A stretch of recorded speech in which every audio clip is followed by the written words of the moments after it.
We have a panoramic view of a large city with many skyscrapers and mountains visible in the distance. The main character appears. He is frightened in the reflection of his eye. We see three figures, clearly unfriendly. Three grown men beat a little boy and left him bleeding in the street. The boy looked at these people with an angry and offended look. The tears disappeared, but the blood did not stop. The child is now grown up, but the fights in the alleys still remained with him, of course. Now he can fight back against his offenders. The man who swung the stick at him was the first to be punched in the face. Having beaten three men, our hero left them behind and walked out of the alley. Something happened that no one could have imagined. On January 1st, 2020, the world turned into a game. Dungeons suddenly began to appear everywhere and monsters came out of them.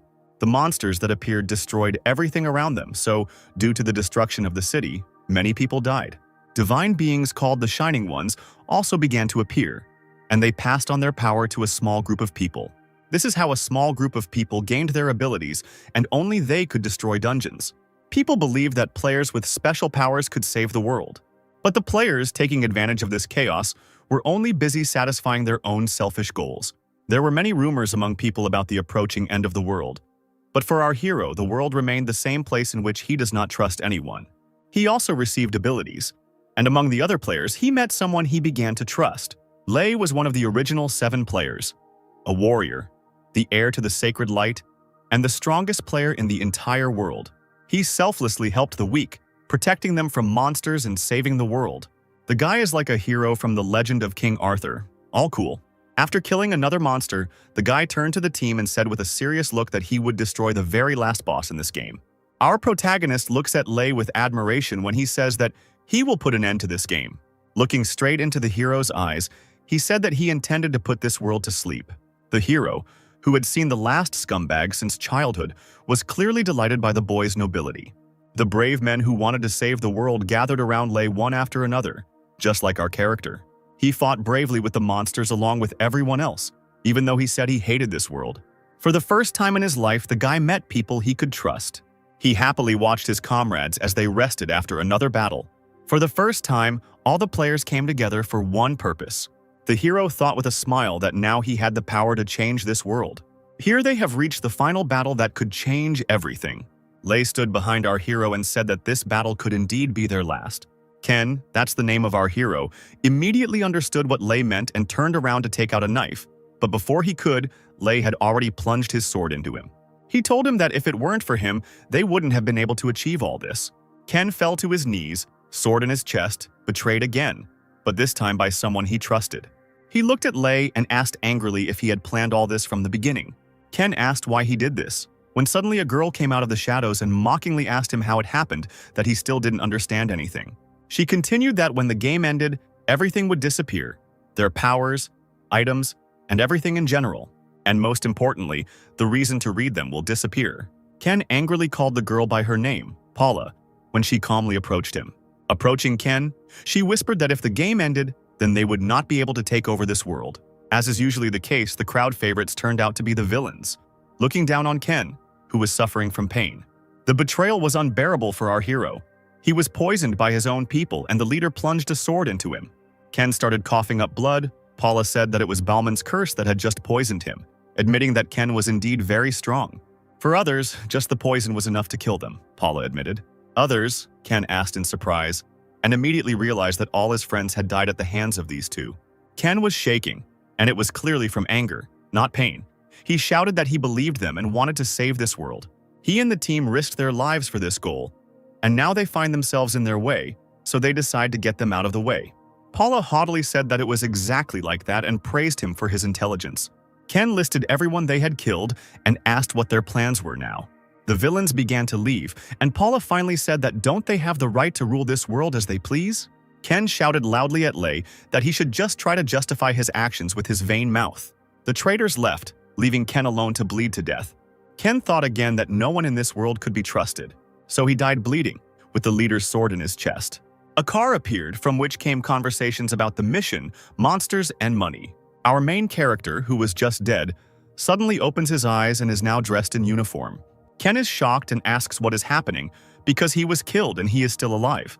In horror, he began to touch the place where the sword was sticking out, but there was no wound. Ken began to remember his past life. There were men sitting around in the same uniform as him. The men were talking to each other. Then Ken thought that this could be a simple dream. The car in which the soldiers and Ken were sitting stopped abruptly. There was an accident on the road and the cars were surrounded by huge orcs. The driver, in horror, began to hit the car and shout that there was a crowd of orcs in front of them and called everyone to arms. The men jumped out of the car and began to aim at the orcs. The enraged orcs saw the boys and all of them began to attack the people.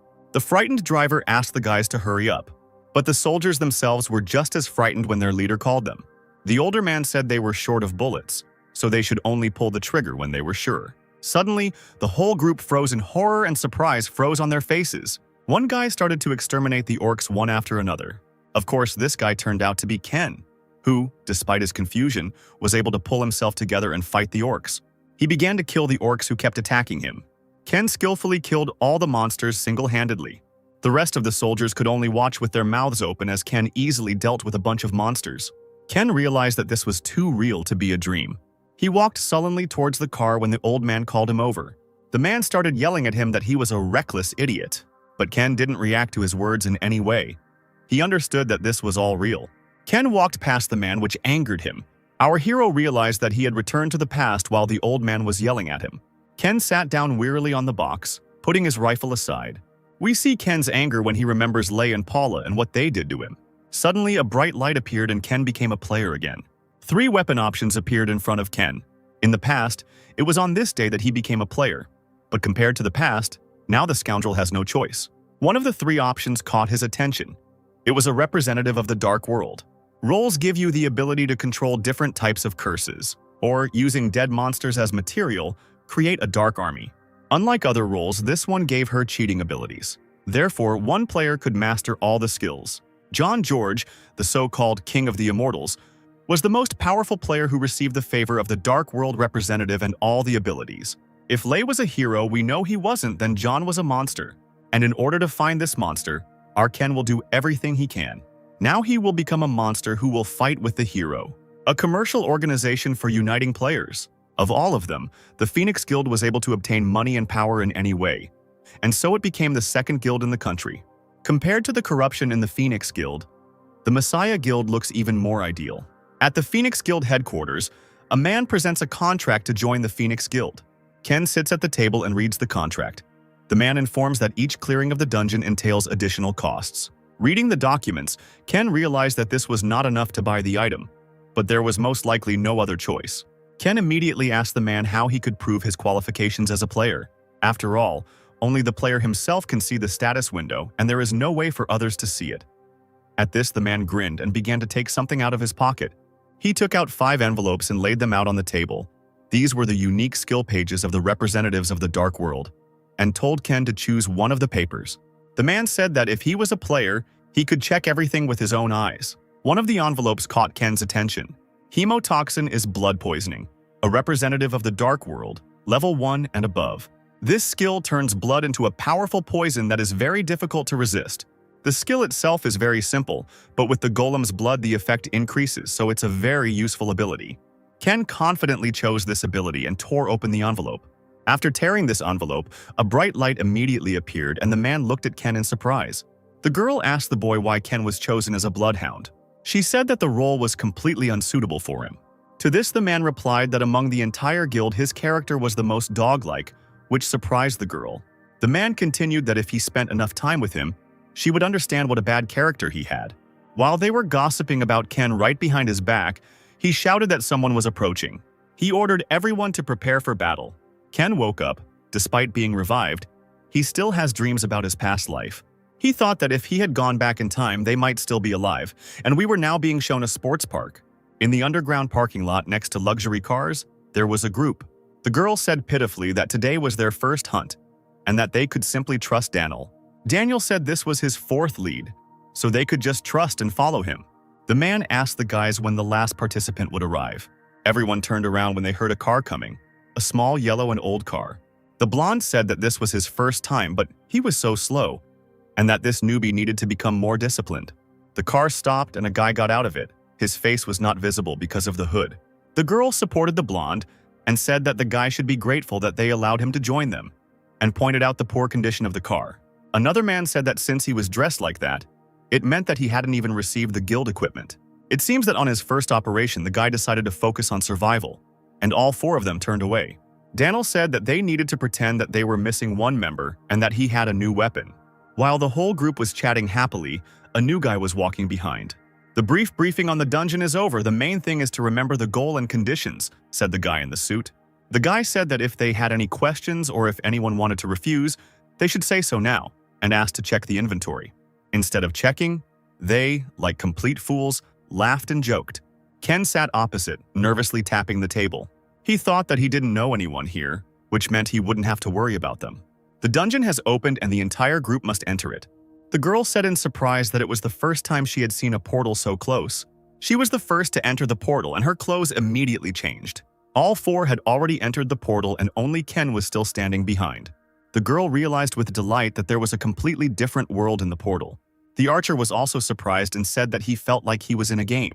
The bald man responded to these words and said that this is now their reality.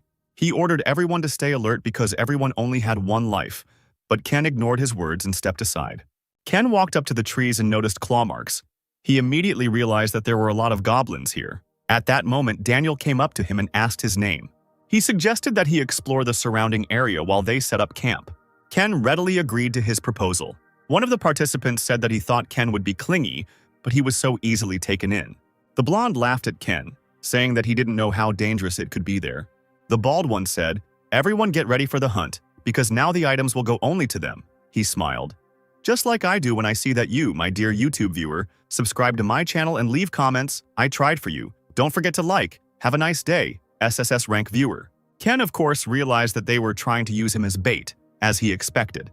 Meanwhile, in the guild building, Paula comes out into the world with the same cold gaze. It turns out they have a council, and Paula decided to introduce a new participant for the mission. The player with the scar repeated her words about the new participant in surprise. In the dark room where all the participants have gathered, the door opens and we see the shadow of a man. The member with the scar is clearly not thrilled about the new member's arrival. A man walks into the office and introduces himself as Simon. But when he sees everyone, he recognizes each one and says that he doesn't need to introduce himself. He is greeted by Lei and praised for his ambition. The new member, ignoring Lei's words, immediately asks what he needs to do. For some reason, this angered the man with the scar, and he yelled that Simon didn't dare talk to the boss in such a tone. The other participants, who also recognized Simon, were unhappy with his appearance. The man stood up and said that it would be no problem for him to strangle him. But Simon lightly hits him on the arm and asks if they are all angry about last time. Apparently, Simon is right after all, judging by the participants' reactions. Lei shouted loudly, "Stop!" and everyone looked in his direction at once. And the huge giant immediately got scared and sat down on his chair. But looking at Simon, he promised himself that he would soon knock all his arrogance out of him. Paula asked everyone to get back to work and asked how much longer they would have to wait for the previously indicated work. Simon replied that if she was talking about searching for the location of the material, then 3 days. Let's get back to Ken, who is now in the tree examining the claw marks. He smirked and said that this type of reconnaissance and fighting style was all taught to him by him.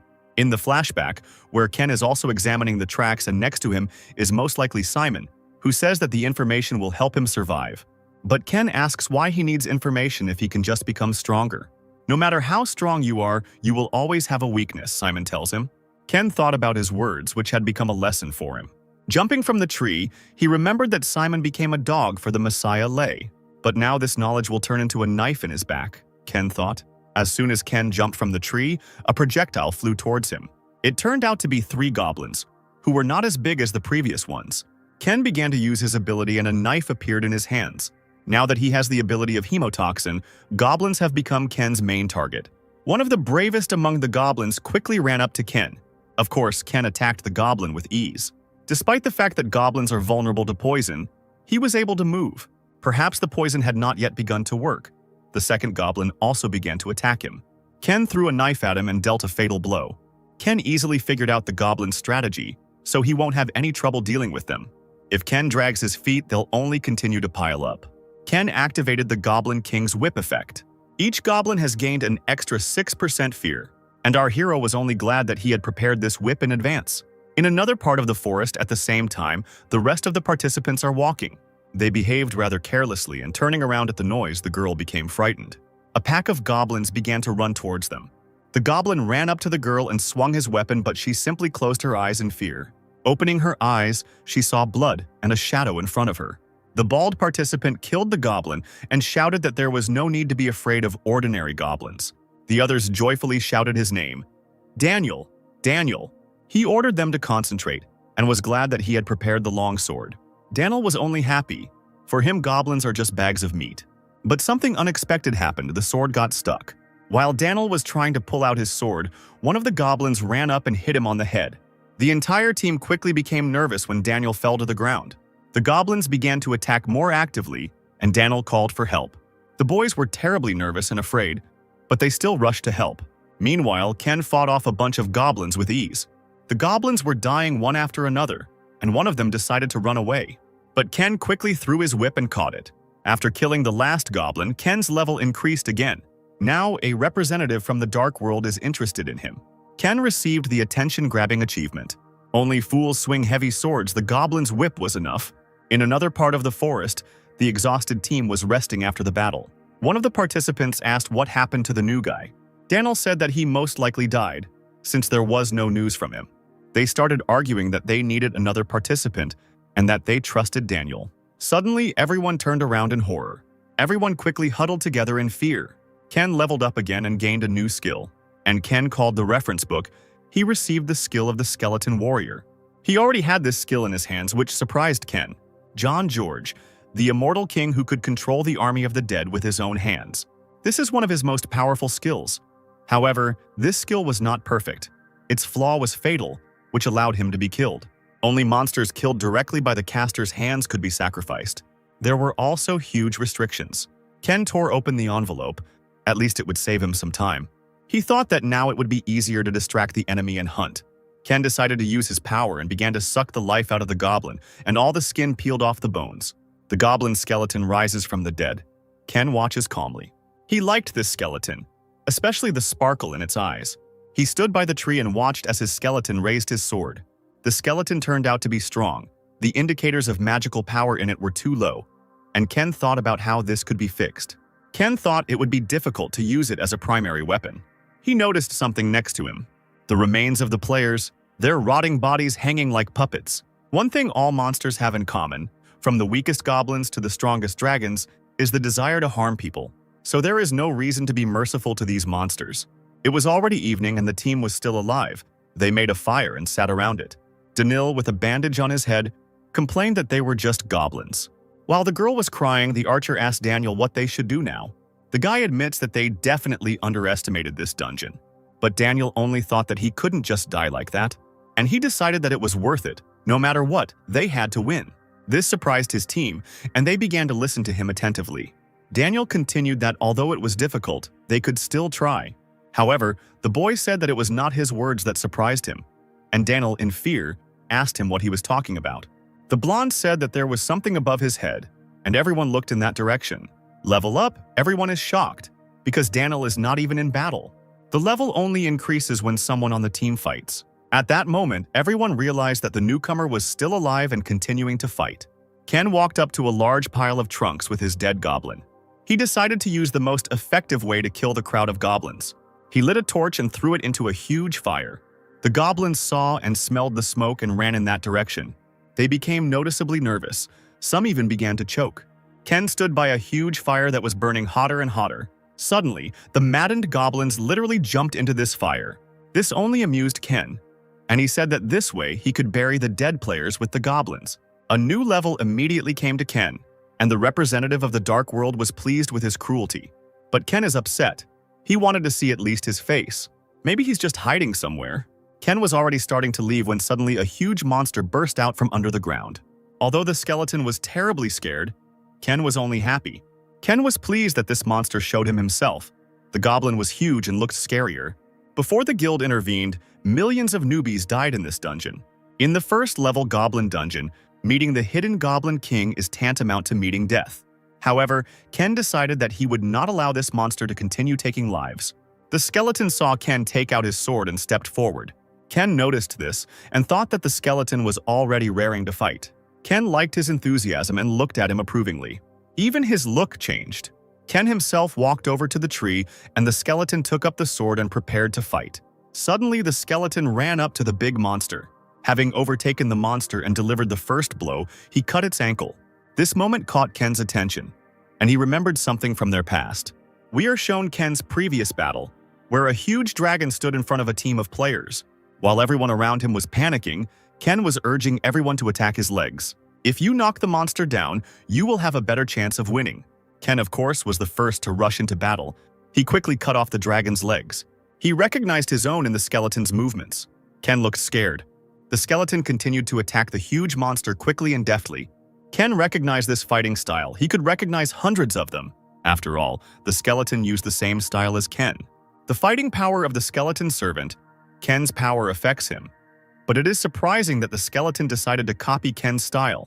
Before he returned to the past, Ken could handle almost any weapon in existence. Even in the guild, there were only a few people who could fight Ken one-on-one. The skeleton looked at Ken questioningly. At this rate, Ken will need to reconsider his plan. A table appeared in front of Ken. For the achievements he achieved, he was sent a legendary skill page as a reward for his efforts. Legendary shooting range. Ken was happy with this skill because he didn't expect to get it so soon. The soldiers on the towers shouted at once that the dungeon was cleared. The guy who sent them there wasn't very happy about it and ran to the entrance. Everyone gathered around the portal as a team of players emerged from it. The players returned, and they had only been in the dungeon for a day. The dungeon was cleared in less than a day, and the guy asked in surprise if this was even possible. The ambulance was already waiting for the players. Danil sat down on the couch, and the rest of the players stood nearby while the guy ran towards them. He said that he was glad that they all returned alive when he approached them. He noticed that another member was missing and asked them about Ken. All four of them hung their heads in shame. The guy decided that since he was not with them, he was most likely already dead. Suddenly, someone shouted that another person was coming out, and everyone turned to look in shock. Of course, it was Ken, who emerged from the portal in perfect condition and walked past everyone. The guy ran towards Ken and asked him to stop. The players looked at Ken in surprise, and Danil asked what kind of dirty tricks he used to clear the dungeon. The guy was covered in sweat and was asking Ken about something while he looked at him sullenly. For some reason, Danil got angry. He probably thought that he had been deceived. Now everyone looked at him and wondered who he was. On the building's big screen, the news was shown, talking about the greed of the players, which was increasing every day. According to the analysis, the dungeons can only be cleared by players, so they try to abuse their powers. But even at this time, the Messiah Guild cleared the 5-story dungeon without any effort. The host says that Lei saved the world again. After successfully clearing the 5-story dungeon, the guild's sponsor, the Han Corporation, saw its stock price rise sharply. Daniel picked up the phone and cursed the freaks from the Messiah. Then he angrily put the phone on the table and continued that all the news was only about them. Because of the Messiah, the players look like freaks who do everything only for money. A friend consoled him, reminding him that they were not the first to go through all this. The man asked curiously what happened in that dungeon. He said pitifully that because of Ken, they all almost died, despite the fact that he cleared the entire dungeon single-handedly. He pointed to the bandage on his head and said it was because of Ken. Said Ken wanted the new items so much that he even ran into a crowd of goblins. Liar. And in order to save him, he ran after him. And this happened. To this, his friend said that he must be punished. But the bald man said that Ken only needed that money. His friend said that his action was wrong and he should be punished. We are shown a board with various information. Ken decided not to meet with Lei this time.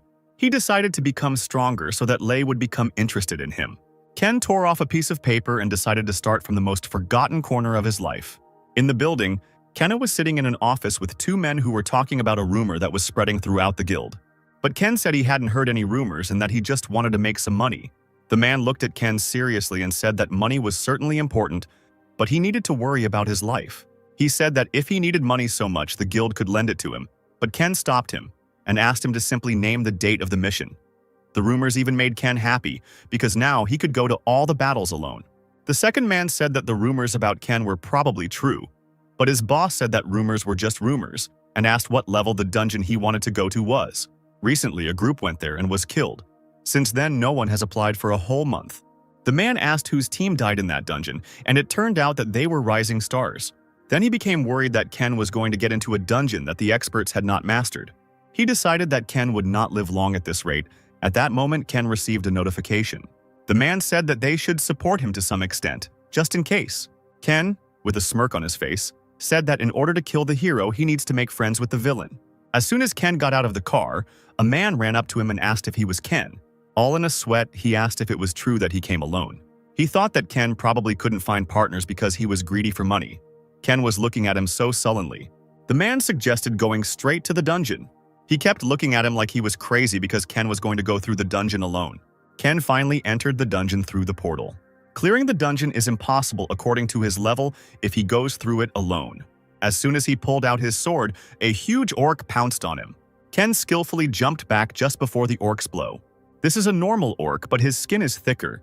Ken's attack left only a small scratch. And with such orc strength, Ken will die in one hit. Ken thought it would be great if he could kill him by summoning him as a skeleton warrior. Then he would have a chance to clear the dungeon alone. Ken quickly and deftly continued to attack the huge orc's legs over and over again. Orca was left without legs. He fell straight to the ground. Ken raised his sword and said that a predator without legs is no longer scary. An office appears in which two men are sitting on sofas. One of them reads the piece of paper with a smile, and the blonde asks what he is staring at. He throws a sheet of paper on the table and invites him to look at it since he is so curious. We see the profile of our main character, Ken. A newbie who recently awakened cleared the dungeon on his own. They say that he has now entered the second cave, and he is alone from the very beginning. The man thought that he was arrogant, for a person who just became a player. The blonde man, surprised by Ken, said that even he had difficulties in the beginning. He said that he was too naive to believe some piece of paper from an unknown source. While they were talking, a girl entered the office. The girl with the tray asked menacingly if there were any problems with her report, and the guy got a little scared. He started to make excuses and said that since she wrote it, the report seemed ideal to him, and asked flatteringly where she got all the information. She put the tray down on the table with a bang, and said that it was her job to get accurate information. The man also praised the report because Secretary Lee had collected the information. As he continued to praise her for her work, he noticed 3 packets of instant coffee on the tray. The praise immediately disappeared and he began to scold her for the instant coffee, which he asked her not to buy anymore. She didn't even raise an eyebrow and calmly drank her coffee while he asked why she bought it. After finishing her coffee, she said that the coffee was left over from the meeting with the Phoenix Guild that took place last week. The anger immediately disappeared when he heard about the Phoenix Guild, and he began to praise this delicious coffee. Transforming into Buddha, he repeated again that if they could not trust Secretary Lee, then who else in the whole world could they trust? The guy looked at the man with almost contempt. After finishing his coffee, he asked Secretary Lee how things were going with the purchase of the dungeon. There were some good dungeons, but the price was too high, so she kept looking. The guy was surprised to hear about the purchase of a new dungeon and asked what happened to the old ones. His eyes lit up and he said that every time he entered them, the dungeons ended. The blonde asked what he was hinting at, since he had just returned from the dungeon yesterday. He continued by saying that he deserved to rest, but the bald man said that if he rested too often, he could get sick, so he was taking care of him in this way. Let's get back to our hero, who was able to turn that huge orc into a skeleton. Ken sat quietly on the orc's corpse and watched the battle. Due to the low skill level, the orc's durability was rather weak, so he died quickly. But Ken did not give up, and jumping off the orc, he remembered the words of John George, the king of the immortals, with whom he fought in his past life. Ken summoned another giant skeleton. With a smile on his face, he said that as long as his magical power allowed, he would have the same number of skeleton warriors. How many victims fell on this battlefield? The orcs clearly didn't expect this. And off it went. First his level increased, then all the points increased. Then the skill reached the second level. But Ken was not satisfied with this. It is more difficult to level up in this dungeon. He decided to stop fighting with ordinary orcs and find an orc hunter. He crouched down and began to scribble, thinking out loud that as a creature who hunted alone, Ken thought he would lead the pack. But it seems like he doesn't hang out with bands, so that leaves only one thing. While Ken was drawing, a skeleton orc approached him, and Ken looked at it in surprise. Maybe the orc knows something, that's why he's watching so closely. But Ken ignored this and began to wonder where the hunter was. The orc wrote funny and looked at Ken's scribbles, and he thought that if a hunter was in this place, then there would be no useful monsters there that could be used as sacrifices. He stood up and set off on his journey with the skeleton warrior. When Ken left, a huge orc appeared from somewhere, dragging another half-meter orc. We see an orc sitting around the corpses. He is probably the main one in this dungeon. While the chief orc was eating, Ken appeared behind him. The dungeon boss is stronger than the others, so Ken prepared his bow and decided not to engage him right away. If only Ken could pierce his body with an arrow with poisoned blood on the end. Skeleton warrior Kina headed towards the dungeon boss with a sword. He immediately noticed him and ran to attack him. The skeleton and the boss began the battle. While the skeleton was holding off the dungeon boss, Ken stepped forward and drew his bowstring. Ken knew full well that his skin was thicker than the others, and he needed to hit his one weak spot to kill him. Ken fired his bow and the arrow hit the boss with great force. The arrow hit the orc right in the eye with such force that he fell to the ground. The main boss was very angry, judging by the look in his eyes. He pulled out the arrow and threw it on the ground, the poisonous blood affecting the orc. The weaker the point of impact, the faster the poison spreads.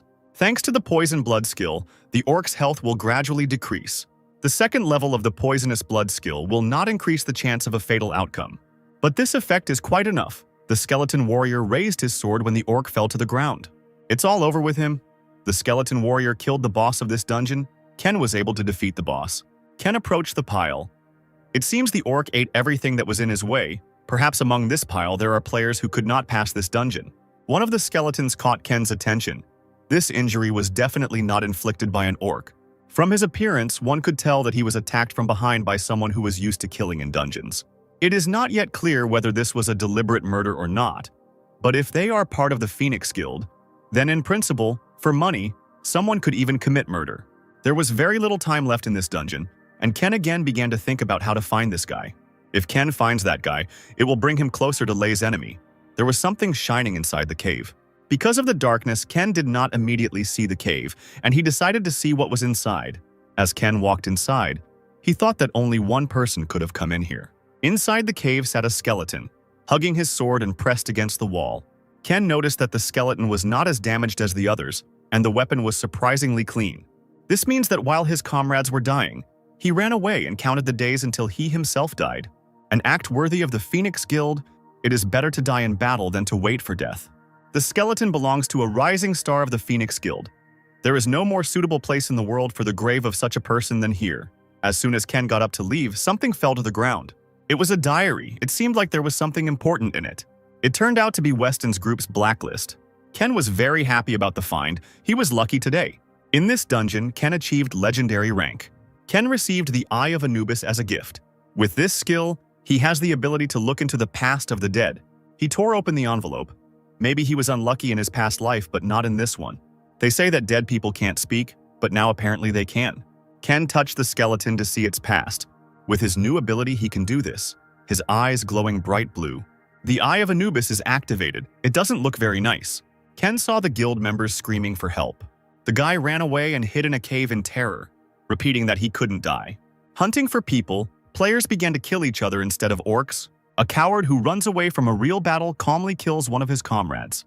The last person Ken sees in his vision is Vincent, the main man in the guild. A bright light burned in Ken's eyes as he used his new ability. Throwing the skull to the ground, he grabbed his face. It must have hurt. These were the memories of a dead man. It seemed he had a painful past. Ken spent more magic power than expected, but at least his preparations were complete. If he uses this information and the list he found, he will be able to get closer to him. And now, it doesn't matter how careful he can be. Inside the house, the man is beaten and accused of allowing another player to take over the dungeon. The man, beaten, asks for forgiveness and promises that he will take care of him just in case. The man at the table with the newspaper replies that the dungeon he was able to deal with was cleared out by some newbie, and that he does not dare ask for forgiveness. The girl standing next to him turned out to be a secretary. She apologized and promised to start doing the task. The man was dragged out of the office, continuing to ask for another chance and begging not to kill him. But it seems that the suffering of others does not bother this man. He continued to read the newspaper about a newbie who single-handedly dealt with an entire dungeon. Without looking up from his newspaper, he asked his secretary if he had a bad reputation, to which she replied in the affirmative. In the first dungeon, he abandoned his companions. There are also rumors that he kept all the reward for himself, although this is not confirmed. Whether this is true or not doesn't matter. But if this continues, it will be difficult to move forward with him. The man received a notification and pressed the button. The man reported that a guy named Ken had requested a meeting with him, which didn't surprise Weston much. In another room, a guy is giving the assembled information about the dungeons. 3 guilds, including Weston, are currently vying for the remaining 20 spots.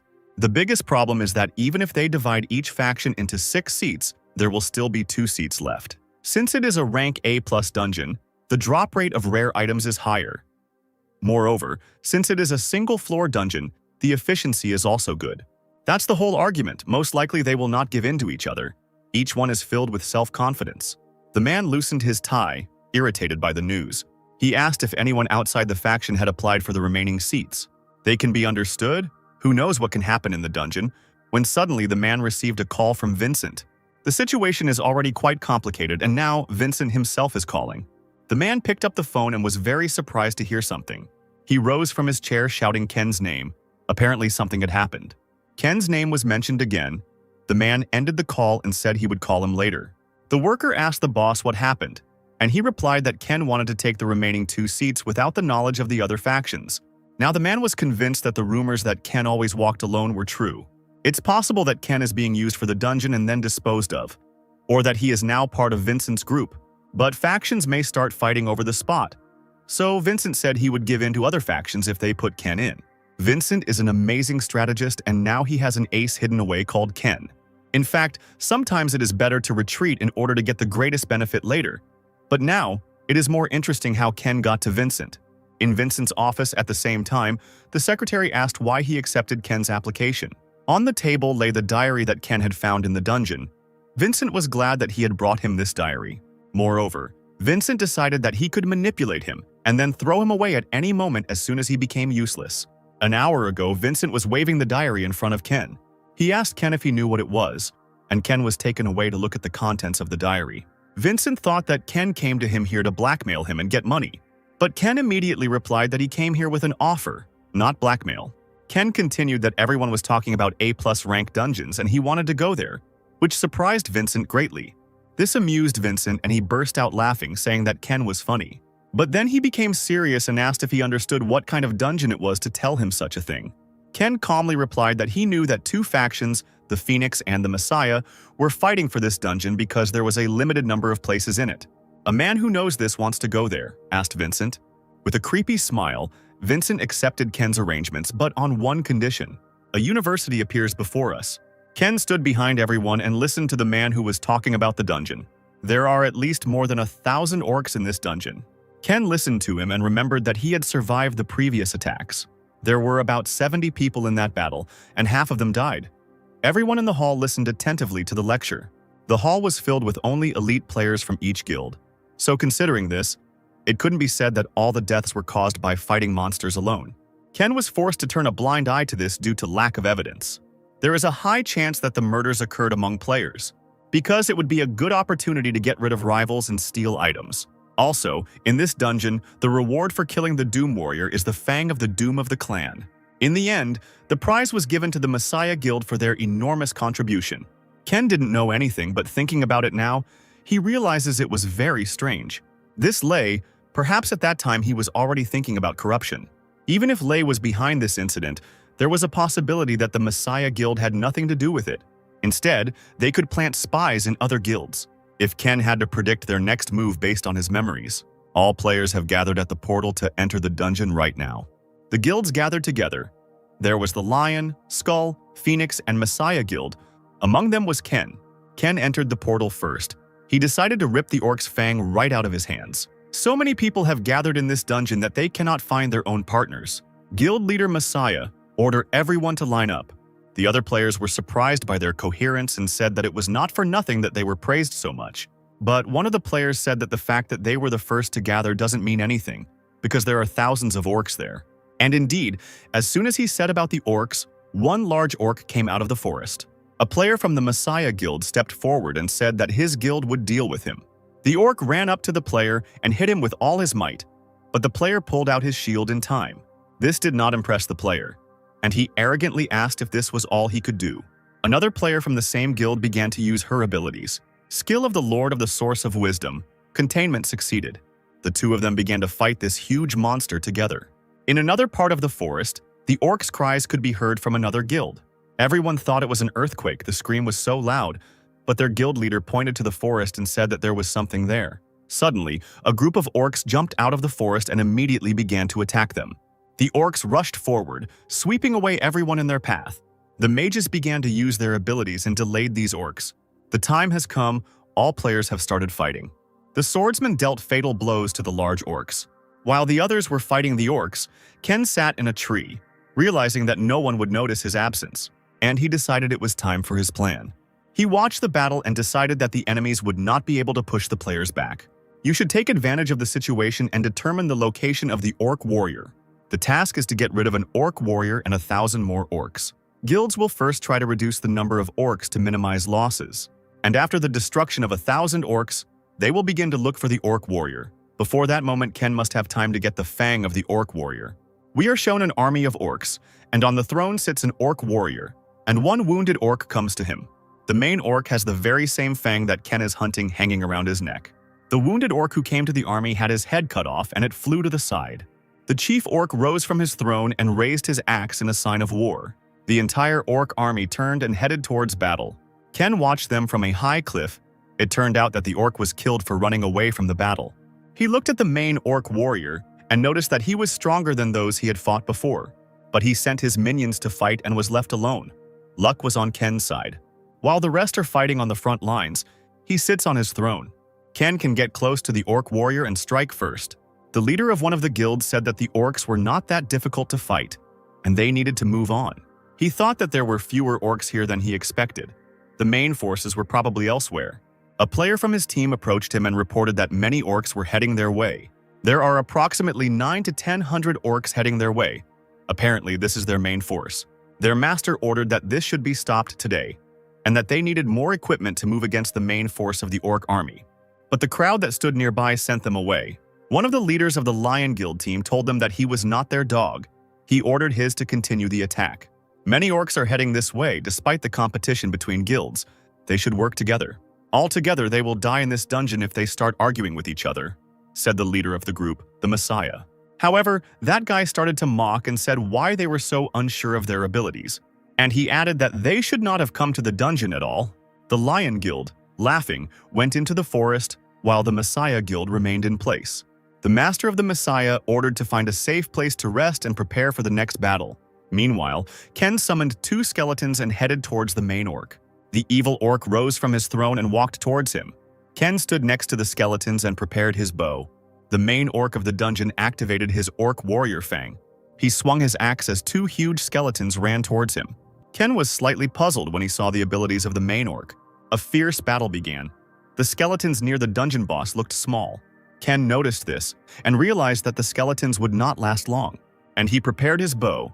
There is only one chance to kill the main orc. He decided to attack now while the last skeleton was distracting him. While the orc was fighting the skeleton, Ken fired an arrow, but the orc boss dodged the shot. Ken clearly didn't expect this, and it seems he is now in great danger. This chief orc turned out to be stronger than Ken thought. The skeleton warrior's sword broke at the most inopportune moment, and the chief orc swung his axe at the poor skeleton. Crash, and there is no skeleton of a warrior. Pieces flew everywhere, and Ken realized that it would not be so easy to win. So Ken decided to change his plan. Ken realized that it was useless to fight him while the fang was in his possession. His magical power is also insufficient, so it would be better to retreat. Ken turned around and started to run away, but for some reason the orc stood still. He turns his head. Apparently, he really doesn't intend to chase after him. It may be too much trouble for him to pursue a retreating enemy. In fact, this is even a plus because Ken can run away. But Ken thought that when he returned to him, he would regret not having killed him. As Ken slipped through the trees, several players below noticed him. The player thought that in addition to the Lion Guild, someone had fled from the battlefield. Another said that perhaps this guy had discovered the orc warrior before them. But their leader said that it was not certain whether he was returning back because he found the orc. They should not blindly believe him until they saw it with their own eyes.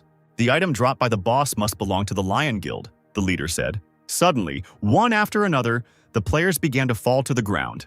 No one has heard anything about other monsters appearing here except orcs. But now he stands alone in a forest teeming with monsters. Left alone with the monsters, he shouted at them to come out into the light. And Ken had already reached the shelter that the other guilds had built. Ken thought to himself that it was a good thing there were no factions interested in him here. But the atmosphere around the shelter is strange, as if everyone is at a funeral. It turned out that the guess was not far from the truth. So many players died on the very first day.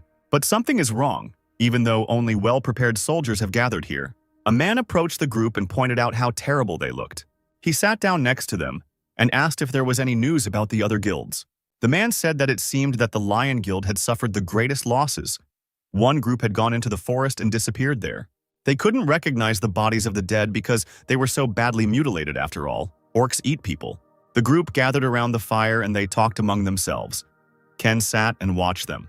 They continued their conversation, saying that this whole dungeon was strange. If this had been a normal mission, there would have been casualties, but there were still more survivors. The man said that human life should be put above objects, and Ken stared at him. Even though they were in an A+ rank dungeon, the chances of so many groups being wiped out in one day weren't that high. There is definitely something behind this mission. Ken's plan could fail if the soldiers become weaker. Ken decided to work harder from tomorrow, and so the morning came. From early morning, a crowd of orcs headed towards the players. The players are terribly scared, because the orc attacks do not stop. While one of the players was whining about his unenviable situation, the man told him to shut up and fight. Ken also woke up and he was already in another part of the forest. He opened his inventory and decided that this was his problem. He wouldn't be able to deliver a killing blow with these items. Using skeleton warriors as bait will no longer work. But it seems Ken had an idea. He thought that if skeletons can use a bow, here Ken came to the main boss of the dungeon again with a new plan. Ken noticed that the orc warrior was still not too excited when he saw Ken. Well, the second round of the battle will begin. The fang of the orc warrior has become active. The orc warrior rose from his throne and rushed at Ken as the arrow flew towards him. But he was able to notice the arrow earlier and raised his axe, thereby fighting off the arrow. The dungeon boss was attacked by two simple skeleton warriors with bows. As Ken thought, the skeleton warriors also know how to shoot a bow. Ken was pleased with this because everything was going exactly according to his plan. While the orc boss was fighting Ken's warriors, he was distracted and gave Ken a chance to attack him. Ken took this chance and suddenly rushed down and tore the necklace of the dungeon boss, which had an orc fang on it. The fang fell from the orc warrior's neck straight into the hands of our hero. Ken received the orc lord's fang. The orc warrior's strength was weakened, and the orc warrior's strength was also reduced, as was his defense. The orc warrior became very angry, and as soon as he raised his axe, 2 arrows pierced him, and now the orc leader is poisoned by the toxin in his blood. Now Ken has this fang, and his attacks will finally be able to reach the orc leader. Fang of the Orc Lord, legendary level. This is the fang of an orc warrior. It carries tremendous power, available for use from level 2. Ken has earned the Orc Lord's Fang Owner achievement. Now there's only one thing left he needs to do. Obtain a weapon that can cut off an orc warrior's head. While the skeleton warriors distracted the dungeon boss in every possible way and injected toxin into his blood, Ken headed straight towards him. Ken deftly dodged the blows of the huge orc, and jumping on him, he plunged his sword into him. The orc warrior's blood was poisoned again. Ken noticed the axe that the orc warrior was using and seemed to have another idea. The axe flew from the hands of the orc warrior straight into the hands of the skeleton warrior. The skeleton warrior held this axe. It should be the perfect weapon to cut off the dungeon boss's head. Far from this battle, one of the players stood on a tree, and hearing a scream, thought that such a scream was made by an unusual orc. He realized that someone was fighting the rock warrior and headed there. The player decided that he needed to quickly figure out the situation and report to the guild as soon as possible. The guy ran to the battle site and saw 2 summoned skeleton warriors and 1 player. There is no sense of other players, meaning he is fighting the orc champion alone. Seeing that he was fighting alone, he decided to report it to the guild right away. The guy quickly ran back into the forest. But as soon as the guy started running back to the camp, an arrow flew at him. The guy fell to the ground and began to look around in the hope of seeing who had shot him. He realized that perhaps Ken had noticed him, and thus decided to hint that he should keep quiet and not tell anyone who killed the main orc. Suddenly, a guy appeared in front of this guy. He was glowing bright blue. The guy turned out to be from the Skull Guild. He swung his sword and killed the player. The stranger took out a diary and crossed out the guy, and said that there were only 5 people left. He said that the orc fight can be better when there is another player killed during that fight. Another guy was sitting in a tree and ordered his partner that half of the items from this guy belonged to the guild, so he should divide them. The killer asked his partner in the tree if he was really going to kill that guy. He replied that he was not on the list, but he was going to get rid of him and collect the reward if the opportunity presented itself. But the guy said he was a monster going up against an orc champion alone. I think they were talking about our Ken. After the battle, he will be very tired, and then getting rid of him will be as easy as taking candy from a child, said the guy in the mask. Having finished speaking, the guy disappeared from the forest, leaving the killer alone. The guy started dragging the body of the dead player and decided to throw it to the orcs to get rid of the evidence. It turned out that all this time, When these two were discussing their affairs, Ken was nearby and listened to their entire conversation. Meanwhile, the players finished the battles with the orcs. They were glad that the battle went faster than they thought. The player master agreed that they could finish quickly, but added that from now on, they would not be overzealous and would return to the rear at the first opportunity. He thought that the infantry was almost done hunting, that by tomorrow everyone would be preparing for the attack on the orc champion, and that they should prepare for the main event. It seems no one knows about Ken and his victory. At that moment, the glow appeared. Everyone had a look of shock on their faces when they read that the orc champion had been defeated.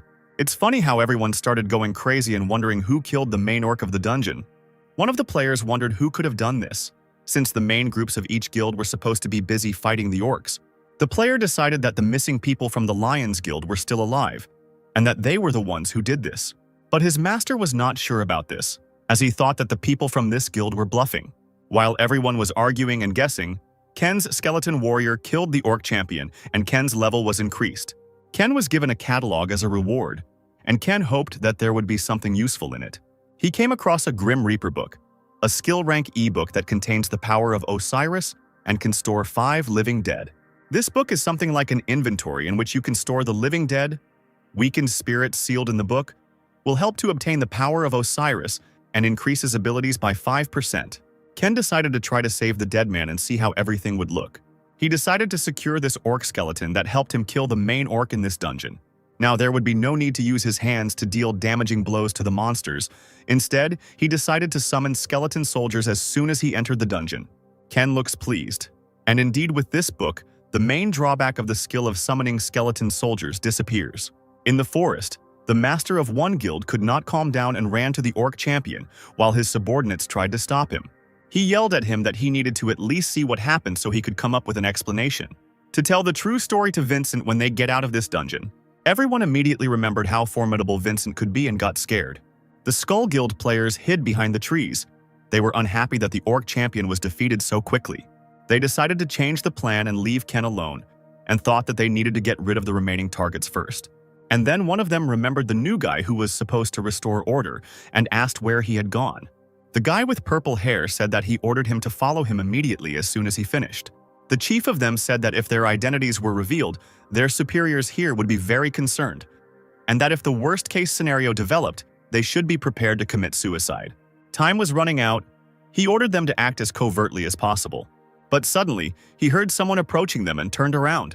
This is their newcomer, but why is he running towards them with such noise? This made them wary. Behind the guy stood 2 skeleton warriors. It was not their partner, but Ken running towards them. The guy thought that the fool went and provoked Ken and brought him here. He yelled at him for bringing them here. Now they would have problems. The purple guy said that because of this stupid newbie, their location would be known. But their master thought that if the battle dragged on, it might attract the attention of the other guilds. And if that happened, it would be all over for them. Even if he had to leave the mission unfinished, he had to get rid of this guy. But by the time he turned to tell his men to prepare for battle, they were attacked.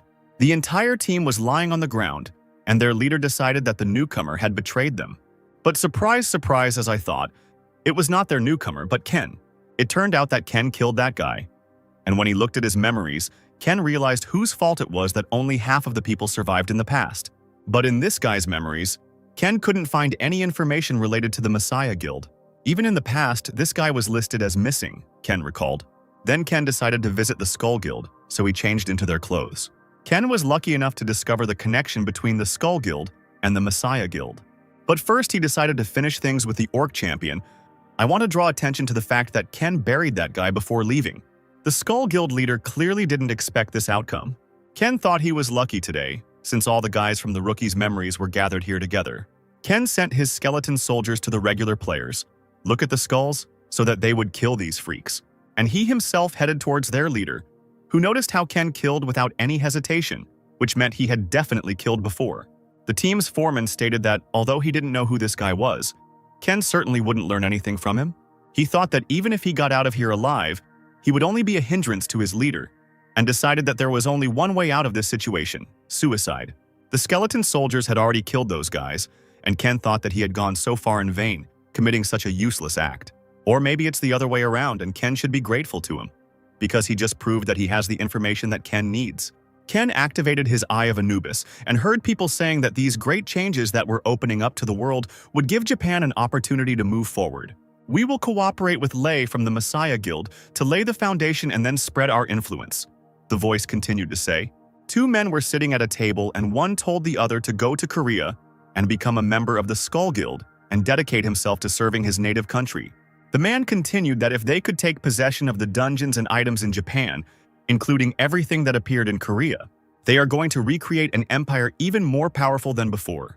He was going to introduce him to the people who would guide him on this difficult path, representatives of Japan's elite who would help found a new nation. Two men entered the door and the player immediately bowed to these two. They turned out to be two masters. One of them was an archer and the other a swordsman. He was glad to meet. He was told that there was one guy who needed to be taken out when the A+ dungeon opened. Korean dungeon broker, Sally is a good guy, but apparently he got in the way of his Japanese brokers, and now they have to get rid of him no matter what. In Korea, there was also a talented broker named Oven. Ken finished watching the guy's memories and managed to become disappointed when he hoped that the reason would be something else. But it seems that it was all about vanity. This caused disgust in Ken. It can be understood. Even in the worst times, we trusted each other and fought together, Ken thought out loud. He was very annoyed. It turned out that the Master Swordsman and Master Archer were familiar to our main character, and apparently they betrayed him. Ken remembered how before his return, he conquered many dungeons with them, always moving forward to save the world. Ken wanted to be like them. For our Ken, they were not only his teachers but also his moral support. Now it is clear why he was so angry when he saw them in that man's memories. They were dear comrades to whom Ken could trust his life. Even in the harshest battles, Ken trusted them, so he thought before. But it turned out that they shouldn't have been trusted either, because they were no different from Lei, and this time, Ken couldn't allow them to do what they had planned. They said their next target is Oven, the dungeon broker. He must be pretty talented to be on the blacklist. The fact that he is not in his memories means that the assassination was successful. If people from that group take his place, Lei will benefit from it. As long as he remained on the blacklist, the attempts to get rid of this guy would not stop.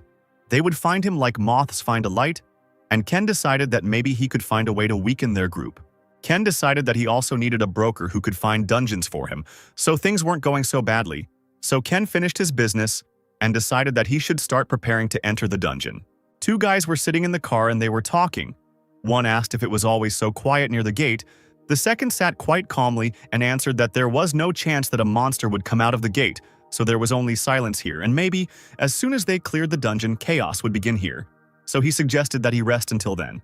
The younger guy said that everyone would probably interview the players once they cleared the dungeon. But the older guy sullenly replied that chaos would break out, because the players would fight each other for items. The guy asked in surprise why they were fighting each other, and the man replied that except for the Messiah Guild, everyone would be trying to get at least one extra item. But in any case, nothing had started yet. So he suggested just sleeping, because they wouldn't have time to rest soon. When the guy distracted his boss again, the boss yelled at him and asked why he was so annoying. And at that moment, the gate lit up. Ken came out of the gate. He was all beaten up and bleeding. He could barely walk towards the entrance.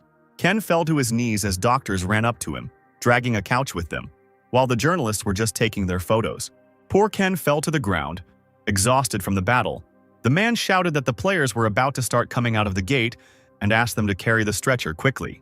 The situation turned out to be worse than they expected. The factions began to argue among themselves, accusing each other of betrayal.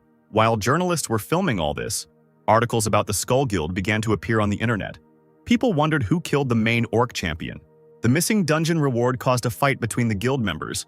Vincent crumpled the newspaper in his hands and angrily asked how they couldn't find the bastard who defeated the orc champion. The guys who were on Vincent's team were apologizing to him, when suddenly one of them said loudly that he would do everything possible to ensure that this would not happen again. But this did not calm him down in any way, and he continued to talk about how he was going to compensate him for the time and resources he had spent, and also the disappointment he feels now. "This is not a charity business where I can give endless chances to insects like you," Vincent said as he looked menacingly at the guys. Vincent ordered them to give him back 5 times what he had invested in a week. It would be better if they did it while Vincent was giving them this chance. When the whole team left, Vincent asked about Ken, if he was being treated in the hospital, and the secretary replied that he was injured in the dungeon, so he was in the hospital. Vincent was disappointed. He decided that he had no useful person left, and laughed at Ken, who was injured in a one-story dungeon. The girl said that she learned from Ken that he was not injured by a monster, but perhaps was attacked by members of another guild. And Vincent said to clarify this. But she said that over time the truth could be hidden. So it was better for them to hear the story directly from Ken. Vincent then ordered her to go to the hospital and asked if he would stupidly blab about it to other people. But she assured him that she had taken care of it. A guy in a suit came out of Ken's room, bowed and said that if he remembered anything, he should call the guild. The guy said pitifully that Ken couldn't remember anything, and wondered if everything was supposed to happen exactly like this. Then why did Vincent himself ask to be included in the team? Vincent himself also came to the hospital and, noticing the face of the guy he had missed, realized that Ken was keeping his mouth shut.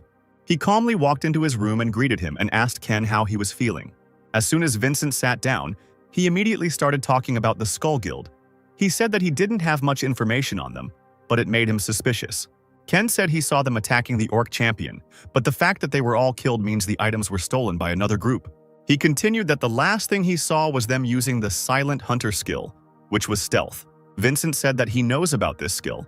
It allows the one who uses it to completely hide, and said that it is now clear that the target of those guys was the Orc Champion, as well as the players.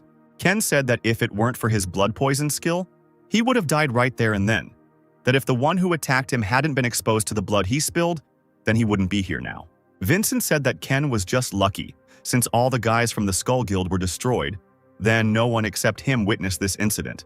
But Ken replied that although it was true, he should be careful for a while. And he asked if the Phoenix Guild had managed to get anything from the dungeon. But Vincent was angry remembering this, because he had lost so much because of the guys from the Skull. Vincent thought that he couldn't just leave things like this and that he needed to dig up more information on the Skull Guild to reduce his losses. He decided that what Ken had told him was much more useful than he had expected, so he asked what Ken wanted. Ken pretended not to understand him and asked what he was talking about, but Vincent told him to stop pretending to be innocent. He continued that maybe Ken was spying on the players because of their deal, but he didn't come to him in the first place because he wanted something from him. Ken remained silent for a moment and then said that if Vincent didn't mind, he would like to find one person. Vincent asked who he was talking about, and Ken told him about a broker named Owen, who was famous in his field, but Ken couldn't find him because of his limited connections. The guy's name didn't surprise Vincent, and he gave Ken some advice, saying that if he got a call from an unknown number, he should pick up the phone. After these words, he headed for the exit, but added that he was an arrogant man who picked his own clients, but he was definitely a professional. Vincent warned Ken to keep everything that happened to him in the dungeon a secret, and if rumors spread, the situation would only become more dangerous for him. Ken said that he understood everything himself, and Vincent said goodbye to him and left his room. After Vincent left, Ken got out of bed and thought that everything was going according to plan, even if Vincent didn't trust him completely. Vincent doesn't know anything about the connection between the Messiah Guild and the Skull Guild. Once he starts digging information on them, Lei, as well as the Master Swordsman or Master Archer, will turn their attention to Vincent. Leader Vincent, who doesn't know that Ken inflicted these injuries on himself, will have to suffer a little. And while Lei and Vincent compete to see who is more nervous, Ken will be able to focus on improving his powers. It is not surprising that Ken inflicted these injuries himself. Then, in the car, Vincent said that despite the fact that the Skull Guild is quite large, they do not have any sponsors. And this can only mean one thing. This means they make money transactions by selling items abroad. Vincent decided he needed to explore the black markets outside of Korea so he could meet the traders who were doing business with these guys. He felt that these traders were birds of a feather, and Vincent was quite confident in his plan. So Ken left the hospital and was worried because they should have contacted him by now. But everything was quiet for now. Just at that moment, Ken's phone rang, and Ken happily answered the call. The voice on the phone said that he heard something and that Ken apparently wanted to make a deal with him. So this must be Owen. Ken said that it was, and that he needed more dungeons. The guy replied that maybe he would arrange everything after seeing his skills. Skills? Ken asked. But Owen said he would send the details in a message later and turned off the phone. So it's true that he's picking up clients for himself. Even though it's a one-story C+ rank dungeon, it's weird that he's using it as a test. But it would be good for Ken if he made a deal with him. The guys we already knew appeared in front of us again. The blonde asked who he had called, and the man replied that it was a new contender for the title of buyer, whose number he had received from Vincent. The news made the guy angry, and he said that it had been a while since the last incident, and that if it was someone trying to kill him. But the man replied that he didn't care, and that they could have a truckload of these guys, they would still be useless. The guy interrupted and said that he didn't like that this new guy was from Vincent. He walked up to the locker and said that the guy would be useless if he didn't pass the test, and even if he tried to kill him, as long as he had the necessary skills. One day we'll be able to destroy all the dungeons and this game will end, and that's the kind of guy they need, he said, and threw the phone into the pile of others. The guy suddenly lit up and told his boss that if he was looking for this kind of guy, he was right here. But the man said that he still had a long way to go, because he couldn't even clear the dungeon alone. He sent Ken to the Kobold dungeon and decided to see how he would cope with this task. The guy was surprised and asked if he thought it was too much, but the man calmly replied that he had not forced him to do anything and that he could give in if he wanted to.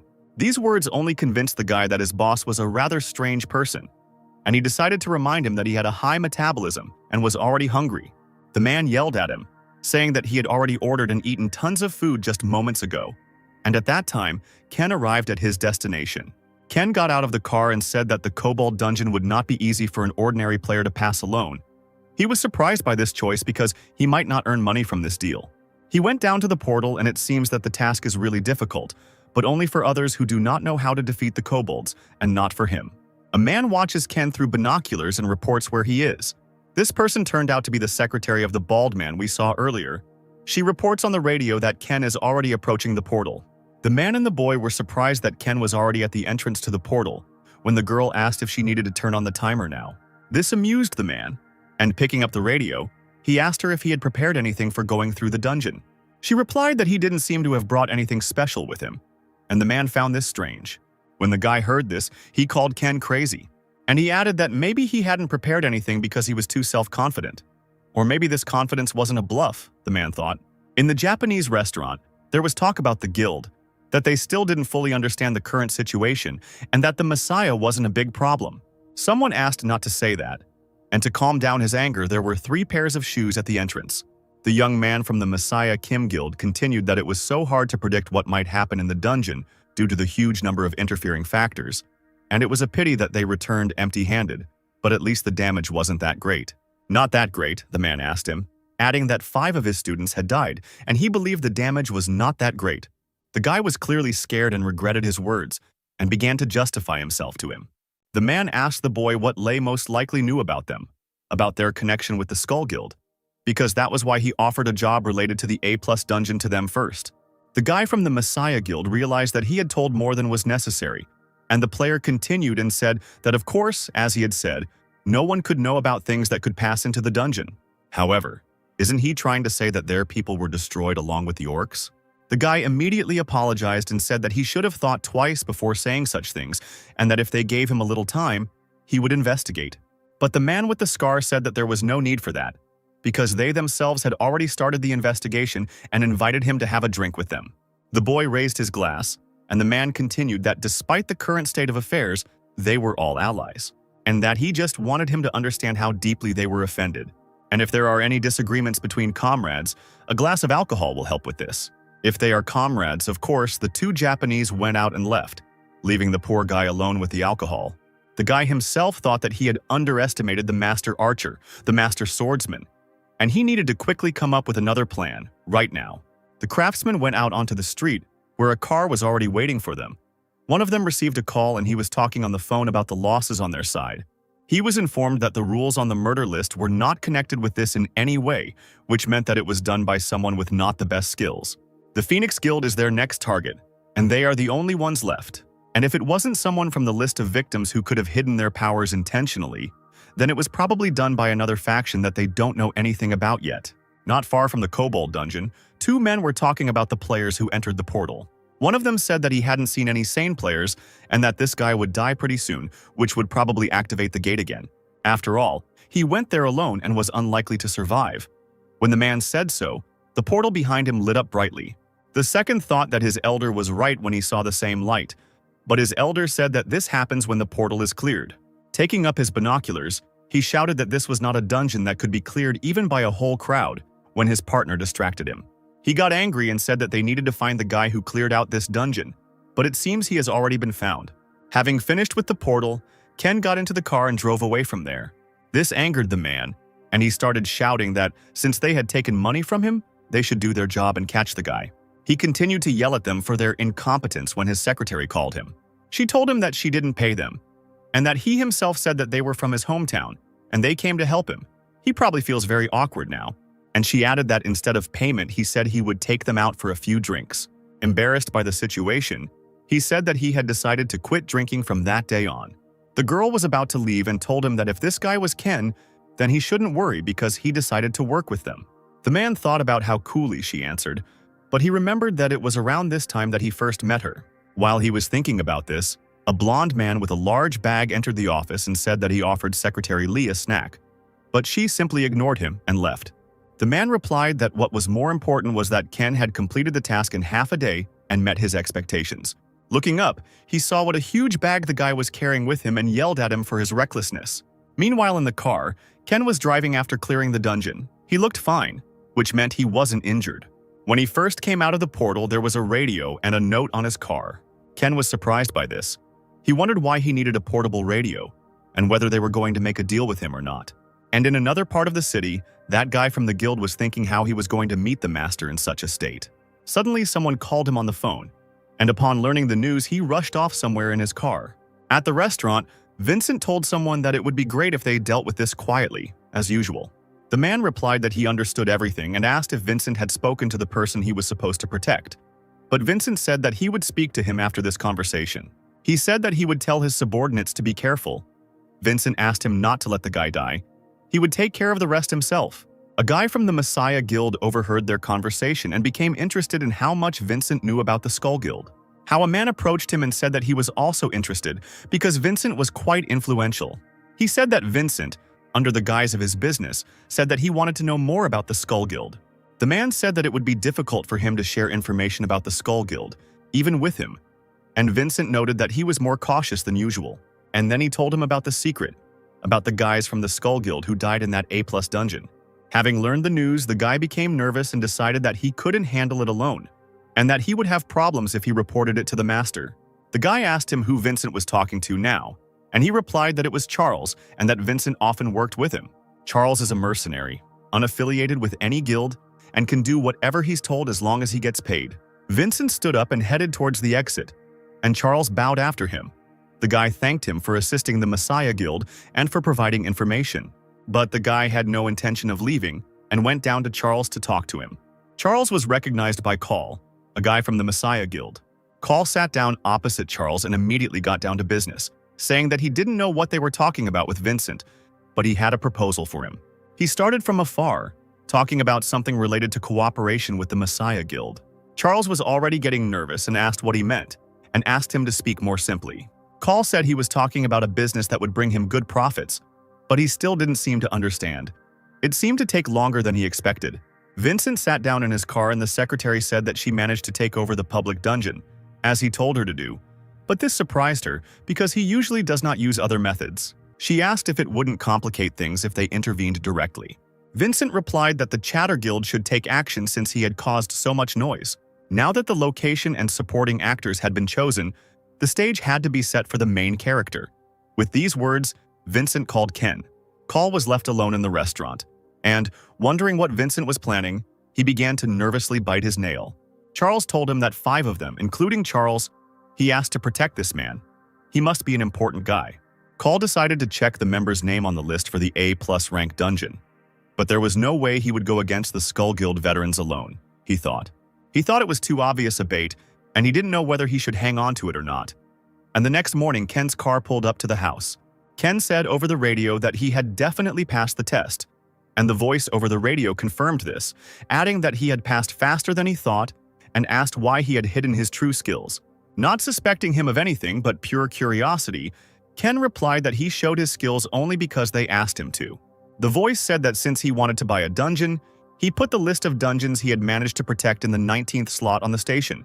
He offered to look over the list and if he needed anything to contact them, but Ken said he had a few things to do so he would call them in a few days. The man said he was ready to wait. The guy was also sitting in the office. The guy asked if his boss was really going to make a deal with this guy, and that he had a gut feeling that this guy was dangerous. But the man said that his gut feeling had ever been right, and even if it was, being a broker was risky in itself. Ken sat in Vincent's office and asked him why he wanted to use him as bait. Vincent started to say that he didn't know what rumors were going around about what they had talked about, but it was only a matter of time before they reached the Skull Guild. He thought that Ken was scared now, although he didn't care. He said that wouldn't Ken have lost his life if he had just sat there and done nothing? Vincent specially hired a couple of experienced guys and asked them to trust him and enter the dungeon with them. Ken said that his life was on the line, and maybe there was some reason why they had to do it this way. Vincent said that he was of course sorry, but he had several debts to these guys, and he was the kind of person who could no longer be indebted to anyone. Ken replied that he understood, since nothing could be done about it. Instead, he would like to increase his fee. Vincent decided that Ken had taken the bait. The secretary raised the envelope to Ken, saying that the boss had prepared something for him. Vincent said that if he became stronger than he was now, his survival rating would also increase. Ken left the house and thought how ridiculous I had sounded sorry. From Vincent. Before his objection in the past, Vincent met with the Japanese faction, and that it all ended with him going down the path of betrayal was an opportunistic outcome, Ken thought. Ken didn't imagine that he would give it to him as a gift. Vincent turned out to be more useful to Ken than he himself thought. A group of players gathered in the forest, and one began to whine that with such a rating, it would all end with him only paying off debts for the rest of his life. Their leader shut him up and said that Vincent just threw them here. But the players started complaining that it was unfair, and definitely not their fault, that they didn't know who did it. He yelled at him that if he had time to whine, he should spend it killing monsters. In the evening, Charles called Vincent and discussed his plan. But as soon as he finished talking to Vincent, and he asked that he just needed to hand Ken over to them. He added that he felt they had given him too little, considering they were losing an important client. Shouldn't they compensate him a little more? Call replied that if he meant money, he could always give him more after he finished the job, and he could also find him a new client. But Charles said he wanted to make a deal with the Messiah instead, and if he could arrange that, he wouldn't need the extra payment. Call said he couldn't arrange it because it was his personal request and had nothing to do with the guild. When Call left, Charles told his men that they had struck gold and that they would be rich when they finished the job. Charles said that they should take advantage of this opportunity and enjoy life after they get the money. The portal was cleared and only 3 guys from the Skull Guild came out, and the employees ran up to them. One of them asked where the players from the Phoenix Guild were, if they were all dead. But he was ignored. Those guys were professional players from Vincent's faction. The man desperately asked the guys from the Skull what happened to his members, but they just got into the car. He ran up to this group and asked them to tell him at least a little information so that he could explain himself to the families of the dead. Hearing this, the player took off his mask and with a terrible mockery said that he tore them apart until they were completely unrecognizable. Then he got into the car and they drove away. Already in the car, another player reminded him that the mater asked them to be as quiet as possible. The guy called and said that they had just finished work and asked if there was another assignment. Call replied that he had found a target. He was going to enter the dungeon as soon as the day was over, and he ordered them to come there immediately. The guy didn't like his tone, but still agreed to come. Vincent stood in his office and thought that as long as he used the Skull Guild effectively, he would get a good opportunity. He thought that he always knew that working only in Korea was a waste of time for him. Even if things don't go according to plan and Ken dies, at least he'll have information about the Skull Guild. So Ken came to the guys to complete the task. Ken introduced himself, as did Charles, and then he told him that another team was due to arrive soon, but it looked like they were running late. The players from the Skull Guild, who were already familiar to us, got out of the car. Ken looked at these guys and asked where the restroom was. Charles replied that he was going there himself so they could go together. Charles asked Ken when he came out that he was the guy they were supposed to escort. Ken was interested in the players who came, but Charles said they had to go in soon and they could talk on the way back. He continued that the others don't know that they are on the same side, so first of all, they shouldn't be seen together inside the dungeon, but they won't be far from Ken. Ken began to think about the mission when Charles mentioned that it was very likely that they would be ambushed on the 2nd level, and that if they started killing each other from the start, it would be difficult to clear the dungeon. Charles told Ken not to worry too much and just trust them, because they know how to do their job. Ken said that he would trust them and do what they said. Then Charles suggested that he go into the dungeon first so as not to arouse suspicion among the others. As soon as Ken moved away, a wicked grin appeared on Charles' face, and he decided that Ken would be easy to deal with. Already in the dungeon, a notification about the goblin arrived, and Charles said that the clearing condition was not that difficult, and they could split up and move one at a time. And Ken was offered to borrow someone from another group since he came here alone. One of the guys Charles said that he would go with him. Now that everyone was distributed, Charles ordered everyone to quickly kill the goblin and go to the 2nd level. The Skull Guild went one way and Charles's team went the other. Leaving Ken with one player, Charles looked back before leaving. And then Ken realized that the real battle would be on the second level of the game. Mike from the Skull Guild asked with displeasure why they weren't going after Ken now, and what they would do if he died prematurely. The caller who came with them said that he had hired people to accompany him, so there was no need to worry. And it would be too much trouble if Ken just ran away now. Call's last words hurt Mike, and he asked if he was implying that he didn't trust them, since Call decided to go into the dungeon with them. But Call replied that there was no need to be so offended by everything. In fact, Call came here to get rid of Charles and his guys when this was over. Charles asked the team what Ken was doing now, and one of the players replied that he was quite skilled at using the blood poison skill to catch and kill orcs. The players jokingly asked if Charles was too worried because they could easily handle him. But Charles said he was worried about how smoothly things were going. He said that Vincent and Call were not the kind of people who would spend large sums of money for nothing. And then the player asked him what he was up to. The moment he lets his guard down, we'll get him, Charles told his boys. They came to Ken, but he was already gone. Then Charles said that he must have left some traces. Judging by the smell of blood, they had come to the right place, but he was worried that one of his players was not showing up. This alarmed Charles, and he decided that something obviously went wrong. Suddenly, a player from his team shouted and pointed to two bodies. Apparently, Ken and their partner were lying there. Charles ordered that his player be examined first, and that the others should inspect the surrounding area while he was being treated. His neck was injured, and the player told him not to move because he wouldn't be able to stop the bleeding and he should also keep quiet. As he died, he pointed to Ken lying next to him. The player decided that his wounded partner wanted to help Ken, and said that it didn't matter if Ken died, since they were going to give him to Call anyway. Charles asked how things were, but the doctor replied that he was in serious condition and that he could die like that. The whole situation confused Charles. He thought that they couldn't fight each other because they knew they were on the same side. Here he remembered Call's words that this task had nothing to do with his guild, and that it was he who told him not to tell anyone about this mission. Charles realized that Call had also decided to kill them in this dungeon when his partner began to scream that the guy was bleeding. Just as he said that his magic would not help him, suddenly an orc skeleton appeared from under the ground. One quick swing of his sword and the skeleton warrior cut down their healer. Charles realized that the player was intentionally injured because they wanted to get to their healer. They deliberately got rid of the healer, he thought. He told the last player that Call had betrayed them, and that he should have known because the request was strange. Now the remaining players were surrounded by skeletal warriors. Meanwhile, the Skull Guild players were unaware and continued to hunt the orcs. The creepy guy bragged that the orcs kept attacking him, probably because they decided he was strong. But his partner said that it was not that, but rather his terrible smell, and asked him to tone down his cologne when entering the dungeon next time.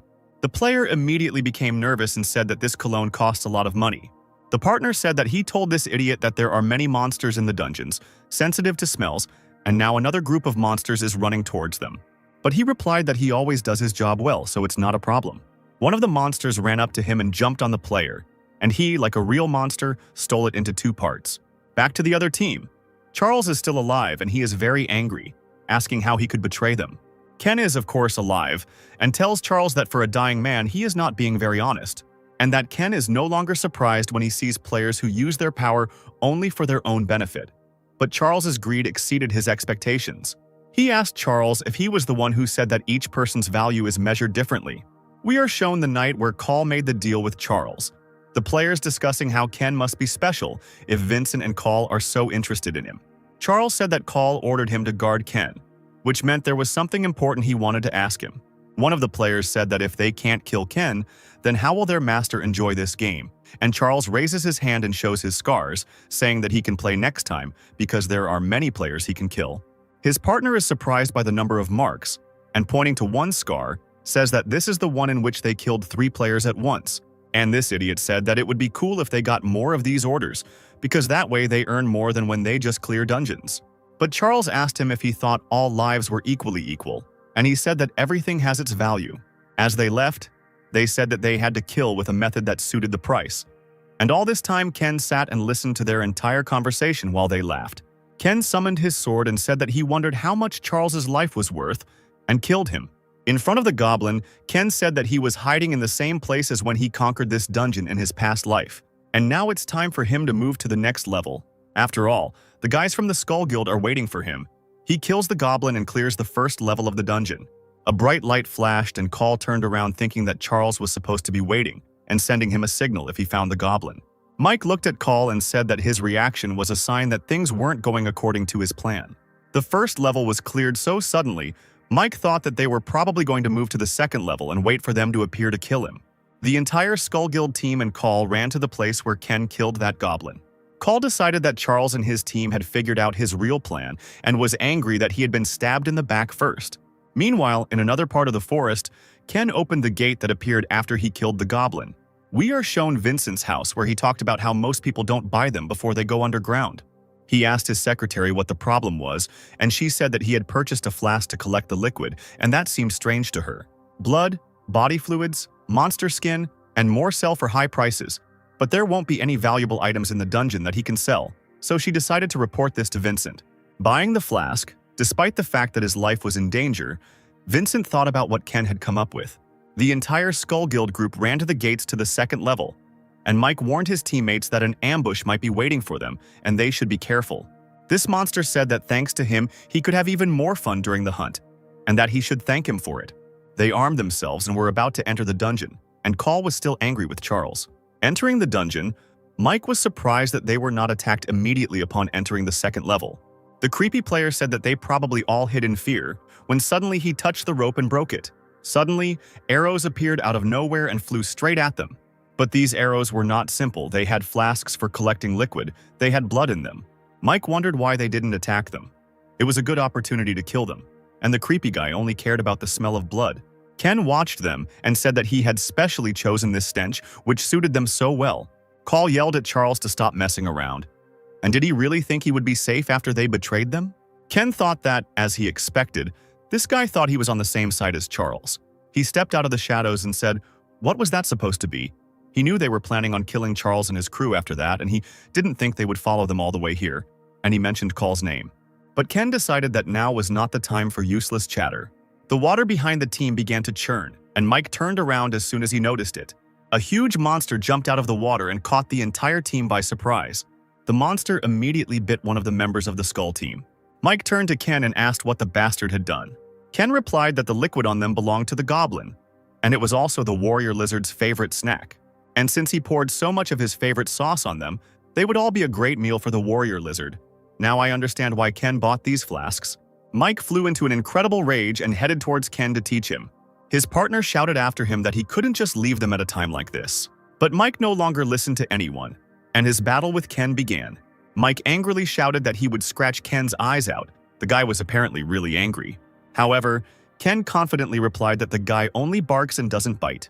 On the enemy's sword, Ken noticed that there was a mark on it that belonged to the master, which meant that it was his sword.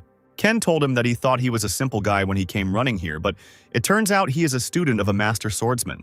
Mike was noticeably surprised when he heard Ken's words. Call wondered where Charles's team was, and Ken wasn't the main problem here. He thought that the four of them would have no trouble clearing out this dungeon even if they were alone. While he was standing there thinking about everything, the player yelled at him and ordered him to help him with this monster. But Call kept thinking about what if Charles and his guys showed up here at this moment, when all their forces were scattered. Then it was they who would be dead, and the water monster would stand up to its full height, ready to attack. Ken continued to talk to Mike about how his Nastia must be losing his touch, since someone like him had become his student. Mike was angered by this and swung his sword. Ken was glad that he was giving in to his provocations, but he was definitely experienced. Ken decided that it would be difficult to defeat him with just a sword, so he began to come up with a new plan. He bit his lip and spat his blood at Mike. He probably wants to use the blood curse. Mike asked angrily how Ken dared to spit blood in his face. He hardly knew about Ken's skill.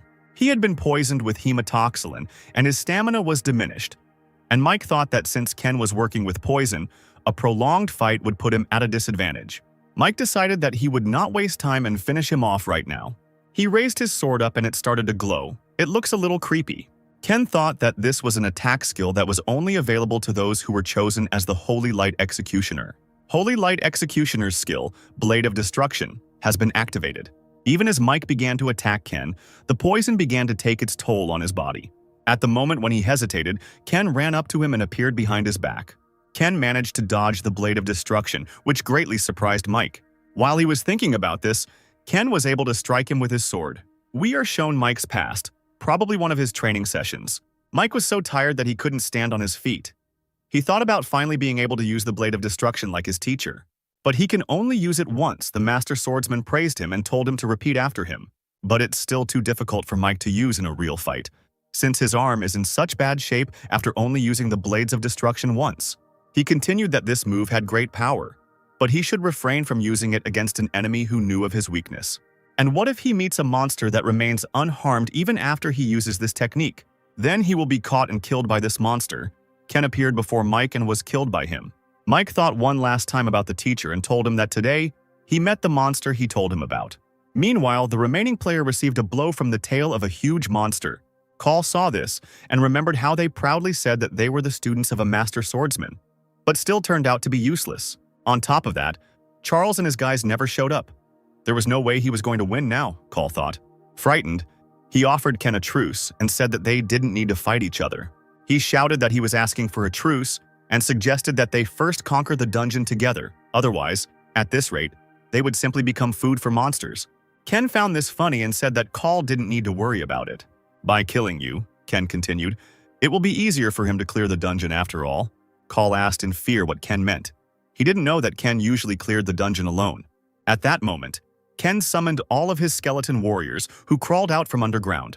Ken said how could he trust him after he tried to finish him off just moments ago. Call realized that Ken not only had the blood poisoning skill, but he could also summon the dead. As Call looked at Ken in surprise, a large monster jumped out from behind him. He jumped away from the monster in time, but it began to use its tail. Suddenly, that creepy player, who turned out to be still alive, jumped on his tail and attacked him. He yelled at Call that he had been asking for help for ages, but he was a son of a bitch, just standing there begging for mercy. Suddenly, the water monster grabs the player in its tail and lifts him up. The player ordered that his stinking head be removed and that he would suffocate from the stinking smell. The monster squeezes the player with its tail. It seems he died this time. Call decided that if he wanted to get out of here alive, he had only one chance. He realized that he couldn't cope with this monster on his own and decided to run away from here and hide until the other guys conquer this dungeon. He decided to deal with the rest later. Now the most important thing for him was to survive. He thought that he couldn't die here so miserably, and he started to run away. Something ran past him and Call turned to see what was happening behind him. That something turned out to be one of Ken's skeleton soldiers, who had already jumped onto the lizard and dealt the first blow. He inflicted blood poisoning on the lizard. Call was surprised that a skeleton soldier could move like that, and decided that his movement was like that of a high-level player. Besides how strong he was, there wasn't just one skeleton warrior, but 5. And then Call thought about Ken's strength. He realized that Ken had already gotten rid of Charles's team because they never showed up in the end. Call continued to think about how the members of the Devil's Guild were killed in the A+ dungeon. Now that he understood everything, he decided to run away from here and report everything he knew. But for some reason, the lizard continued to run only after Call, completely ignoring the skeletons. The lizard fell to the ground. Thanks to the poisoned blood skill, the lizard warrior's strength continued to decrease. When the lizard warrior fell, Call decided that the skeletons had defeated him and turned around. But turning around, he saw that the lizard was still standing undefeated. Call was horrified and asked why the lizard continued to follow only him, as if the skeletal soldiers were invisible. Ken stood to the side and said that now that Call was distracting the lizard warrior, it became easier for him. He thought that maybe Call didn't quite understand the current situation, due to the time when people could only rely on their level and items. We are shown the past of Ken and his partners. The girl asks why she puts dirt on her body. The man said he didn't know the details, but he had heard that the warrior lizard didn't have very good eyesight. So by putting this on themselves, they will be able to disguise themselves, he finished. Ken remembered his partners with a smile and wondered if everything was okay with them now. Meanwhile, Call continued to run away from the lizard, but realized that he could not get away from it forever. He decided that perhaps the lizard warrior was only aiming at players. Then he thought that he should not suffer alone, and that Ken should take part in this too. But as soon as he headed towards Ken, his path was blocked by one of Ken's skeleton soldiers. Call shouted, "How dare a skeleton soldier like him block the player's path?" But as soon as he rushed at him, another skeleton struck him first. Call's mask split in two and he froze in horror, not knowing what to do. The lizard didn't hesitate and pounced on Call while he was sitting, but he didn't reach him. Call only injured his leg and screamed in pain. Turning around, Call realized that he was under the watchful gaze of the lizard warrior and was stopped by skeletons. Call thought they had managed to kill him and looked like a madman who hoped he could now escape from here. Ken approached him and thanked him for distracting the warrior lizard. But it was time to wrap up. and Call asked in fear what he meant by wrap-up. He shouted that he wanted to talk to him and asked for help to get out of the dungeon. Ken said he should pay attention to that guy behind him. The lizard stood up and continued to look at Call, and Ken said that he should be wondering why the lizard was only going after him. His eyes act as heat sensors, and of course he has no interest in chasing cold skeletons. The lizard quickly rose and aimed at Call, who could no longer run because of his leg. Now we are shown Vincent, who was sitting in his office with his secretary, and they were watching the news which talked about the dungeon and that the Phoenix Guild refused to enter the dungeon. The girl said that a similar problem arose when he was planning to conquer a 6-level dungeon. As she predicted, the public opinion of the Phoenix Guild is terrible, the girl said while scrolling through social media. Vincent said that listening to weaklings was a waste of time, and right now they should concentrate solely on the 6th-level dungeon. An announcement appeared about the objection of the Messiah Guild. The girl came out with an official statement that the Messiah Guild was postponing the entrance to the dungeon. Even the Messiah Guild has postponed its entry, and on the internet everyone is writing about how they support this guild. The guy said it was obvious. It had been 2 years since this monster appeared, but there was still a lot they didn't know about this monster. And no player has ever returned alive from hunting this monster. So there's no point in even discussing difficulty when it comes to this monster. There is no information about this monster, and such a dangerous monster appeared in the country. The people accepted the decision of the Messiah Guild without any doubt. But the man wondered if it was true that the Messiah simply announced it without any ulterior motive. But suddenly something on the internet caught his attention. The man then asked the boy what he thought would happen if all the guilds delayed entering the dungeon. The boy didn't understand what he meant, and suggested that probably all the fearless players would gather, although it might still be difficult to clear the dungeon. Over time, the government will also want to get rid of this dungeon, and other countries will do the same. The man said that this was all true. Simply put, the dungeon would be conquered on a larger scale. But what if at that moment someone appeared and defeated the tailed lizard, the man suggested. Then the boy realized what his boss meant, that the Messiah Guild was deliberately trying to get more time. There must be a reason why they are in no hurry to enter the dungeon. The longer it is delayed, given the growing fear, the more unattended items will be in the dungeon. And when these guys defeat the tailed lizard, they will be able to get both fame and fortune. But let's get back to Ken, who received the achievement Hunter and Lizard Warriors catalog as a gift. Also, his level rose, and the rank of the poisoned blood skill increased, as did the skeleton soldiers. It was all over faster than he expected, thanks to the fact that the skeletal soldiers had no body temperature. But since he got involved with guys who have connections with the Messiah Guild, it will be difficult for him to move freely. Ken took Mike's sword made from the shell of an armadillo. This sword, forged from the shell of an armadillo, is not easy to destroy, rank unique. The weapon that the master swordsman used is not a bad option. Ken handed the sword to one of the skeleton soldiers and ordered him to use it. He walked up to Mike and said they needed to talk and activated his Eye of Anubis. The dungeon was cleared. Ken calmly walked out of the portal when a worker ran up to him and asked what happened to the others. Ken immediately said that they were all killed except him. But his answer did not please the worker, and he asked him to explain everything in more detail, because he still had to write a report and present it to the guild. Ken said he could just write that the warrior lizard was stronger than they thought. He called someone and said that he completed the task as Vincent ordered, and also one of the guys who aimed at him was using a sword of a unique rank that previously belonged to a master swordsman. Ken continued that the master is an important member of the Messiah Guild, as well as the head of the faction. The Japanese faction, Ken said he was sure they were the main branch of the Skull Guild. Other than that, he didn't find anything, but he might be able to get more information if he looked into it better. Having finished the conversation, he said that he would call him back. And as he left the room, he looked at the TV that was standing in the room. It seems it was not for nothing that Ken stood right in front of the TV and told everything he knew over the phone, because there is a camera installed in the TV. In Mike's memories, he was talking to some man. He was telling him that they had taken special precautions because he would be interacting with a person who was being monitored by the guild. He told Mike that he had planted a bug behind the TV so that he would be aware. Ken, of course, found out everything and said that those bastards from the Skull would fall into their own trap. And now the Skull Guild would turn its attention to Vincent. "Speak of the devil and he will appear," Vincent called Ken. Vincent said he had heard that everyone had been killed except him, as luck was on his side, and asked Ken if he had any information for him. Ken said he couldn't find anything else because he was focused on survival, but said he knew where the Skull Guild's main branch was. Vincent asked Ken to come to his house tomorrow because he wants to hear more information. Ken got into the car and drove to the station to storage cell number 19. He thought Owen was a pretty careful broker as he approached the right cell. Ken wondered if Oven knew he was a target too.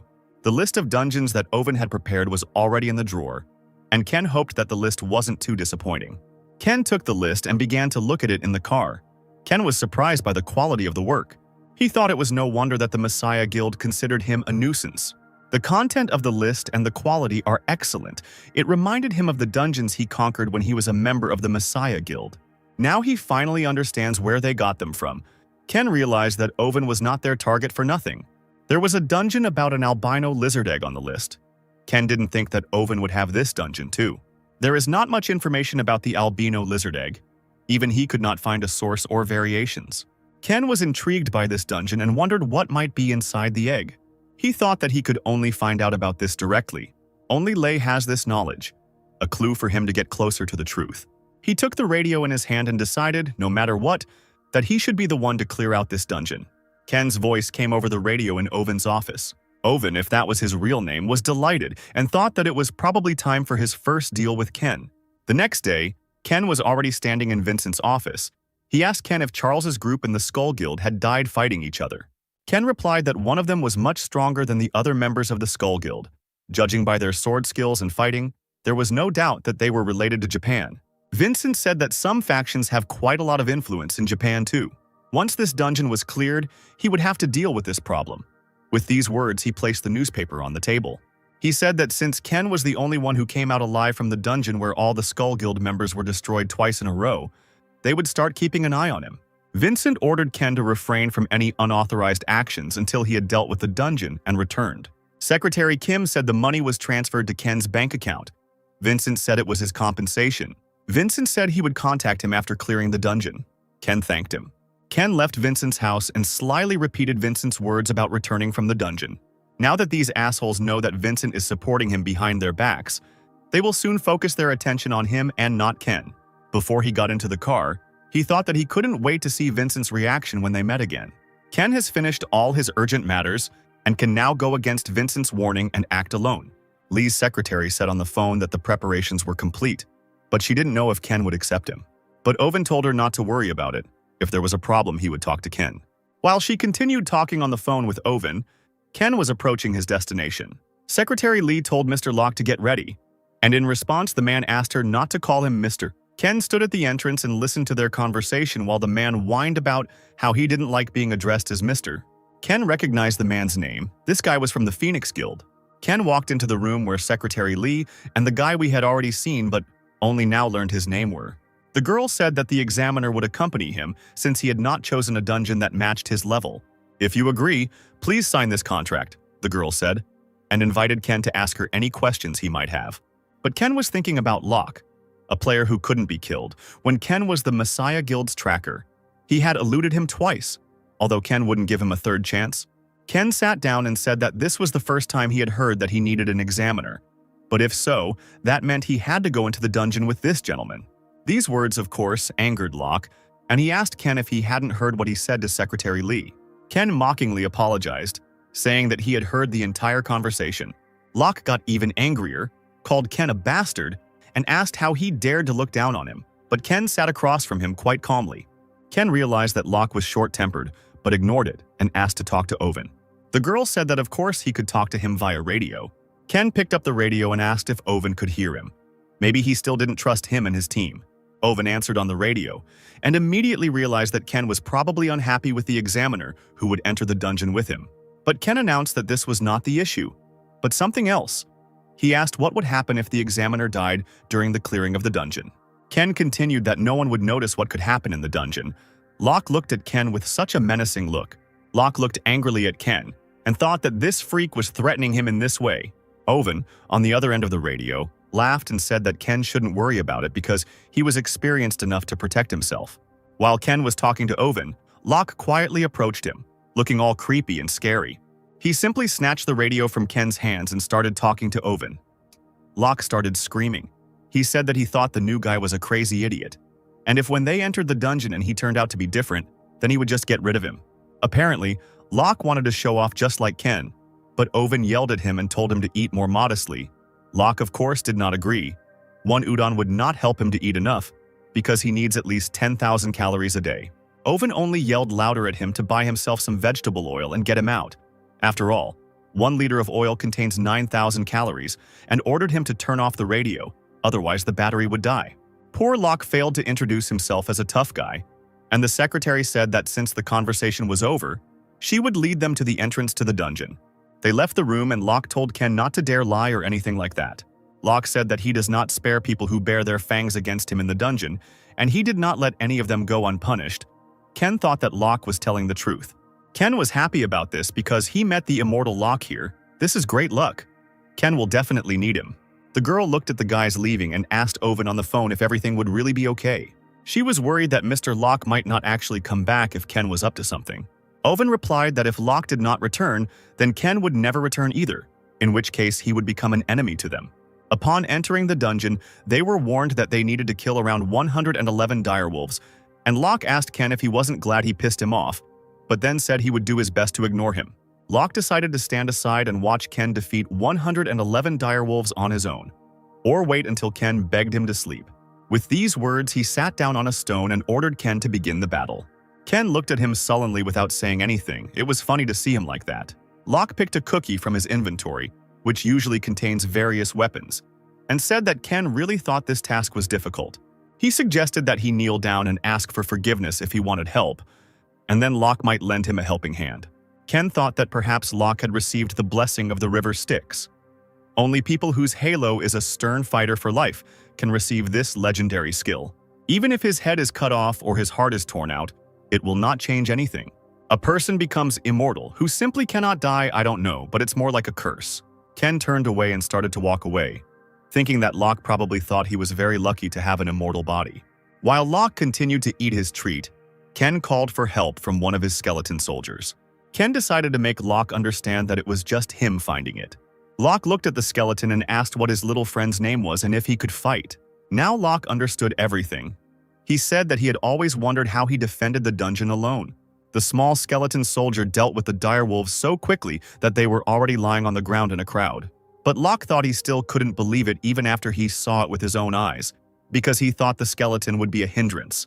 Still, he can swing a sword like a high-level player, and the number of skeletons he can summon increases as his level increases. He thought it was dangerous to be his enemy. As he expected, he is not an ordinary person. Locke, looking at Ken's skills, decided that he would tell Owen everything when he returned. Ken asked how he was doing with his abilities. Locke said that everything was fine, and that he probably didn't need his help. He said he was going to tell him all about it after they were done here, to which Ken casually replied, "Okay." Locke noticed this and said that he had just suddenly spoken to him informally. Suddenly, Ken summoned all his skeleton soldiers and they surrounded Locke. Locke said that these cute skeletons seemed to suddenly become a little more aggressive and asked what he did. Ken looked down at Locke and said, "Wasn't he the one who said he would just sit and watch until he begged him?" Locke laughed and said that, of course, he was just joking. He kept saying that it was just a joke and it was his fault if he offended him. Shouting that it was his fault, he suddenly lunged at Ken, swinging his fist. However, Ken immediately understood everything and easily grabbed Locke and, turning him over, threw him to the ground. "Trying to attack the summoner himself first instead of the skeletons is a good try," Ken said when Locke woke up. Locke thought that Ken was moving as if he had foreseen all this, and then he realized that Ken had been hiding his true abilities all this time. He told Ken that he didn't know what he wanted from him, but he wouldn't get anything from him. Locke wondered for what purpose he had approached them. Locke told Ken that he could keep a secret. Ken looked at him with his creepy eyes and mockingly asked if it was true. "But it doesn't matter anyway," Ken said, and his skeletons presented their swords to Locke. He tied up Locke and hung him from a tree, Locke screaming and ordering Ken to untie him. Locke started shouting that he was hungry and was he really going to starve him to death. After listening to him, Ken cut the rope and Locke fell from such a height straight to the ground. When he fell, Ken said he would give him a chance and time to prepare, but Locke didn't understand anything. Then Ken said that he showed his skills, so now it's his turn to show his. He said to use him as bait so that the skeleton warriors could easily attack them. Then he would let him go. But Locke said he wasn't going to follow his orders, so Ken tied the rope tighter and asked him if he was sure about that. Ken asked if he wanted to hang on the tree some more. Locke thought this guy was definitely crazy. He said that Ken was right and that he had no right to object, because he was the best trunk, the player who usually distracted the monsters. Locke began his work, attracting the attention of all the monsters by fighting them. But there were too many of them for one to fight, and the skeletons appeared behind the wolves and began to fight them. Here, Locke broke free from this crowd of wolves. Thanks to his ability, he remained alive. He was incredibly tired after all. He was fighting a pack of wolves alone, and with his bare hands at that. As Ken stood in the tree and looked at him, he thought that it wasn't like before. But Locke was still not that easy to kill. He'd be a nice little asset in the future, Ken thought, as he watched Locke suffer alone. Locke continued to fight alone, not even getting a chance to take a break. The skeletons continued to fight the wolves as ferociously as before. Locke was incredibly tired while he was distracting the wolves. Suddenly, the one remaining wolf began to gnaw at his leg. He grabbed it and threw it straight at the skeleton, sweetly telling the skeleton that this wolf was his. They were able to clear the dungeon, and for some reason Locke started talking to the skeletons, asking them that they were probably being overworked because they met the wrong master. He kindly praised them for their hard work and said that they were more useful than some. Locke looked at the skeleton soldier and decided to give him a high five. The skeleton soldier looked at Locke and simply turned away, ignoring his kind gesture. This, of course, angered Locke, and he yelled at the skeleton that how could he ignore him? When he tried to grab it, the skeleton dodged, and Locke angrily asked if the skeleton could do anything other than stare at him. While he screamed for the skeleton to attack him, Ken watched from afar. Ken watched him with his stern gaze. He remembered that in his past life, Locke was not the same as he remembered him. A powerful man with an immortal body who fought against the Messiah Guild, Locke was one of the strongest people he recognized at the time. And now this same guy is trying to make friends with dead skeletons. To make use of his immortality, he uses a fighting method that involves bones rather than flesh, Ken thought. Ken couldn't get to him quickly because of this destructive method. Looking at him now, he doesn't see the anger that was in him before. There must definitely be a trigger that changed him. Ken has no memories of Owen, but it seems like they were very close in the past. Perhaps Owen's death awakened Locke, meaning that if Owen survives, there is a high chance that the Messiah Guild will be excluded from the blueprint for the future. While Ken stood there by the door, pondering everything, Locke looked at him suspiciously, wondering about his intentions. He remembered that Ken had lured just enough wolves here for him to be able to deal with them without dying. It's not just a coincidence, it's continuous, right during his recovery. It's not just an analysis of monsters and dungeons, but something that can only be done by someone who has an absolute understanding of what's going on. This kind of sensation is not just a high-level ability. Locke admitted that it surpasses him in every aspect. Just at that moment, Ken came up and said that he had done well, and now they could move on to the second level.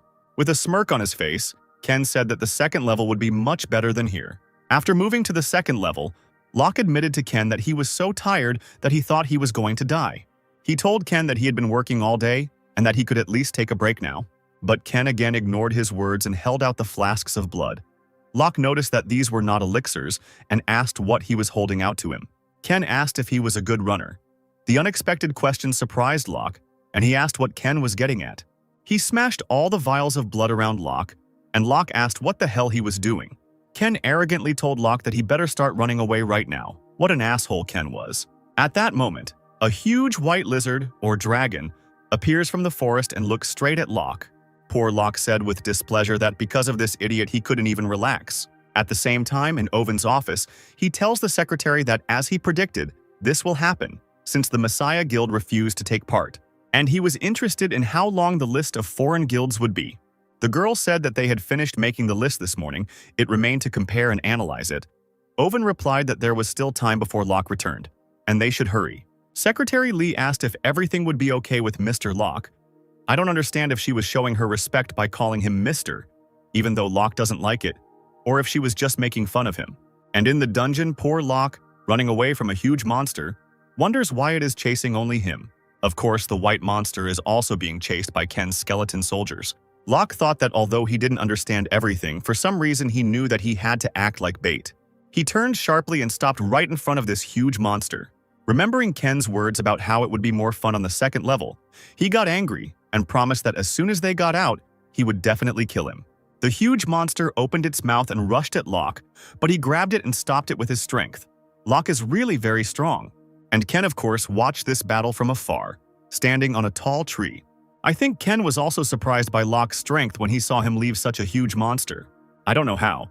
But Locke stopped this huge monster, continued to smile, and said that there was no need to delay this any longer. And one of the large skeleton warriors of Ken ran up to this monster with his sword. The albino lizard was subjected to the blood poisoning skill when the skeleton stabbed it with his sword. Then other skeleton warriors jumped on this huge lizard and also wounded it. Now the blood poisoning skill is activated to the maximum. Locke thought that each of these skeletons looked like they had been individually trained to such a high level that if someone else had been calling on the skeleton warriors, they would have been called in for support or to stall for time.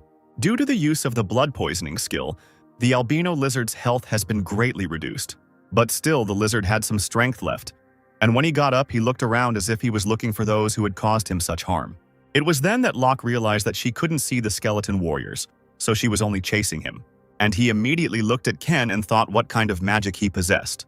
Remembering his words that it would be more fun here, he realized that Ken had planned all this from the very beginning.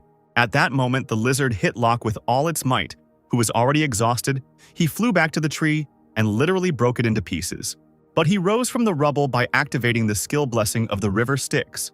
Locke recovered instantly after taking as much damage as Ken expected him to. True, only Ken was happy now, but definitely not Locke, who was angry that he was wasting calories on this monster. He decided to deal with this lizard as quickly as possible and prepared to attack it. Locke ran up to the monster and started hitting him with all his might. The skeleton soldiers didn't hesitate either and immediately ran up to the monster. Locke realized that these skeletons were using him as bait, just like their master. The two skeletons stabbed their swords into the albino lizard's sides, the blood poisoning skill spreading throughout the albino lizard's entire body. At this moment, when the lizard was most distracted, the skeleton soldier jumped on top with a sword in his hands. The skeleton shot him right in the head. The albino lizard was defeated, and Ken's level rose. Ken climbed down from the tree. He earned the achievement Albino Lizard Hunter, and as a reward, he will receive a catalog. The rank of the poisoned blood skill increased, and the rank of the skeletons also increased, and the messenger of the underworld admired his endurance, and the messenger bestowed his favor on him. Now we are shown other skeleton soldiers fighting the monster, but they couldn't cope with the monster. One after another, they died, and the player thought that if they kept moving back and forth like that, they would all fall down one after another, and he decided that he needed to summon more skeletons. He's leveled up, 50 trolls have been slain, he's earned the Troll Hunter achievement, but he's still not advanced enough to get the attention of the underworld's messenger. The player thought that he was able to kill 50 trolls by himself, but still couldn't get his attention. This made him angry, and he started wondering who this guy was. Meanwhile, Ken and Locke stood in front of the dead lizard. Locke thought how hungry he was to death because of Ken, and told him that if they were finished, they should get out of here. Or is there something left? Locke asked. Ken looked at him and said gloomily that the most important thing remained. He walked up to the lizard's body and, with a sword in his hands, ran the second one across the lizard's stomach. With a sharp movement, he cut the lizard's belly with his sword. Ken reached his hand inside. Finally, it's in my hands, Ken said. The guys cleared the dungeon and they found an albino lizard egg. Ken was pleased with his work. The Messiah Guild went far for what was in this egg, and right now it was in Ken's hands. And now he had a chance to find out what was inside this egg. The egg also surprised Locke, who assumed that all this clearing was to protect this item. He had completely forgotten about the egg, having been running around all day because of Ken, and now he decided to ask what he was going to do with this object. Ken ignored his words. Locke must have been used to being unnoticed. Ken took the sword in his hands and began to break the egg. This greatly surprised Locke, and he told Ken that they didn't know what it was capable of, so there was no need to break it. Inside the egg was a skill page, not what I expected. It turns out that Ken didn't expect this either. Locke was also surprised when he saw the skill page inside the egg. He came across the power of Apophis, the required condition of the messenger of the underworld, the effect of resistance to any type of poison. The king of deadly poison. He has dealt with all types of poisons but has not been damaged by any of them thanks to his skill, Apophis's power. A villain who uses his power to take what he wants from people and brutally kills them with poison. At the peak of his crime, the Messiah Guild declared that they would judge the king by lethal poisoning. Messi's guild has said it will try the king of deadly poisoning, with many losing their lives in the process. Even now, Ken can remember every single one of his comrades who died from that bastard's poison. An albino lizard egg. Ken didn't know anything about it except that the Messiah Guild had it. He had never heard of this skill, but the deadly poison king couldn't steal it. The only option is that the Messiah Guild gave it to the king of deadly poisoning. They deliberately created the king as a villain to look like the saviors. Anger filled Ken again and he clutched the envelope in his hands, thinking that once again, Lei had made him realize that their comrades' deaths were in vain. He tore open the envelope, Ken deciding that if he could master this skill, Their senseless deaths would never happen again. Ken gained the power of Apophis and became resistant to any type of poison. But remembering Lei, Ken was absolutely certain that he would kill him with his own hands. Locke was surprised that Ken was in such a bad mood. Even though he kept the reward for himself, Ken told Locke that it was time to get out. The dungeon was cleared and Locke and Ken returned to the office, which was empty except for a package on the table. Loka was pleased by this and ran to the bag in the hope of seeing the food he had been waiting for all this time. But unfortunately, there was no food in the bag. Only 2 bottles of water and a radio, which made Locke very angry. Owen was in his office and thought that someone was talking about him because his ears were itching. The radio rang, and Owen was surprised that they had done it so quickly. Understanding the radio, he said that they were able to clear the dungeon in less than 3 days, although it was not of a low level of difficulty, and asked how everything went. "Not bad," he answered, and asked if anything was happening outside. Owen said that there was no news yet about Vincent's side that went underground. However, there is a problem with foreigners. The Great Guild and the Border Guild that belong to the 5 leading world guilds have merged. And also a dragon hunter has captured the 100th dragon in a 5-level dungeon. Golden Dragon. When the first Golden Dragon appeared, people were only interested in its skin.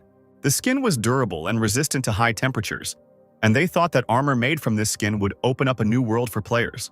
But it was the Golden Dragon's digestive juices that changed history, not its skin. Ken is unsure of how exactly it was used, as it was banished at the time, but was later discovered to be helpful in removing seals and curses. From Balmung Lei, the seal was also removed using the gastric juice of the Golden Dragon. Its value exceeded all expectations. Ken decided that he had to get it before people found out about it. Alvin said that this was the only significant event in the last few days and asked Ken if he wanted to ask anything else. Since Ken had no questions left, Owen said that he would ask the examiner for details on how to complete the dungeon, and they would give him a regular phone number to contact him in the future. They gave him an old phone because its connection can't be tracked, so it's much safer. Loku ordered him not to run away anywhere and to return straight to the office. Poor Locke started screaming that it was his fault that he worked so much, and now he deserved a rest. He told him not to talk to him informally and said that he had prepared food for him. But Locke wasn't particularly happy, and snatching the radio from Ken's hands, he said that 1 dish wouldn't be enough. Before leaving the office, Locke looked at Ken. He looked at him sternly, wondering if he was going to have to hang around with this guy in the future. Ken looked at Locke with the same look, but said nothing. The very next morning in Owen's office, Locke again began to whine that he couldn't rest, and asked Owen why he had called him so early, and hadn't he submitted his report yesterday. But Owen said that he had called him specifically about his report to speed up the process, and threw the tablet on the table. Tailed Lizard Hunt? Rank A+ dungeon? Locke was surprised to think that he would have to clear this dungeon alone.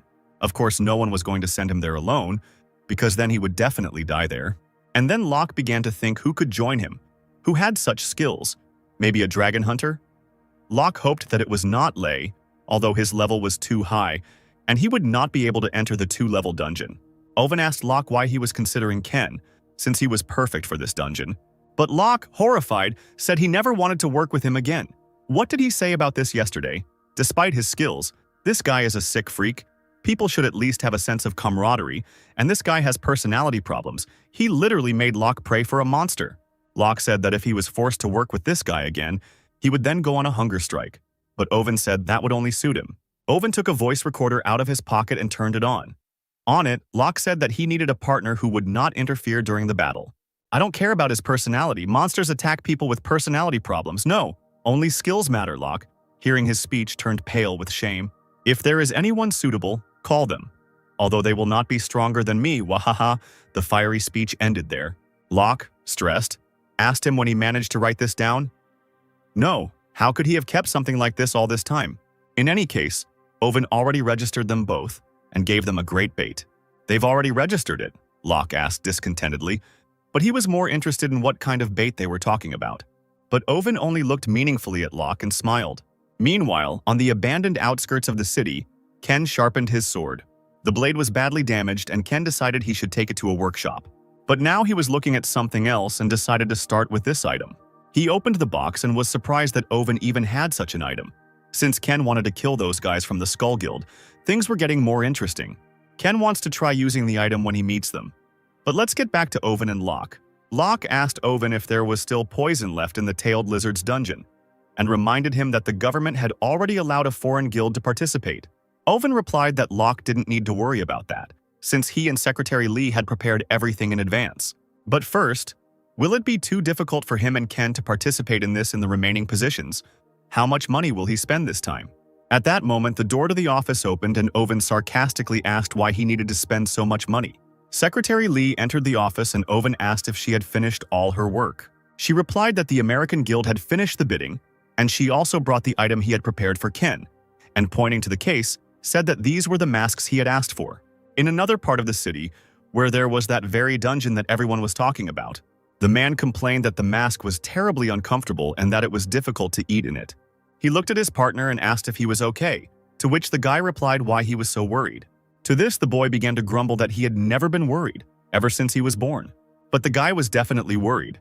Stamping his foot, he thought about how no one returns from the tailed lizard's dungeon. So why is this guy so calm? He began to tease him, saying that even though he said so, he was probably scared. The guy calmly agreed with him. While the guy was jokingly repeating that he shouldn't worry too much, the guy was just thinking about how he couldn't imagine getting to that thing. He told his partner to remember to buy him some meat for the final attack after they were done with this dungeon, and to remember that they were partners in the dungeon. So he can't do that weird thing again like last time. The phone that Owen gave Ken rang, and Ken answered the call. Owen immediately said that he heard about his great performance in the dungeon. He asked Ken if he wanted to take part in the tailed lizard's dungeon. Ken said that he didn't know yet, because just entering it was already dangerous. Owen laughed and said he understood why he didn't like the idea, but asked if he was good at dealing with skeleton warriors. He said he had prepared something legendary that suited him perfectly.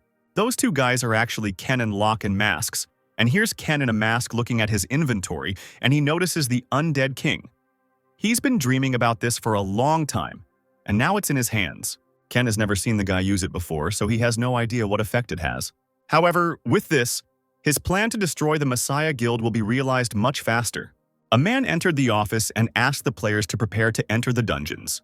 The guys got up and headed towards the entrance. Ken thought that he would try out the Grim Reaper mask on the first level. The dungeon has already gathered many players who have received a notification to live in the dungeon for 5 days in order to move to the next level. Not a single player liked these conditions and everyone started complaining. Locke said that it may seem like survival is easy, since they only have to survive for 5 days. But it will be difficult to survive here alone, because there can be countless monsters there. Locke asked Ken what they were going to do, and Ken suggested they do a test first. The word test did not please Locke at all. Rather, it made him even more nervous. After all, he thought that he would have to go through the same thing again as the second dungeon. Frustrated, Locke asked Ken if he heard him in the office and asked if he was going to put him through that torture again. But Ken said he just got a new item, so it's okay to check his actions now. Locke was glad that Ken was going to test the item and not him. Ken suggested finding a quiet place to test it. Deep in the forest, Ken summoned his skeleton warrior. Locke greeted him warmly and noticed that the skeleton had prepared his armor. While Locke decided to play with the skeleton, Ken was looking for something in his inventory. He prepared the Grim Reaper mask. With the mask, he can control and connect himself with the undead. Ken put on his mask and got the Grim Reaper mask achievement. Ken's magic power increased, and he thought that was already a good addition. Suddenly, he noticed a thread that connected him to the skeleton warrior. But as Ken said earlier, he had never seen the mask in action, so he didn't know what to do. Suddenly, the thread connected to Ken's nervous system, and opening his eyes, Ken saw Locke in front of him, who had been playing with the skeleton all this time. Locke continued to chat pleasantly with the skeleton, unaware that Ken had already joined him. Suddenly, the skeleton spoke and ordered Locke to remove his hand. Poor Locke jumped back and said in horror that the skeleton had learned to talk.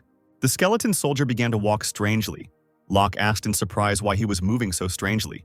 Suddenly, the poor skeleton fell to the ground, and Locke thought that he was dead, and began to check with his foot whether he was alive. Ken realized that controlling the skeleton warrior was more difficult than he thought. While the guys were checking the mask, one group was discussing what to do. A guy named Alex said that they don't know what kind of monsters might appear here, so they need to act slowly. He suggested just watching for a couple of days. He thought it would be wise to join forces with others to survive. They looked at the other players and decided that they thought the same thing.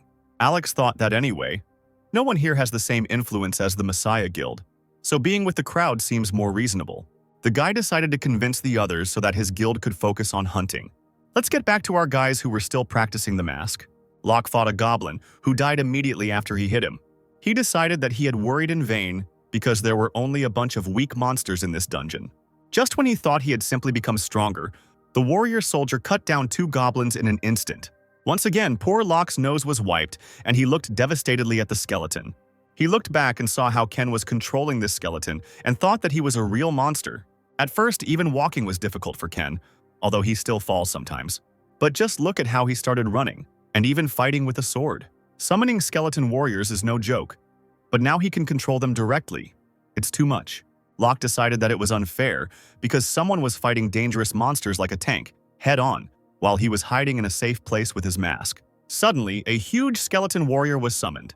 Locke was very surprised that, being in such a state, Ken managed to summon another skeleton warrior. Ken thought that although he was able to use the summoning skill while connected to the skeleton, he had used up 3 times his magical energy to do so. He thought that he probably wouldn't be able to use the poisoned blood skill in this state, the skeleton. That is, Ken asked Locke how his condition was. Locke replied with displeasure that good manners meant looking your interlocutor in the face when you were talking to him. He said he didn't like that even ordinary bones ignored him. Ken suddenly appeared behind Locke and asked if he liked it when he talked to him like that. Ken looked cooler in this mask. Locke jumped back in surprise, and Ken asked him again how he was feeling. He replied that he felt better now that he had taught a lesson in good manners, but then he got scared and said that he had said that to monsters. Ken calmly replied that since everything was fine, they could leave here. But this made Locke angry because, as he said, he had been fighting like a madman all this time. He asked Ken why they needed to leave, and what about the orcs he had defeated. Ken put on his Grim Reaper mask and said with a smirk that this was just the beginning. Locke immediately became scared and began to lie that his body was not feeling well. He began to invent a diagnosis for himself and settled on anemia. And then suddenly his head started spinning, the guy was lying and not blushing. The skeleton warrior began to poke Locke with his sword, and Locke, frightened, asked what he wanted. Ken, through the skeleton, said that since he had anemia, he would give him iron. An angry Locke said he was just poking him with his sword. Iron still gets into your body, the skeleton said correctly. Locke started yelling at him, and Ken decided that since he was yelling like that, it meant he was feeling much better. Ken turned and ordered Locke to follow him so they could get ready. Locke was angry that he couldn't do anything to Ken and had to just obey all the time. Ken and Locke picked up axes and began to chop down trees. Locke wondered what Ken was thinking about, since ever since they entered the dungeon, all he had done was chop down trees, not monsters. On the second day, the teams began hunting for goblins that they came across. Also on the third day, all the players continued to fight. One of the players said that initially it was a survival quest, but it wasn't supposed to be like that, and that even the monsters weren't as numerous as they usually are. Alex said that the Burnout quest was in the A+ dungeon, but here, when they were all together, they relaxed too much. He realized that something was wrong here and decided to explore the area despite the fact that it could be dangerous. And Ken raised his level once more, and the messenger of the underworld, imbued with sympathy for his incredible essence, sent him a reward. Warriors Gathering Mastery crowns the power of skeleton warriors and the number of skeletons summoned. The effects will multiply as the skill rank increases. After gaining a new skill, Ken immediately told Locke that it was time to move on. Locke said they could use all of this since they worked so hard yesterday to build it. But Ken said that the situation had changed and he had revised the plan. Locke asked how the situation had changed.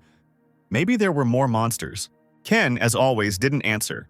He walked up to the monster and summoned several skeleton warriors at once. Locke asked Ken in shock that he could only summon 5 skeletons. Ken turned around and said that it was like that before, but now everything has changed. Alex's group ran to a pile of dead orcs that our guys had killed. Alex thought it looked more like a massacre than a battle, and wondered what kind of person could do such a thing. While he was thinking about who he might have missed, since Alex had gathered all the talented people, his partner said that he saw something on the other side. They came through the bushes, and Alex asked them what they saw there. The whole team froze in shock when they saw the huge maze. They started running around the entire labyrinth and saw a bunch of dead orcs. Alex realized that this wooden labyrinth was built to lure all these monsters into a trap. There are even more monsters outside, but it still doesn't compare to the inside of the labyrinth. Alex thought this was all so different from any battle he had seen before, and wondered what the guy was thinking when he was planning all this. Now he understood why they were able to relax so much despite the fact that the quest was a burnout, and decided to gather the remaining players. Locke said it wasn't really his style to kill orcs like that, but I guess it depended on the situation. He asked Ken why they kept moving around. He said with displeasure that he was not going to build such a maze anymore, but Ken reassured him by saying that they would not need them anymore. Ken patted the skeleton's head and said that now that his human strength had increased, the traps and maze would be a waste of time. Gathering around his skeletal warriors, he said that it would now be quicker for him to simply hunt down the monsters. Locke was glad that he could now show Ken his skills while they were catching monsters. Ken pulled out his sword, and Locke immediately became worried, saying that his anemia no longer bothered him, so he didn't need iron. But he calmly turned to Locke and said that he was going to lead him and his skeleton soldiers. Locke said that if that was the case, he was going to give it his all and he wouldn't care about some clumsy guy running in front of him. But after just a few minutes, we see that Locke is already exhausted and barely breathing.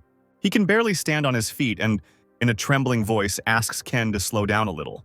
Locke, tired from running, asks Ken for a rest they just started, but he can no longer stand on his feet. One of the skeleton warriors runs past Locke, turns around and looks at him meaningfully. And then he runs away without saying a word about Locke's torment. This made Locke very angry and he yelled at him, telling him not to dare laugh at him. He gets angry quite easily. All sweaty, he began to think about what kind of person Ken was and where he got such endurance from. Although that was not the point. His fighting style was completely different from his. Locke attacks head-on with his bare hands, and as a result, his stamina wears down pretty quickly. While this guy attacks his opponent from behind and easily avoids damage, an effective fighting style. Sadly, Locke also wanted to learn this style since it was more effective. Ken turned around and looked at Locke, who was still lagging behind, and asked him what was the matter, and mockingly asked if he wasn't going to show his abilities to him. Locke wasn't particularly happy that Ken still remembered his cool line he said earlier, and of course he had to repeat that he intended to prove his strength.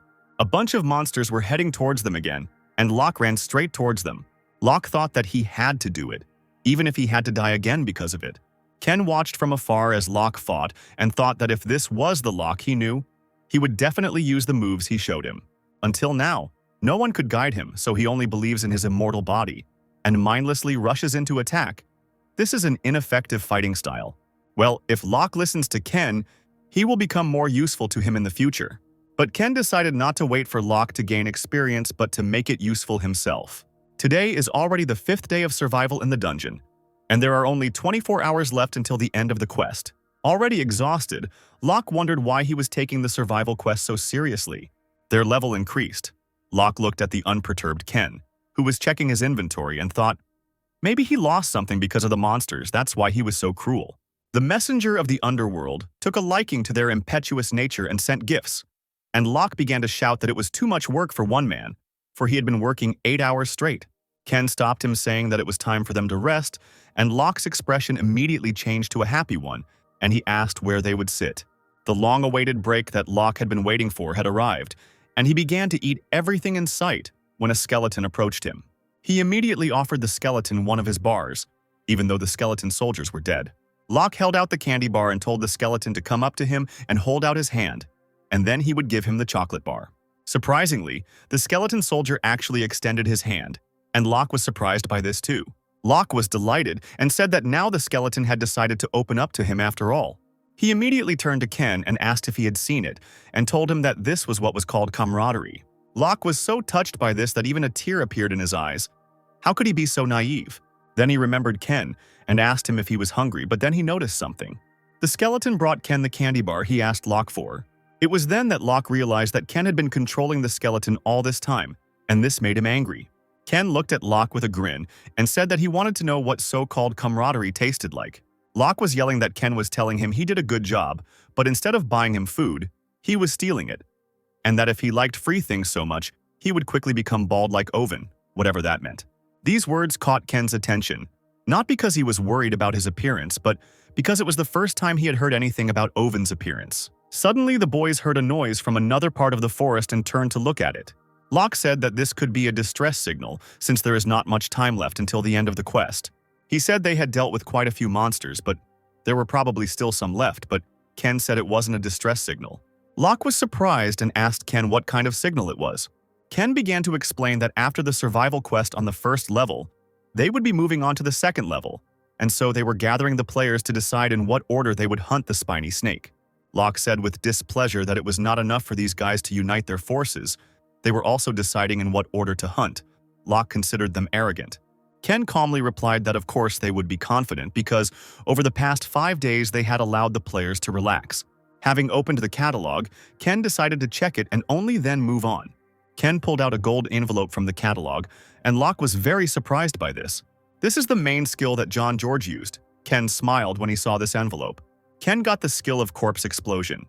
The effect is that if the player enters the manual into the monster's body, it will explode at any moment, and all the players gathered together and listened to Alex.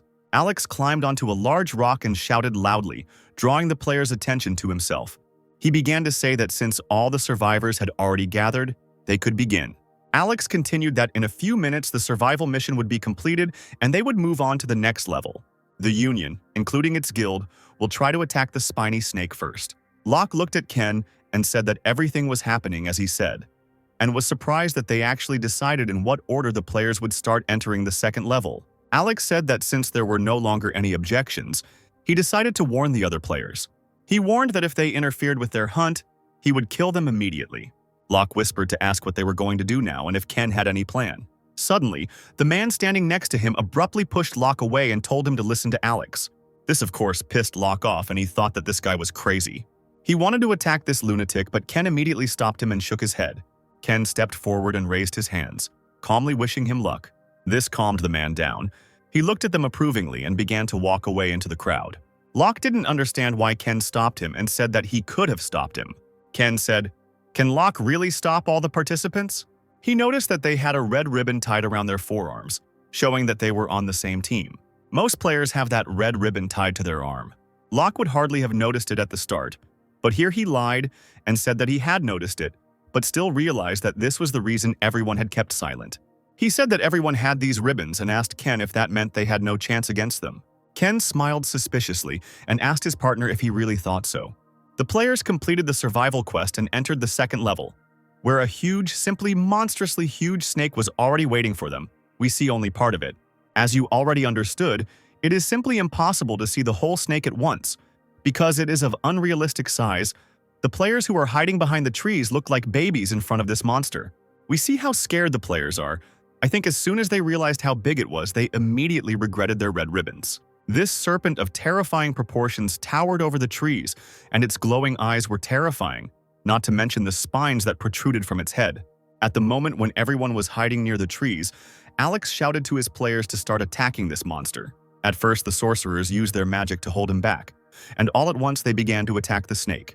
The snake's head caught fire from the blows of the mages, who continued to aim at the huge monster. Ken and Locke watched this battle near the cliff. Locke asked Ken if they were just going to stand there and watch while they caught the spiny snake at this rate. But Ken was unwavering. He watched the battle without emotion and told Locke that they would not be able to catch her. Locke was surprised by Ken's confidence and asked why they couldn't catch this monster. Because with such a number of people, wouldn't that be enough? Ken asked Locke what he does when he encounters a monster. The first thing Locke said was that he first tried to attack it and hit it, because he doesn't know what it's capable of. It's hard to deal with unexpected developments when you show everything you can do at the very beginning, Ken agreed, and turned his attention to the ongoing battle.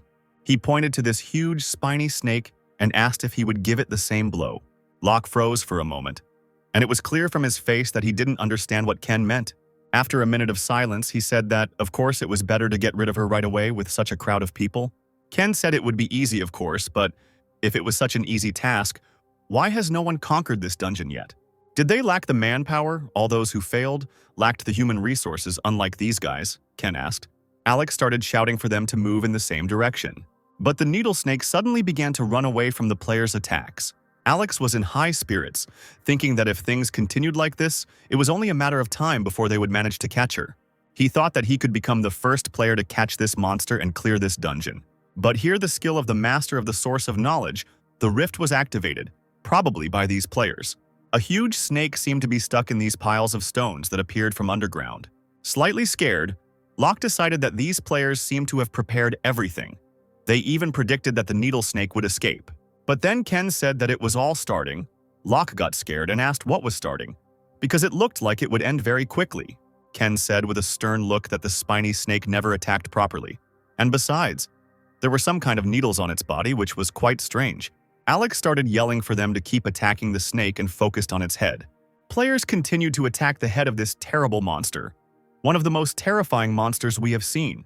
At this point, when everyone was focused on the attack, One of the players noticed that another part of the snake was flying towards them from the forest. She blew that part of the forest apart with her tail, and one player ordered everyone to gather and continue the attack. The player said that they were assigned to protect this area, and indeed, the players held back part of the snake with their shields. The young player agreed with him and said that it was time to finish with this snake. Alex said the snake's movement slowed and ordered the battle line to advance forward. But then this huge monster rose up quite quickly, and the snake showed its abilities. It turned into its more terrible form. Horrified by what he saw, Alex ordered the attack to be stopped and told everyone to remain in their positions. But the snake had no intention of stopping. Its needles began to fall at great speed right onto the players. These needles rained down on the players. The attack was so unexpected that no one could even run away. The spiny snake had lost its spines but still looked incredibly creepy. Our guys continued to watch everything that was happening in the distance, but the smoke from the strike reached them too. Ken thought he suspected the needles were coated with deadly poison. He knew they weren't just thorns. Locke froze in horror from this attack of the snake. He himself already understood how strong this snake was. Among these balls of smoke and dust, Alex stood. His glasses were broken. He himself was in shock from what had happened, and he just stood there. He thought he knew the snake would have some kind of trick up its sleeve, but it was just a long-range attack, which wasn't much of a problem. The poor players tried to recover from the attack of the huge monster. They slowly began to rise. One of the players decided to lean on the needle of the snake, which was sticking out right in front of him, but suddenly it fell apart. He was surprised. These were the needles that flew out of the body of the spiny snake, and he did not think that they would break so easily. Not only did they just fall apart, but they were also completely empty inside. Alex decided to start commanding again despite the previous failure, and told everyone that now the needle snake had no needles left, and what is worth attacking now, before she restores them. Alex did not take into account that not all the players are in the best shape. After all, they were just attacked. All the surviving players got up and went to attack the snake. Alex, confident again, thought that if they needed to kill a snake or something else, they just needed to leave it all to them. The players continued running towards the snake, and one noticed that another player had stopped for some reason. He told him to stop fooling around and keep running. The man fell to the ground and began to choke. The Ken was right about the poison. One by one, the players began to fall to the ground, and the man also began to cough and fell. The players were poisoned by a spiny snake. Others immediately stopped and warned those behind that there was poison in front. The man turned and told Alex that the damage was severe, and most would not be able to get forward. Alex froze in fear when he heard about the poison. He clearly didn't expect that. How the hell did this happen? There was nothing to indicate that they had been exposed to poison, Alex continued to think. And then it finally dawned on him that the spikes were laced with poison. For some reason, one of Ken's soldier skeletons was hanging on a tree. Suddenly, Alex stood still while everyone continued to run away when they realized the poison was deadly. Ken watched everything that was happening through the skeleton. The poor players screamed in fear and begged for help. The picture was quite unpleasant, and Ken watched everything sadly and thought that it was all disgusting. Locke impatiently asked Ken what was going on. Ken told him that everyone had died because of the poison of the spiny snake, and their plan had failed, and they were now retreating. Poison, Locke said loudly.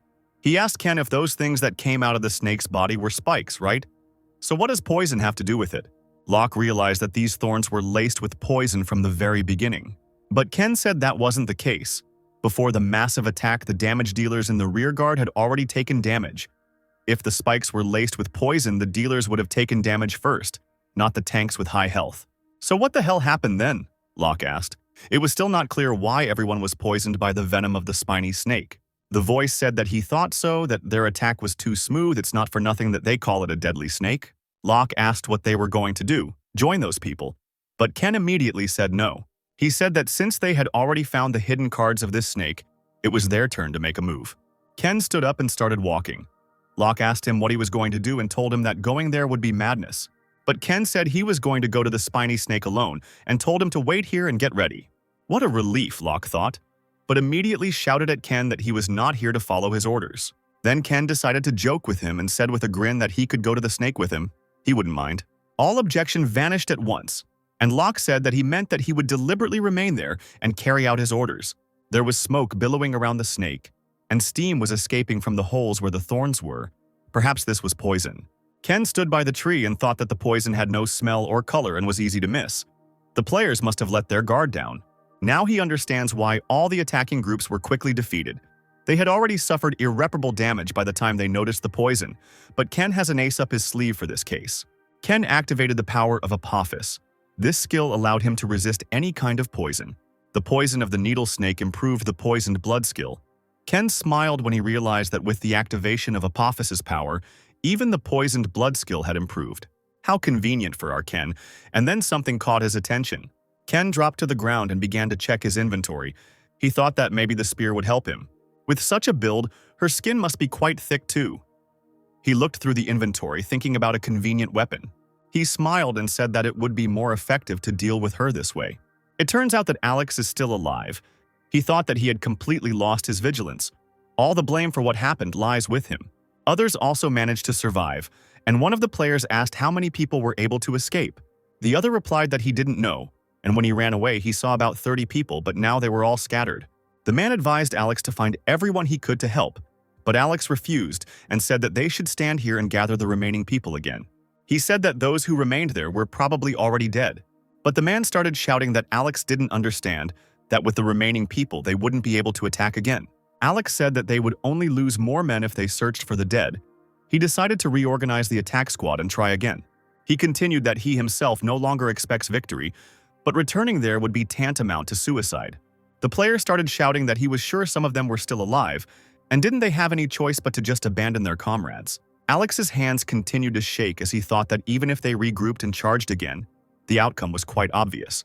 But in times like these, he must keep a cool head, as suddenly the players heard a noise from the forest. They were afraid that the spiny snake had decided to attack them again. Alex shouted for everyone to quickly confirm the location of the spiny snake. One of the players jumped up the tree to see where the snake was, and the players eagerly asked him where the snake was now. The players shouted that they probably wouldn't believe it, but at the moment the spiny snake was fighting the player. They all stand there in shock and continue asking questions one after another. The player in the tree said that everything was as he said. Someone was now fighting a spiny snake, and that if they didn't believe it, then let them come up here and see for themselves. Alex wasn't particularly happy and wondered who could breathe there since everything there was soaked in poison. While all the players were in shock, Alex thought that it was impossible to get close to the spiny snake because of its poison. They stood in the tree and watched Ken fight this monster, and Alex continued to wonder how he did it. Here he thought that perhaps the poison that surrounded the snake had disappeared, but this certainly could not happen. But even if so, there might still be survivors, Alex thought. And Alex's courage came back to him again, and he said that they needed to go there too. The player said that Alex said a couple of minutes ago that going back there would be like committing suicide. Alex naively assumed that the poison of the spiny snake had disappeared. He thought only of himself.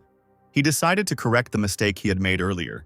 He said that since they had gathered here, it was unknown whether they would have another chance to catch the spiny snake. Ken's skeleton soldiers continued to shoot their bows at the spiny snake. But as Ken thought, the arrows couldn't pierce her thick snake skin. However, there is an easy way to bypass this protection. Ken can simply poison her. The snake looked at the skeleton warriors and opened its huge mouth and decided to attack them. Unlike the lizard, it can see them. And when she was distracted by the skeletons, Ken decided to take advantage of this moment and jumped on her back with 2 spears in his hands. The spiny snake was poisoned, a wound the snake could not help but notice, and it turned to look at Ken. There were no more spikes left. Instead, there were many holes, and through these holes, Ken decided to poison the snake. They're like human pores. It must be extremely painful from the wounds Ken inflicted on her. Ken mock-asked the snake that last time she pretended to have to run away, but that was because she was trying to get people to come to her. He thought that those guys didn't even realize that she was cheating like that. The point is that minor spikes fly out of her body on purpose to leave behind holes from which a huge amount of poisonous gas comes out. Ken gave the snake a direct hit right in its eye, and the spiny snake was poisoned again. From the intense pain, the needle-like snake began to bend violently and destroy everything in its path. Ken ran away and thought mockingly that she made so much noise for her size and asked how it felt to be the most poisoned. And Locke, who continued to stand by the rock, he thought that Ken himself had ordered him to hide as much as possible, but he himself was climbing forward. Locke continued to collect dead orcs and asked himself who would want to collect these orcs, and complained that he treated a talented person, that is, him, too badly. He showed 2 middle fingers to the skeleton, or rather Ken, when suddenly the skeleton ordered him to report the situation. Frightened, he hid his hands behind his back and asked how long he had been here, but Ken ignored him and asked if he had prepared everything he asked for. Locke said that this orc was the last one, and asked if the spiny snake would really crawl here. How did he know that it would move in this direction? But Ken was in a hurry and told Locke that he didn't have time to explain everything to him and ordered him to finish quickly. While Locke was complaining that Ken would explain everything to him, he disconnected from the skeleton. Ken thought that it looked like all the preparations there were finished and decided to start acting. One of the warrior skeletons continued to cut the needle snake. At that moment, Ken joined him. Having connected, he turned to the side where several copies were standing. He quickly grabbed 2 spears with poisoned blood and ran towards the snake's head. The skeleton ran to the snake with incredible speed and hit it right in the back. The needle snake was poisoned. Ken disconnected from the skeleton, and the huge monster, noticing the skeleton, opened its mouth and pounced straight on the skeleton. But then another skeleton soldier rushed at the snake and also attacked it with poison using a spear. The snake continued to be attacked by the skeletons, injecting it with poison over and over again, and Ken promised the snake that it would live up to its name. The spiny snake was poisoned, and the spiny snake's characteristics decreased significantly. Ken, in one of the skeletons, said that due to her size, the effect of the poison appeared later than he expected. The skeleton, when it ran over the body of the spiny snake, got stuck in it. But he still managed to get out and ran along the long back of the snake and again dealt it a heavy blow, and the poison was able to penetrate into its body. Now the resistance of the needle snake was greatly reduced. The skeletons hung on its body, digging into it with their spears. The skeleton jumped onto the first tree it saw, while the snake, realizing that it could not cope with the poison, decided to simply run away. As Ken had predicted, she began to move straight into his trap. The bunch of orcs that Locke threw there exploded. The skill of the messenger of the underworld. The explosion of the dead was activated. When the snake encountered this explosion, it decided to run the other way, but Ken said that there was no point in running the other way. The snake ran into the depths of the forest, but there too the same bunch of orcs were waiting for it. The skill messenger of the underworld explosion of the dead was activated again. But we are returned to the real world. Where Owen was reading the newspaper, he confidently said that the end had come for the elite troops that Vincent had gathered with all his might, and it was getting more and more interesting, and the 6th level dungeon could hurt his pride. Owen told Secretary Lee to rent a car and send it to the entrance of the Needle Snake dungeon. She was surprised and asked if they weren't supposed to leave until a week later. Owen said that he spent so much money for a reason, and he told Ken to focus on showing his skills without paying attention to his surroundings. She then said that they shouldn't rent a car from a junkyard like they usually do since they are undercover as Americans. She said that she would prepare a car for the diplomats to take them out of any possible chaos. And then Owen became afraid of how much it would cost. And he immediately said that it seemed like diplomats were driving small cars, looking scared. But this did not stop Secretary Lee, and she interrupted him, refused him, and slammed the door. Back to our guys. And the battle with the spiny snake, Locke thought that this guy not only predicted which direction the snake would try to escape, but also deliberately set off explosions to know it in a certain corner. The snake, attacked by Ken's skeletons, finally curled up and calmed down, and Ken and his soldiers were already waiting for her. Ken, pleased with the result of his attacks, decided that she must be in a state of panic, but it was too late for her. The skeleton soldiers continued to shoot at her with their bows, and she tried to turn away from them. Ken said that avoiding attacks was pointless because the poison had already spread, and over time her health would also decrease. And by moving so much, she was only making the situation worse. Meanwhile, Alex and his team were running towards the screams. Alex thought that these screams had been going on for some time now, and he was sure that he had attracted most of the players who entered the dungeon. That's why he was consumed by greed when he wondered who was attacking this huge monster now. But before they had time to reach the battle site, everyone received a message that the needle snake had been defeated. The players were happy about this. One player said that now they would be able to get out of the dungeon alive. Another player said that if they did everything right, they would be able to steal the skin of the spiny snake. But Alex didn't look so happy. He was surprised that he was able to kill this snake. Alex, like the other players, also decided that they could not leave the dungeon empty-handed and ran towards the snake. Alex, irritated by what was happening, could only think about the player who had arranged all this. Ken has achieved the achievement First Spike Snake Hunter. The messenger of the underworld sympathizes with him. The rank of the poisoned blood skill was increased, and Ken was awarded a mastery stone. A bright light appeared behind Ken. Ken's level also increased as he stood in front of this monstrous-sized monster. When the players were almost there, Locke appeared in front of him and blocked their way. The two players looked at each other in surprise and asked why he was respawning their path, and Alex told Locke that they weren't going to cause him any trouble.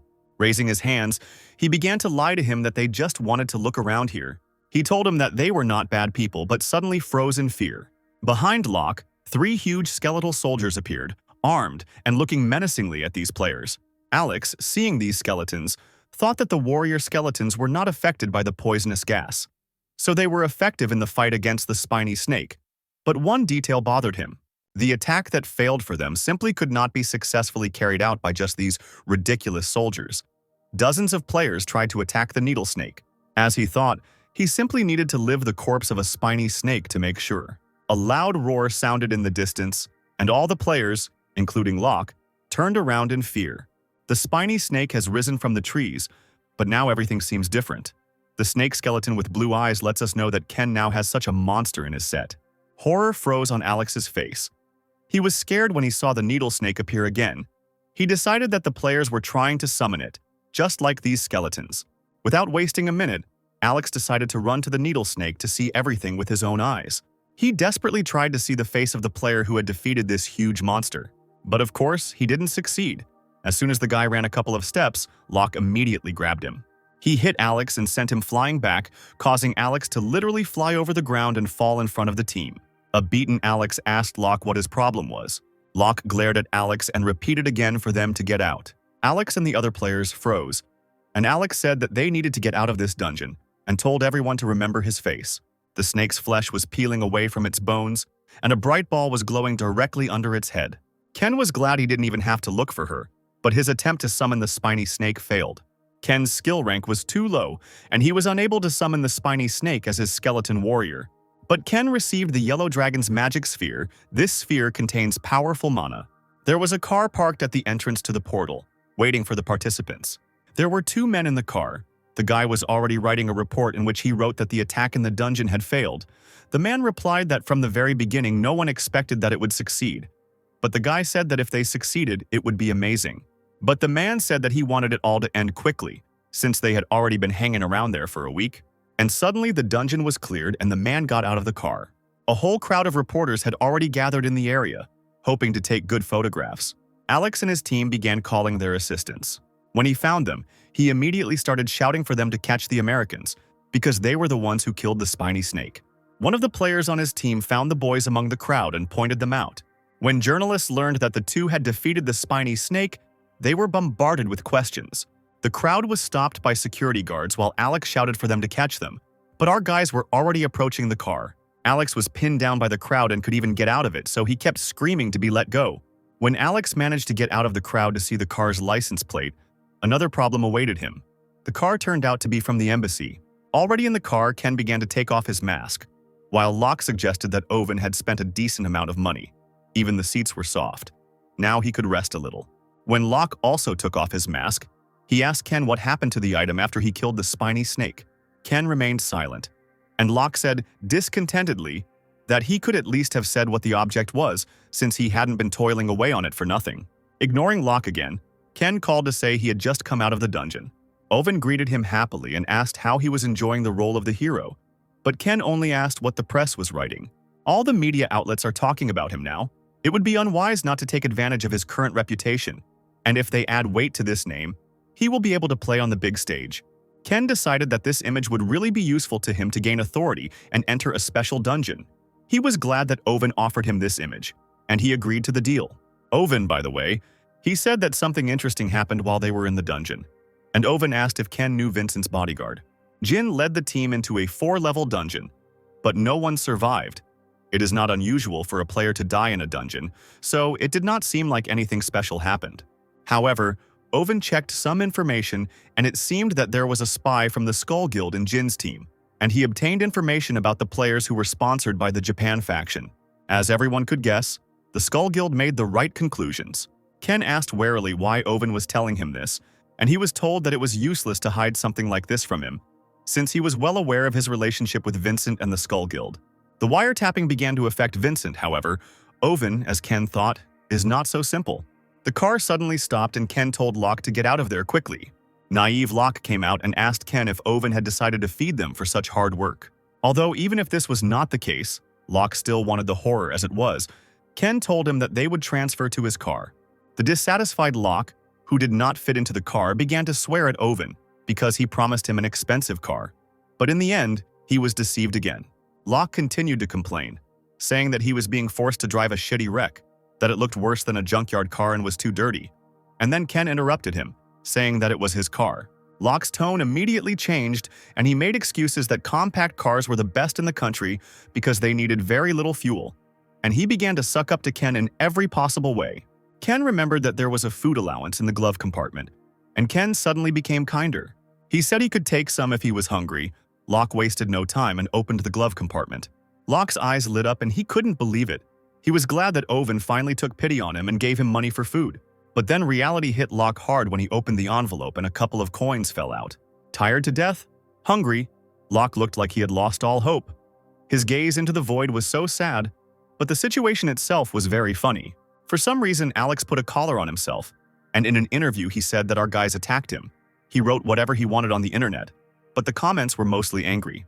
Secretary Lee said that the mood of the people in the press changed from curiosity to hatred, and this interview in particular worsened the public's attitude. The girl asked if she should begin to carry out the order that Owen had given now, and Owen gave permission.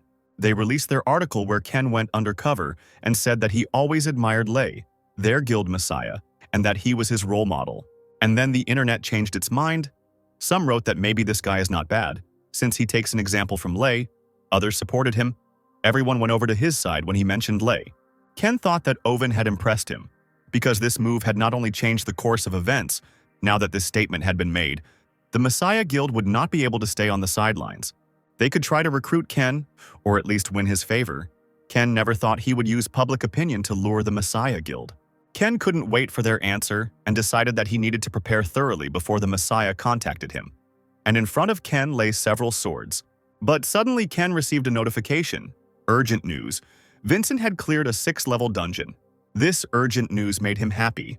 Apparently he was waiting for Vincent. Vincent was enjoying the attention of the press when his secretary Kim ran up to him. He whispered that she needed to tell him something. Vincent said that if it was not urgent, she could tell him everything later. But she said that it was urgent. She told him that Jean's team, which went into the dungeon, was completely destroyed.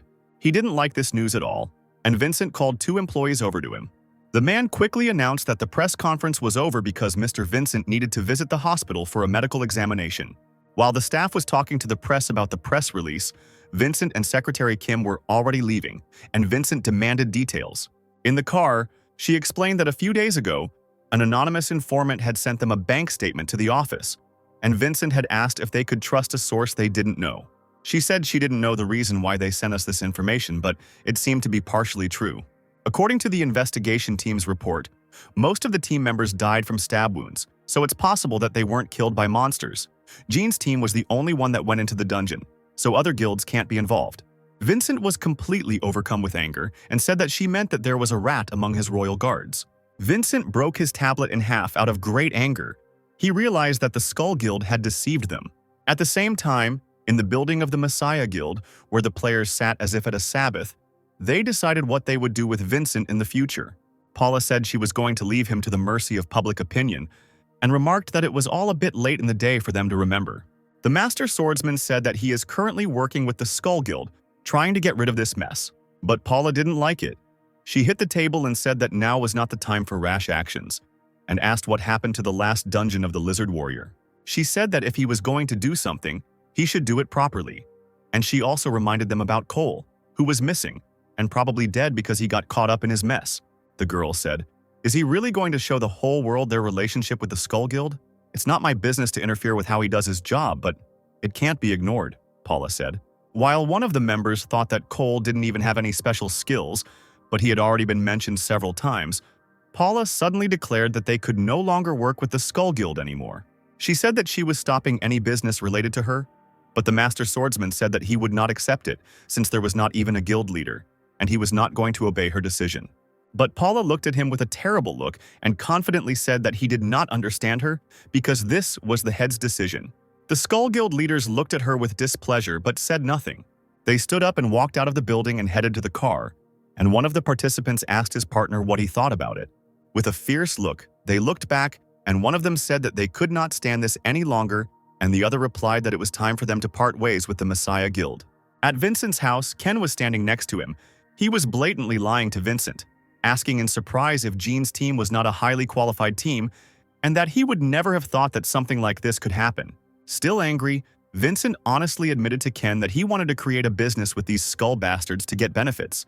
But everything has changed. Now it will be better to destroy them. Silence fell in Vincent's office, a little awkwardly. Ken thought Vincent was more ambitious than anyone else. Within a few years, he would sell all sorts of items to Japan and go into exile. People who didn't know the truth called Vincent a traitor.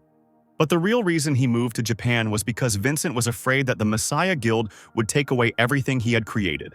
He would turn his back on his own country in an attempt to protect his life and wealth, of course, so he would not leave the situation. And Ken said he would become his bodyguard. Ken said that it seemed like he wanted to use him to deal with them, but he didn't want to be abandoned after he was no longer of use to him. Vincent was surprised by this. Vincent thought how this loser could become his bodyguard. He didn't think that Ken would have such an idea. He planned to win him over to his side, even if he had to threaten him. Although his intentions do not interest Vincent as long as he is able to get rid of the Skull Guild, and he said that he is interested in this. Vincent said that Ken said that he could destroy the Skull Guild for him in exchange for his protection. Ken said that he should protect him well if they needed him, and that he himself had something to repay the Skull Guild for. This answer made Vincent very happy, as it was the answer he had expected. Ken left the house and turned around to look at Vincent's house, and thought that now all responsibility for his actions would lie with Vincent. In the office where Ken signed the contract, Ken himself and the company's employees were sitting. The man said that the terms of the contract would be changed to the highest level. Ken stood up and said that he would be under their supervision. How did this Kina become Vincent's royal guard? The employee asked his boss, since he had joined the guild less than half a year ago. He had built up quite a reputation working here, but he didn't think it was enough to get into the royal guards. The man replied that he wasn't sure, but figured it had to do with something they didn't know about. While Ken was in the elevator, he listened to everything the employees were saying. One of them asked if the others had heard that the traitor was among Vincent's royal guards. Another was surprised how he got there and said that he was probably lucky to get a rare item. The man said that he was even a little jealous of him, although he clearly shouldn't be, because he was probably sucking up to get to the top. And the man those men were talking about was standing behind them, and Ken thought there was no denying that he was lucky. Ken called Owen and he happily answered his call. He figured Ken must have something urgent to ask him since he found time in his busy schedule. What Owen heard surprised him greatly, judging by his facial expression. A tired Locke, who was sitting in his office, asked what the idiot had come up with this time, but Owen continued talking to Ken. Owen said that it was a bit difficult for him to manipulate the people who ran the guild and were in charge of the dungeon, but he still agreed. He turned off the phone and told Locke that Ken wanted to use fake documents to enter the dungeon, and he assumed they would find out soon. Locke yawned and asked why he was helping him, even without knowing all the details and whether he had really come to trust this Ken completely. Owen said that he doesn't believe in people and is just trying to figure out which direction he is holding the sword in to determine whether he is with them or not. All the dots over the I's will be placed when they find out his ultimate goal. Two men were sitting in a car, and one asked the other if Ken was going to destroy the Skull Guild, and he agreed. It seems that Vincent is set to declare a full-scale war on the Skull Guild. Most of the Skull Guild members are entering the dungeon today, so this is a great opportunity for Vincent and Ken, the man continued. However, they cannot rule out the possibility that Ken created his own team or is using fake documents. But the man with the scar said that he didn't care about it, as long as Ken went into the dungeon. Ken approached the tent where the two reporters were and introduced himself as Louis.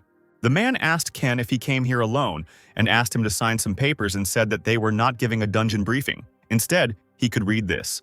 Ken thought that even though it was a D-rank dungeon, it could only accommodate 60 players, and it seemed like the dungeon management wasn't very responsible, so it was the best place to trick people. No, he already said this, but this dungeon is obviously a trap for Ken. In front of Ken's car, the headlights of two cars parked opposite him turned on and several people got out of the cars.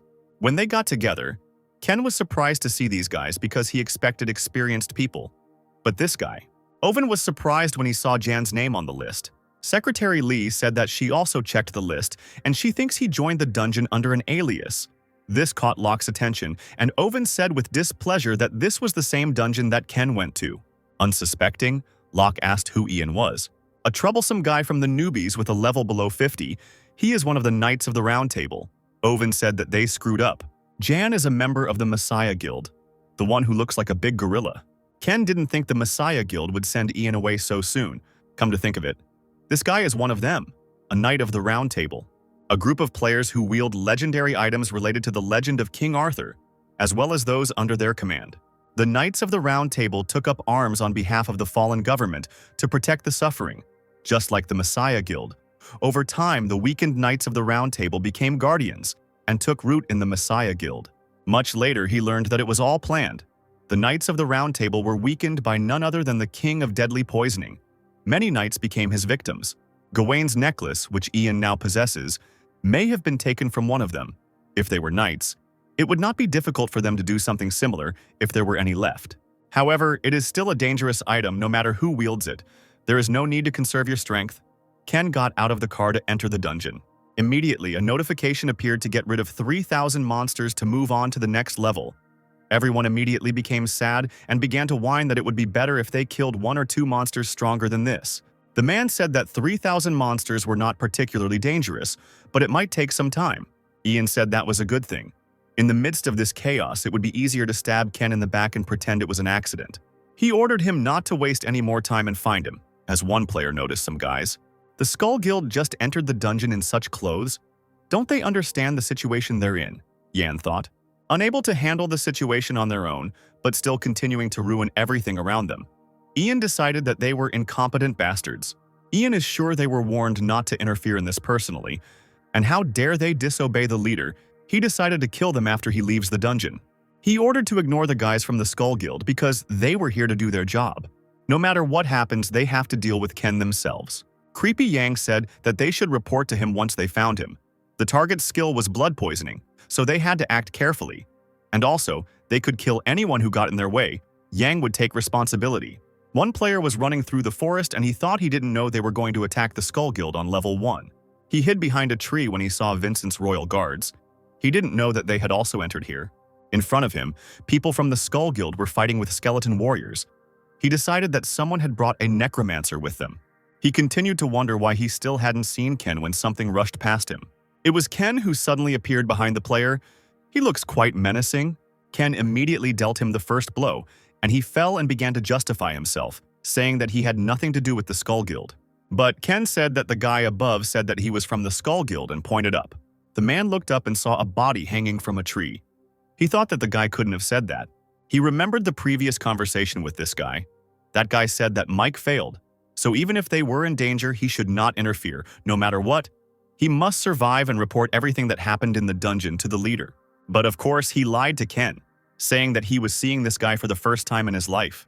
Ken hit the man again and he fell to the ground, but the player continued to repeat that he didn't know anything. Ken's eyes glowed blue as he activated his skill, and he said that these guys could only be trusted when they were dead. We are taken back to Owen, who frowned at Locke and told him that he knew Ken was a much stronger player than him. Locke angrily threw the pizza slice back onto the packaging and regretted asking because he had lost his appetite. But Owen sarcastically said that this was the guy who ate 5 boxes of pizza and tapped the boxes. Locke only got angrier and shouted that he couldn't eat the pizza he bought himself. He even shared a huge slice with him. But Owen tiredly asked what he said about what kind of player Ken was. He is the most cunning, Locke said calmly. Locke said, a little wearily, that Ken would never enter into an unequal fight. Locke gave him a stern look and said that if Ken didn't have a chance to win, then he wouldn't fight. That was called using his brain. In the dungeon, skeleton warriors surrounded the players. One of them realized that it was Ken, who summoned all his skeletons. The gorilla player sat by the fire and confidently said that at least they knew what to do if they found this coward hiding in terror. He was more concerned about the whereabouts of the Skull Guild guys. They knew what was coming, so it would be nice to meet them soon.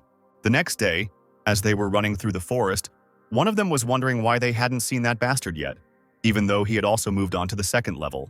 The man assumed that Ken was going to hide until the dungeon was cleared, when suddenly he noticed something. The arrow flew past him, and he realized that Ken had decided to show up. One player said that after stalling for time, he finally showed up. Another said that it looked like there was a necromancer among his companions when he saw so many skeletons. The gorilla, with a cheeky grin, asked that Ken was going to use the skeleton warriors to fight the players. But then, out of nowhere, Ken appeared with a huge sword and his little skeleton warrior. This made John happy. He said that if he had continued to hide, he would not have gotten into trouble, and thanked him. He decided to test all of Ken's skills in battle. The little skeleton warrior rushed forward. Yang confidently swung his sword to attack the skeletons, but they deftly avoided his attack. The agility of the skeleton warriors did not please the gorilla player very much. He was surprised that they were able to just avoid his attack. This was the first time he had seen skeleton warriors move like that. And Ken, at that moment, when the gorilla player was distracted, ran up to him. Ken's fierce gaze suddenly appeared in front of us. He was holding his sword in his hands, but before Ken could raise his sword, the gorilla player stopped him with his sword. In front of this monster, Ken looked so small, not saying anything about the difference between their swords. Ken knew that Ian was strong, but it turned out that he was not only stronger, but also faster than he thought. By lowering his sword, Ken was able to turn away from the gorilla's attack. But this act did not amuse Jan much. He sternly asked Ken why he made him wait so long just to show him this. Ken jumped back and realized that he was a strong opponent. It was not easy to fight him. Unlike his previous enemies, it was not easy for Ken to fight him, save his strength, and remain cool at the same time. A notification came from an immortal fighter who was interested in this battle, and the gorilla asked jokingly if Ken had seen the notification from his patron. There was also a notification from the messenger of the underworld who was also interested in this battle. Yang said that he only receives such notifications when he fights worthy opponents. Ian realized that Ken had also received the attention of his patron and decided that he could get a good reward if he killed him. Ken remained silent and glared at him. Ken thought it would be difficult if things continued like this. And then Owen said that he had asked him to eat properly, but that they should stop here. But Locke said that it was not such a problem. Owen didn't understand what Locke meant by it being no big deal. Locke said Owen was worried about what kind of player Ken was. We were taken back to the dungeon where Ken stood next to his skeleton warriors. A dark aura enveloped him, and Ken's eyes lit up as they usually did during his battles. This unpleasantly surprised Ian, who thought that these skeletons were summoned by his partner. And after counting the skeleton soldiers, he asked Ken that he was saving his strength just to fight him. Ken, of course, didn't say anything. He's not one to talk during a battle, but Ian even liked it, and Ken began his attack. While Ken was stopping Ian with his sword, two skeleton soldiers also followed him in an attack. This only amused Jan. He began to shout for them all to come closer, because he could handle them all at once. But when the skeletons ran up to him, they quickly walked around him and continued running. Then it dawned on him that Ken didn't need him at all. The skeletons began to fight with his team. One of his teammates called him over and shouted that there were too many skeleton warriors and they couldn't handle them. Ian was angry that his team was so useless and asked Ken what kind of cowardly methods he was using. Ken just laughed at him and asked mockingly if that was the dog that just barked. He continued to tease him, saying that it was more like a puppy, since he was not even able to comprehend the situation he was in. Our Ken was playing a dangerous game. As expected, the gorilla player got angry and warned Ken that he was messing with the wrong guy. Ian activated the effect of Gawain's necklace, the Sun's Blessing, one of the prized items of the Knights of the Round Table. This didn't surprise Ken, he probably expected it earlier. Suddenly, skeleton soldiers appeared behind Jan. I think he decided to attack him from behind now. But the power of the necklace worked and he quickly turned and attacked our skeletons. One sharp swing of the sword, and our cute skeleton soldiers are no more, the bones flying in all directions. Sorry for the skeleton soldiers. Ken realized that Gawain's necklace belonged to the Knights of the Round Table. No joke, he knew about the effect. As expected, the gorilla's strength increased. Ken thought that now that he had decided to use it, it was time to start the next stage and summoned his skeletons. When Jan heard that he would howl his skeletons, he was very surprised. In an instant, when the skeleton warriors heard the order, they immediately ran away in different directions, just like Ken. Ian thought that Ken wanted to hide again because he thought he couldn't win in an open fight. But Ian needed to get rid of him before the other guilds cleared the dungeon. So Ian turned to his team and said that he would follow him forward and let them deal with the skeletons. Something tells me that this will be a big mistake.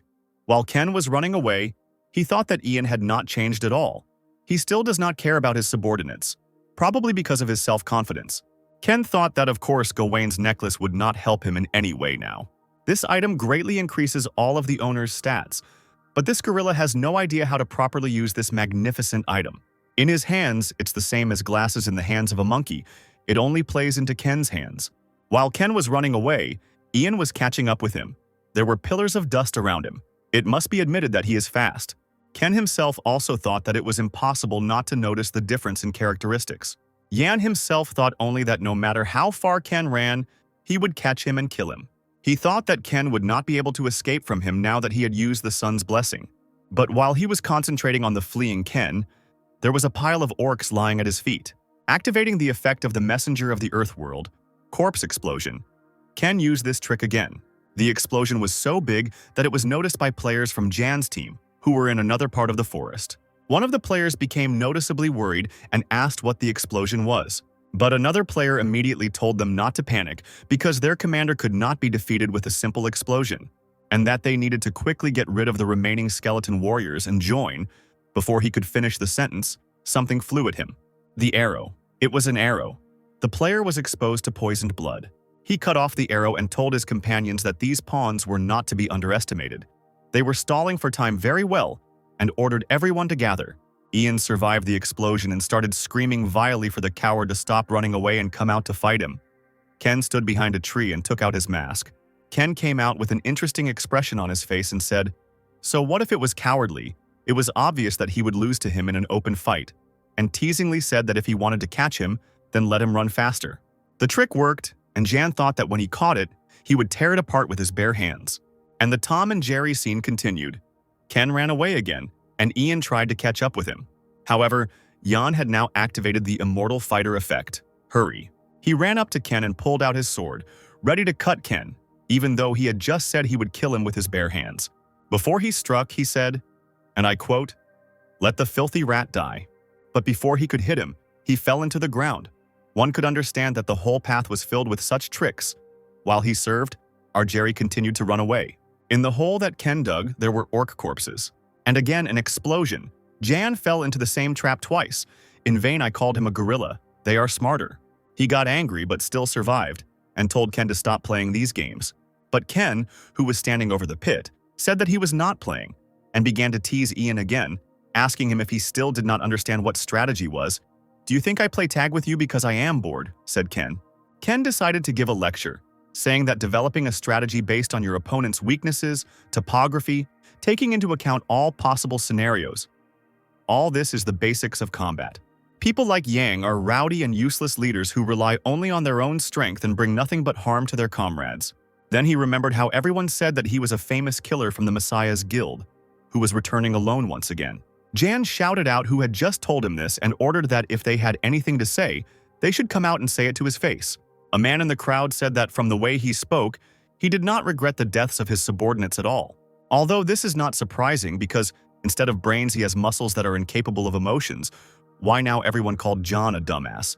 The man continued that John probably chose a place for the camp that was unsafe. Enraged, Ian looked just like a gorilla. He screamed how dare he teach him. But the attempt to capture him, of course, failed. An enemy who cannot put two and two together is not scary. He tripped him, and he fell to the ground like a huge wardrobe. And yet he stood up and said that the members of his group died because they were weak, and it was not his fault. But he was immediately told that this was not so. He had killed his comrades. The man came close to him and said that he was just a useless leader who brought nothing but harm to his comrades. The same words that Ken said, the gorilla realized that Ken's tactics were similar to the tactics of Simon, the man. He promised himself that he would kill both Ken and Simon with his own hands. While he was getting up, Ken said that the time had come. Ken said that he didn't need to give his skeleton warriors commands out loud, which meant he didn't need to yell to retreat. But he did anyway, and Ken asked Ian if he had any idea why he did it. It just dawned on Ian that Ken had lured him here on purpose. Better late than never. Ken said that it seemed to finally dawn on him and said that if he was not mistaken, the sun's blessing was almost over. The necklace had 30 seconds left. The sun's blessing lasted for a while, and he used it for tag. Ian wondered how this idiot knew how long his skill lasted, then yelled at Ken, telling him what he was. Ken was amused by Ian's slowness and said that he would tell him who he was. At this point, the necklace's effect ended, and the effect of the sun's blessing disappeared. Ken said he was glad that Ian had fallen for his trick like a fool, right up until the very end when the necklace stopped working. Ken noticed that they too had finished their work when the skeletons approached them. He was surrounded by skeletons who quickly returned to their master, something Yang had not foreseen when he left his comrades alone. Ken continued that Ian was so focused on catching him that he didn't even notice where he had ended up. He said it was actually quite close to where he first encountered him, as they were just running around in circles. Thanks to this, the skeleton warriors were able to finish off his allies. It's a pity for them. They chose a stupid leader who can't think straight, and that's why the skeleton warriors were able to get to Ken so quickly. Jan was surprised that his subordinates died. I don't understand why he was surprised. He was angry, not because his comrades were dead, but because Ken looked down on him. Ian activated the Immortal Fighter's speed skill and literally flew towards Ken. But the skeleton warrior ran up faster and repelled his attack. These cute skeletons are surprisingly very useful. Ken, with a confident face, told Ian not to get so excited since they were just getting started. Meanwhile, Locke was complaining in his car that he was being overloaded with work. It turns out he was given the task of checking this Yan from the Messiah Guild. Oven said he wanted Locke to go to the dungeon of the two-headed dogs. He thought about it and decided it would be calmer if they took him there. But Locke said they didn't need to check anything because he was sure Ken would come out alive and well, and asked if he was really worried about Ken losing after meeting Ian. Oven said that it was actually the opposite. If Ian loses, as he says, they need to be sure of something to come up with the next plan. Ken probably thinks so too, Oven said, because he's not a stupid guy, and so he'll want to know their goals, like the reason why they created a fake name for Ken, or the relationship between Vincent's faction and the Skull Guild. For what reason do they continue to help him, knowing that the Messiah Guild is behind all of this, that this is just part of a bigger plan to eliminate the Messiah Guild? It's good to see a thinking person after that gorilla. Oven said that even if Ken killed Ian, it would be difficult to understand his true intentions, but they still needed to get at least confirmation of whether he would continue to cooperate with them after or not. And in the dungeon, we see the skeletal remains of soldiers lying around. I feel sorry for them. But Yan was barely standing holding onto his sword, and he thought that his body was becoming slower due to the effect of the poisoned blood. Ian is badly injured and already having trouble breathing when he notices how many skeletons there are in front of him. The skeleton hit Jan with such force that he broke the ground beneath him. While he was trying to hold back the huge skeleton, another smaller one ran up to him and dealt him several blows at once. The poisoned blood spread throughout his body, and it seems that hard times have come for Ian now. Jan wanted to hit them again, but they were already giving up. Ken, who was watching the battle from afar as usual, thought that Yan was doing well against the 12 skeleton warriors. Now there were only 2 left.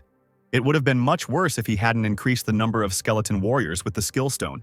Now that he was completely under the influence of the poisoned blood, Ken decided that he would not have to entertain him anymore.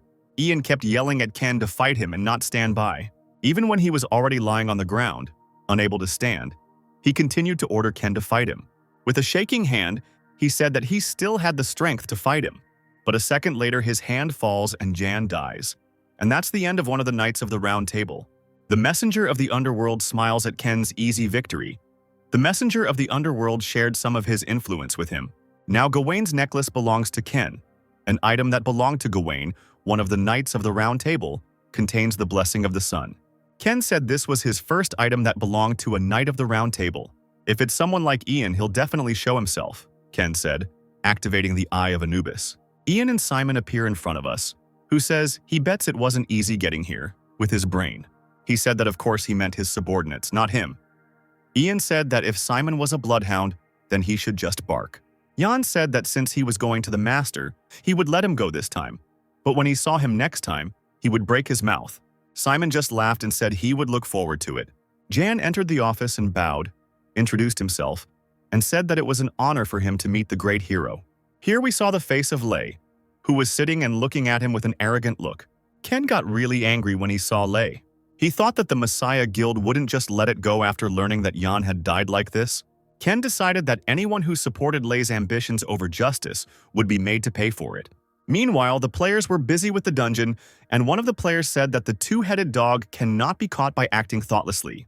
They decided to attack him together when he was eating, because then they would be able to catch him without losses. But at that moment, everyone received the message that the two-headed dog had been defeated.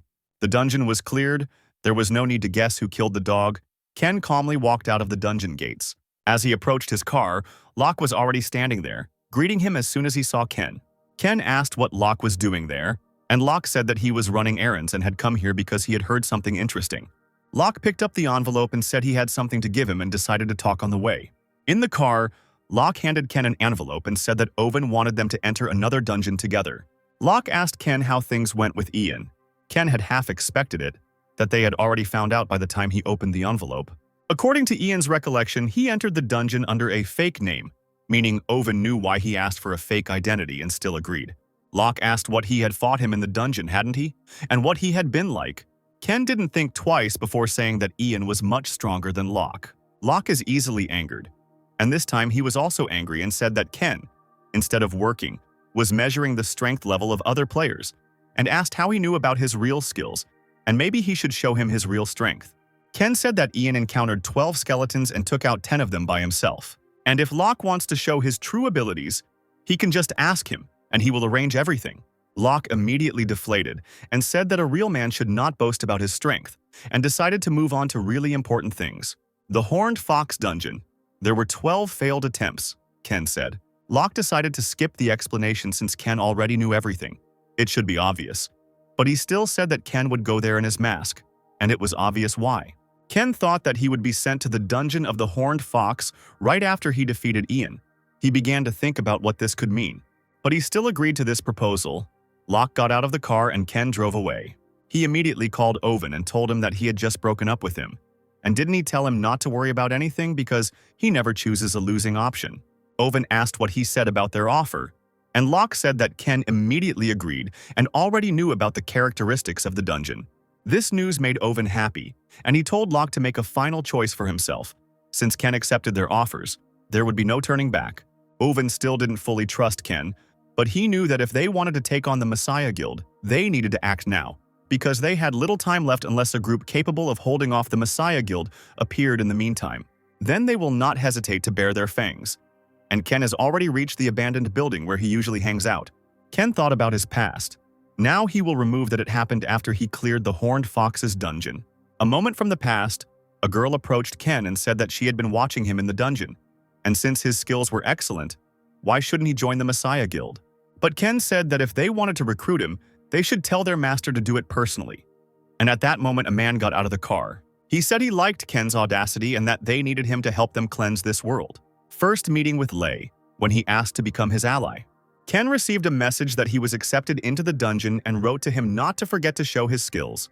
Just like Ken thought earlier, he was sure that the guys from the Messiah Guild would be there too. Ken decided to show off his skills in a way that would make their hair stand on end. He would be very busy, so to finish the preparations in time, he took out the skin of a spiny snake from his inventory. But since he had already cleared this dungeon, it would be the perfect place to show himself. At the sports stadium, the players gathered together. Ken and Locke were there too, wearing their masks. It was announced that the entrance to the dungeon would soon be opened, and Ken asked Locke if he was ready, to which Locke confidently replied, "Always ready." Locke said that he was the same guy who conquered the spiny snake dungeon when everyone thought it was impossible. He confidently said that the dungeon was like pieces of cake to him. Already in the dungeon, the hero Locke said that he most likely would not be able to eat this piece because he was frozen. Players were told to change their clothes to winter ones, and to act quickly, especially mages with low health. While the girl was talking about how important it was to take care of yourself so as not to disturb others, Locke was shaking like a leaf in the wind. Ken thought that the girl knew what she was talking about, because sometimes natural conditions are scarier than monsters, and poor Locke wondered how a tank like him could be so cold. Ken turned to Locke and told him to follow him. They ran away, and Locke asked if it would be better for them to move with the Messiah's Guild now. Acting independently in such weather conditions could be dangerous, and Ken laughed at him and asked if he was one of those who couldn't use his strength in the cold. Hearing this, he immediately became angry. How easy it was to get Locke angry. He straightened up and said that his nickname was the Siberian Brown Bear, and this temperature was like a light breeze. Ken said, "Great, because he should know. This dungeon will be harder than the spiny snake dungeon. Ken knows what to push to make him act." Confidence vanished, and Locke asked in a trembling voice how much more difficult it would be. Ken is wearing Gawain's necklace. He feels warmth in the cold. He also has the Grim Reaper mask on, and he can connect with summoned monsters. Ken told Locke that they should move on. Locke asked Ken what his plan was for this dungeon, since it was a survival dungeon. Was he going to build a fortress like last time? But Ken said that wasn't necessary, and Locke was glad that there would be no manual labor this time. Ken summoned his skeleton soldiers, and instead of the cute skeletons, a huge, creepy skeleton appeared. Locke asked why all the skeletons were dressed up like that. He said that since he had spent money on armor, he might as well try. But then Locke noticed that it was the skin of a spiny snake. Locke started shouting that despite the fact that they both worked hard, he took all the skin of the spiny snake for himself. He thought that it would cost a fortune to make just one suit of armor, and all his skeletons were in that kind of skin. Ken said his share was supposed to be delivered to the office. I don't know if I should believe him, but oh well. Locke started scolding Owen again, and his ears started itching again. The girl turned out to be attentive and noticed that 2 players were missing, and she asked the players if they saw where the 2 Americans went while they were building something. The player apologized and said that they were busy building the camp. But she interrupted him, saying that an apology would not help here and reminded him of the orders from her superiors. She thought that clearing the dungeon was of course important, but what was even more important was to understand whether it was worth creating an alliance with these Americans. The girl ordered to finish and guard the camp until her return. The guy advised her to send scouts and not go herself. But she said that everything was fine and that they should whistle to her if anything happened. She wanted to see for herself their professionalism, so she went looking for them. At this time, Ken's skeleton soldiers were fighting the wolves while Locke and Ken stood in the middle of the battle. The skeleton soldiers only became more aggressive in their fights as their rank increased. Seeing this picture, the girl couldn't believe that skeletons fight like that. She thought that his skill of summoning skeleton warriors was completely different from others. I don't understand why everyone is so surprised that skeletons fight well. The guy standing next to them asked if they needed help, but the girl said that these guys were showing off to show their strength. She told him that they would only hinder them if they interfered. The girl realized that their level was higher than his. As expected of a player who had ravaged the spiny snake dungeon, she decided that she needed to report this. They needed to recruit him and bring him to their side. There was a whistle, a single long whistle, an SOS signal. Something must have happened in the camp. Ken immediately drew attention to this. Whether he would help the guys from the Messiah's Guild, it was up to him to decide. A pack of wolves broke through the line of defense. There were so many of them that it was difficult to hold out. The girl showed up on time and yelled at them that all these monsters were only level 1. She ordered to protect the camp, slowly moving back. But if they were wounded, then let them retreat. Suddenly, a wolf stood on the rock and began to howl. They do not look like monsters, rather like ordinary wolves. The player who was standing on the tree noticed a large wave of wolves approaching their side. I take it back, the whole flock really does look like monsters. The captain's wife, hearing about the wave of monsters, became frightened because their defense had already been interrupted, and it turned out that this was only a prelude. Ken and Locke stood on a cliff and watched the wave of monsters, and Locke said that if they did not help them, they would definitely be destroyed. But Locke immediately asked if he was going straight there, when he took something out of his pocket. We are shown Ken talking to Owen about Ken asking him for a skill page, catching him off guard, but luckily one was on sale. Aura Field Skill. The effect releases an aura with a buff effect. The aura radius increases with the skill rank. Ken said that he finally doesn't have to cast it on Locke anymore. A pack of wolves surrounded and cornered the players. The girl was in a difficult situation, and she realized that the 12 teams had not just lost. She thought that she had been too reckless since they were on the first level. Suddenly, an explosion thundered inside the pack of wolf monsters. The player decided that they were reinforcements, but the girl told him to stop talking nonsense because there was no one else here except them. But then she remembered the 2 foreign players and began to examine the area. Ken stood on top of the cliff, and then he threw the body of one wolf down. The Underworld Messenger's corpse explosion skill was activated, and another explosion thundered in the wolf pack. Locke appeared from the smoke with skeleton warriors, and they began to attack the wolves. Apparently, Ken decided to help the players after all. While the skeleton warriors fought with Locke below, Ken activated the necklace, the Blessing of the Sun. Afterwards, he attached himself to one of the skeletons, used the aura fields, and by attaching himself to the skeleton, his mana consumption increased significantly. The skeleton that Ken joined had that same necklace on its neck, and the light started flying around the other skeletons. The aura of the skeleton warriors increased several times and Locke felt it.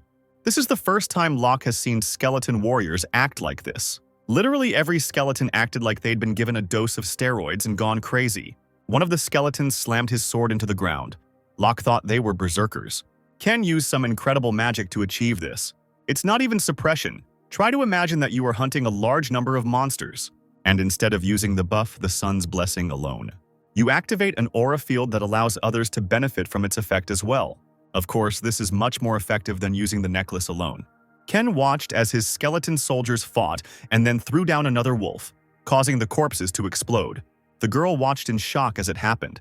She thought that they had formed a barrier and were now blocking the wave of monsters in the very middle.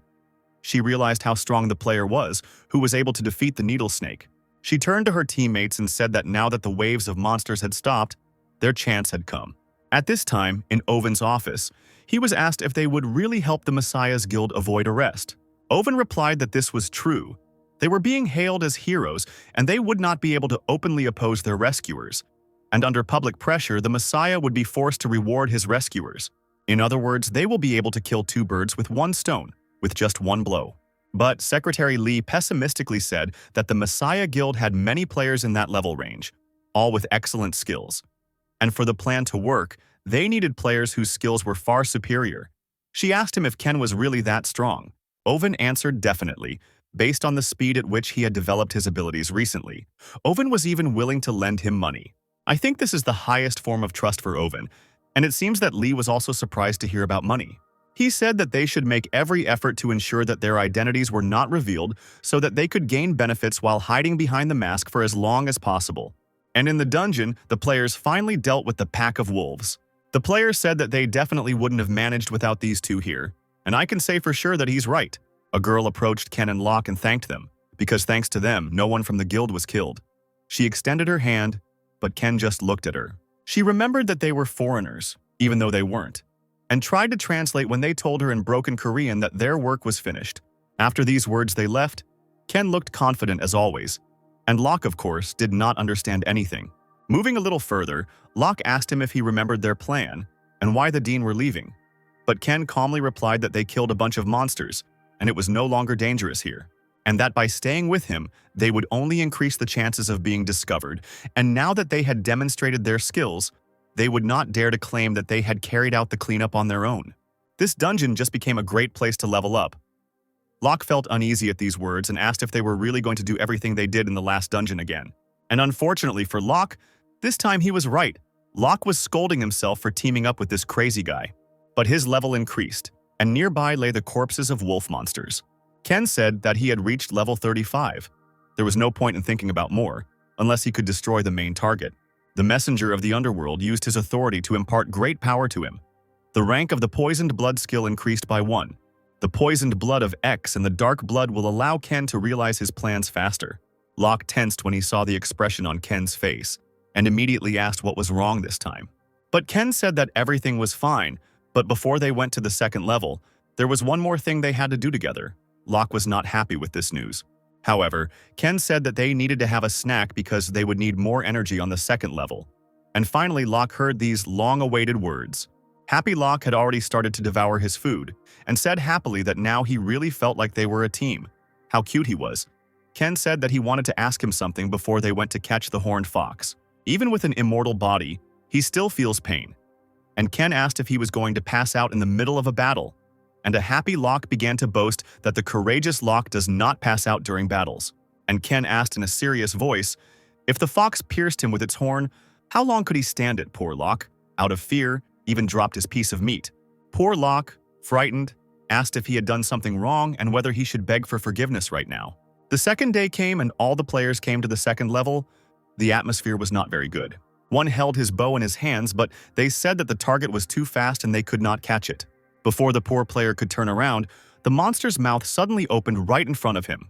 The girl, watching the battle, realized that at this rate everyone would die. She began to worry more and more. A way to slow down the horned fox's movement speed, she continued to think about ways. But at that moment, Locke appeared in front of her and said that he himself would kill this horned fox. She could no longer stand on her feet, but she continued to think about what he had planned. The girl shouted that it was impossible to rush forward like that without a plan. The horned fox appeared before Locke. It looks incredible, but it is not yet clear why it is called horned. In a second, the horned fox flew up to Locke and opened its mouth. Luckily, Locke was wearing armor. He clearly didn't expect the fox to be so fast. He thought that Ken was right again when he said that the damage wouldn't be much. But she was still fast. Right now, Locke can only block her attacks. It would be too difficult to hit back, plus this slippery snow. Before he could finish his thought, a huge horned fox appeared in front of Locke. Of course she was able to grab poor Locke. The horned fox's attacks aren't too dangerous. The real problem is her speed. The skeleton warrior would break immediately, so that option is not suitable, Ken said. The wooden fence trap would take too long, and Locke asked what he wanted him to do to stop her movements. Now he understood why Ken had asked for a snack so suddenly. Ken started pressing the right points again and asked if he couldn't handle this task. Locke used his best efforts to hold the fox back with his hands as she bit him, activating the skill. Blessing of the River Styx, Locke was in incredible pain, but he was still able to hold it back. The girl looked at him and couldn't believe that he was able to stop the horned fox by grabbing her by the head. She began to worry, because he would not be able to stand like this forever. Everything would be in vain if he did not defeat the fox. Then Ken arrived and fired his bow straight at the horned fox. And after his shot, skeleton warriors appeared and ran towards the fox. It looks like a scene from a cool blockbuster. The girl was stunned by Ken, thinking how their levels could be below 40. She realized that compared to them, these two were just monsters. Unsurprisingly, Ken and Locke quickly defeated the horned fox and cleared the dungeon. And at the entrance to the gate there was already a bunch of journalists who immediately started asking them questions. As reporters were asking for answers to their questions, the diplomat's car pulled up to the building. Ken got into the car and he had the horns of that same fox in his hand. He called Oven and asked him to publish the statement.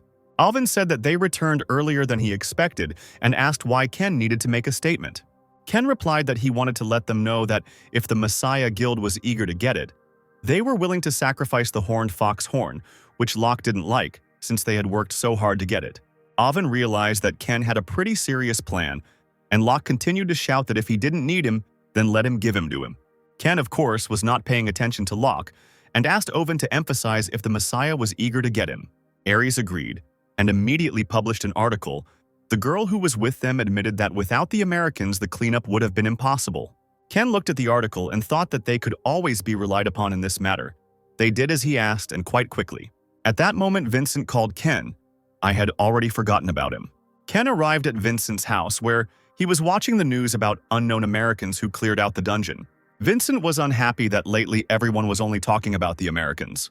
But looking at Ken, he told him that he was doing better than he expected. Those bastards from the Skull Guild, apparently they completely shut down all their operations in Korea and returned to Japan. Vincent said he still wants to destroy them, but he's still happy with how things turned out. He pointed to his secretary and said that he had been able to fulfill his part of the deal and the reward should correspond to that. The girl placed the envelope on the table and handed it to Ken, while Vincent told him not to get cocky and to continue working hard. An envelope with the Bloody Mist skill, the effect creates a mist from your own blood, which suits him because his blood is poisoned. Vincent began to lure Ken, saying that he could become even better if he joined his elite squad. Then the news said that the Messiah Guild had issued an official statement that they would be grateful to the Americans, but were only willing to accept his words. Instead, they would send him a modest gift as thanks for saving the lives of the guild members. Vincent started to swear that these damn idiots would lose so easily defending their pride. Ken thought that if he remained silent, they would try to steal the horn through the influence of heightened opinion. But this only works against those people whom the Messiah Guild considers enemies. In addition to saving the guild members, he states that he will give this item as a gift. After this, even they will not call him an enemy. If they want to save face as merciful heroes and get the horned fox's horn, they will have to pay a huge price. But back in Vincent's office, Ken was given a level 40 skill page, so he hinted to him to focus on leveling up. Ken asked if he could provide him with some dungeons in which he could level up, and Vincent readily agreed. He ordered him to buy a few through a broker and send him the invoice, and he would take care of the rest himself. Ken thanked him, but with such a smile that if I were Vincent, I would have been nervous. Locke was eating and watching the news about the Messiah Guild planning to send them a gift. And Locke realized that Ken had staged this show with the sacrifice for this. He acknowledged that Ken knew what he was doing and asked what they would send, and Oven responded with a golem summoning skill. Locke asked in surprise how he knew this, and Oven calmly replied that they had decided all this before the public announcement was made. No matter what the gift, it's always better to give it before the press finds out. They offered a summoning skill and we immediately agreed. Then it dawned on Locke that the gifts had been given to Ken, and he said in a rage that he had also worked hard and that he deserved a gift as well. And suddenly Oven put several boxes on the table and knowing that they were his, Locke just froze in place. Oven said that since Locke loved food, he saved it for him, and Locke continued to remain silent. And he finally threw up and started screaming that these gifts were sent to them by fans, and Oven was acting as if he bought it. After cooling down a bit, Locke started eating his treats again when Oven received a request to purchase a dungeon from Vincent. Locke asked if Oven hadn't stopped working with him and reminded him that he had cursed him out, calling him a bastard who only thought about lining his pockets. Oven responded with a sneer that Oven had decided to purchase several dungeons for his new elite soldier. Locke asked who this elite player was, and Oven said that he knew this player very well. He immediately realized that it was Ken, and calling Oven and Ken swindlers, asked if they were blackmailing him. Oven just laughed and said that it was called business. Oven suggested that Locke learn business from Ken and then handed him a piece of paper. Locke picked up the piece of paper and said sullenly that it was a survival quest.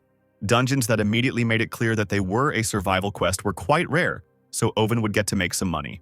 Surviving 7 days in a B-rank dungeon seemed like the perfect place to level up while risking your life. Locke handed the piece of paper back and Oven asked him in surprise why he was doing this. Oven ordered Locke to go and take this task to him. He also added that Locke should also level up. Fear enveloped Locke. Locke immediately regretted that he had approved this dungeon and began to shout that this was not the best solution after all. And here's another dungeon with Ken. You can see how happy Locke is about it. But Ken is only amused by this, and he asks Locke if he is ready for their easy walk. We are shown the tasks. The #1 financial company in South Korea.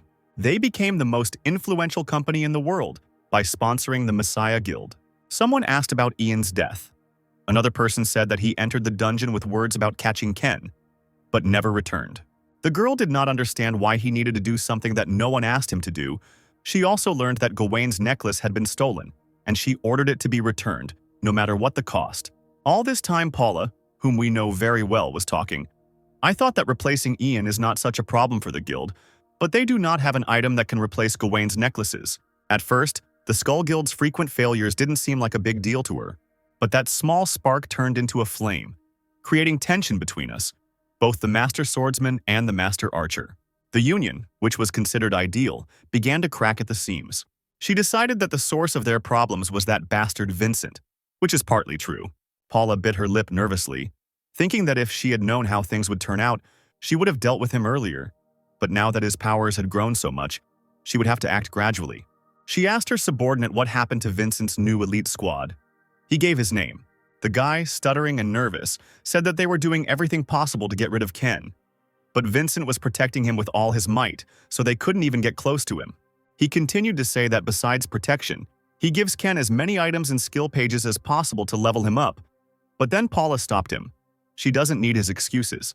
She said she wanted to know about his plans to eliminate Ken. Every detail. The guy said that they had already created a team to catch him. The leader of this team was Simon. Simon, who holds the Lancelot ring in his hands. Paula decided that she could trust him. She asked where they were now. At the moment, they were fully prepared. In this dungeon, Ken reached level 40, the messenger of the underworld. Impressed by his growth, sent him 8 additional slots in his inventory. Ken was glad that he could now use the gifts he received, while Locke was barely standing on his feet. A tired Locke looked at a joyful Ken and thought that the more he learned about him, the more amazed he became. He thought that perhaps only he could level up so quickly and with such ease. Setting traps after studying the territory is more important than it seems at first glance. He not only knows the type of monsters and their number depending on the dungeon, he knows their exact location. In addition, he has information about the most effective ways to defeat them. He knows everything, as if it had already happened to him. But interestingly, Locke began to think about it. While Locke was thinking about Ken's past, he himself was glad that now he could even get out of the tiger's den unharmed. Ken received the skill of summoning golems and learned the skill of bloody fog. Locke asked, since they were able to achieve their goal, then now they can calmly and leisurely clear this dungeon. But Ken has his own plans. As always, he has received new abilities, and it is time to put them into practice so they can understand how much offensive power they actually possess. They finally got out of the dungeon, but while Ken calmly walked out of the gate, Locke could only extend his hand. Poor Locke can't even stand after his joint missions with Ken. When they went out, Secretary Lee ran up to them. The first thing she asked was what happened to Locke, and if he was okay. How sweet that she was worried about him. The girl decided that he was wounded and began to hold him. It must be interesting to watch such a cute moment, being a cold-blooded Ken. But when asked if Locke was wounded, he only replied that he was hungry, as always. The sweet moment was gone. She stood up when Ken asked to talk to Oven, and Locke fell right on his face. They don't really value him. She handed over her phone instead of the old one, and Ken immediately called Oven. Oven responded by asking Secretary Lee what was the matter, and Ken said that he was talking to him and that he had somewhere to go. After the conversation, Oven wondered why out of all the possible options, it had to be Kaesong. I think that made him worried. With the gates in place, isolated North Korea opened a small door for the rest of the world to help. It became a special city, Kaesong, with free entry for everyone. And if you destroy the dungeon, you get absolute permissiveness. As a result, Kaesong became a haven for gamblers who committed crimes and, over time, was completely consumed by the thirst for profit. There was a guy sitting on the bus and a man came up to him and said that he was seeing him for the first time and asked if he was a porter. But the guy didn't understand anything. He told him that people like him were hired so that they could take as many items as possible from the dungeon. but the guy began to refuse and said that he was not here for this. The man immediately said that it was obvious that he was there for the first time, and that he did not look like someone who was on the wanted list for a serious crime, and asked whether he had deceived anyone or not. But then he said that maybe he's not with them, because most of these guys are rapists and murderers, and they don't get touched because they're players. The idiot liked this and said that they could come back at any time if they found a way to get money, and asked what he was doing there. He replied that he had been betrayed by someone he trusted, which did not impress the man at all. And the man said that he had no idea who this fucking traitor was, and tried to cheer him up by saying that if he tried, he would make him pay. With these words, he stood up and told him to call him if anything happened and left. Naturally, the guy was none other than Ken. Of course, he couldn't go there without backup. Ken thought that the man was right. For betraying the whole world, he would make Lei pay. The man walked away and started writing to someone that the situation was normal, nothing suspicious. They were suitable as expendable material, and there should be no problems. This man did not know who was sitting on his bus. Finally, the bus stopped and the man ordered everyone to get out as quickly as possible. Meanwhile, in Oven's office, Locke said that Ken had gone crazy because the most hardened bastards gather there, and asked what he was looking for that he needed to go into this criminal world. But Oven did not listen to him at all, but read in fear the bill that he had received from Locke. Then he finally got carried away, and he started yelling at Locke that there was only one idiot here, and it was him, who showed up here in the evening to suck the juices out of him, and the check was not small, but Locke didn't work much either. But Locke didn't lose his composure and reminded him that Ken had talked about the skin of a spiny snake, and Ovna immediately fell silent and replied that he had no idea why Ken had gone to Kaesong. Locke, of course, caught him simply changing the subject because he had something to hide, but avoiding Locke's gaze, he said that Ken was there at the wrong time, because this guy was also in Kaesong. This interested Locke, and he asked who he was talking about. Oven said that there was a monster there now, stronger than Ken. He said hesitantly that this guy was like level 50. At that rank, no one could compare to him now. But he still hoped that these two wouldn't run into each other. But Locke said without a doubt that such a thing could not be, and that if there was such a person who was stronger than Ken, he would know his name. Oven said that he had probably heard this name more than once. Simon, the hunting dog of the Messiah Guild. Here, Simon himself appears before us. He speaks on the phone and says that he will begin preparations. After finishing the conversation, he informed his subordinates that the Queen wanted them to maintain the same leveling rate because of the next target. As the boys from the bus started to get off, Simon said that their next target was Ken. While Simon's subordinates were saying that it was the first time they had heard his name, their target got off the bus. Simon said that if the Queen wanted them to be on guard, then this was no ordinary guy. And they continued discussing Ken as he stood there listening to everything. He continued that since the new victim was known, it was necessary to quickly clear out this dungeon and begin an investigation. He then asked what was going on with the porters. One of his guys replied that they had received a message from the guy they had left in charge. He said that everything was fine, and the guys decided that they could continue with the plan, to which Simon agreed. And Ken, who had been watching them all this time, thought that just a few days ago he had avoided him like no one else, and now they met like this. Simon is a hunting dog who would tear anyone to pieces for the sake of the Messiah Guild, so the teacher and student met, but somehow not happily. Having barely reached level 100, he was limited in his actions because this level was too high. For this reason, the Messiah had to raise a new dog to work in the shadows. Ken found out about all this later, but if things weren't like this, that bastard Lei wouldn't have come looking for him personally. And yet, you shouldn't underestimate Simon. Besides, he probably already got Lancelot's ring from Paula. If he doesn't deal with it now, it will be impossible to stop this monster. Ken decided to nip it in the bud.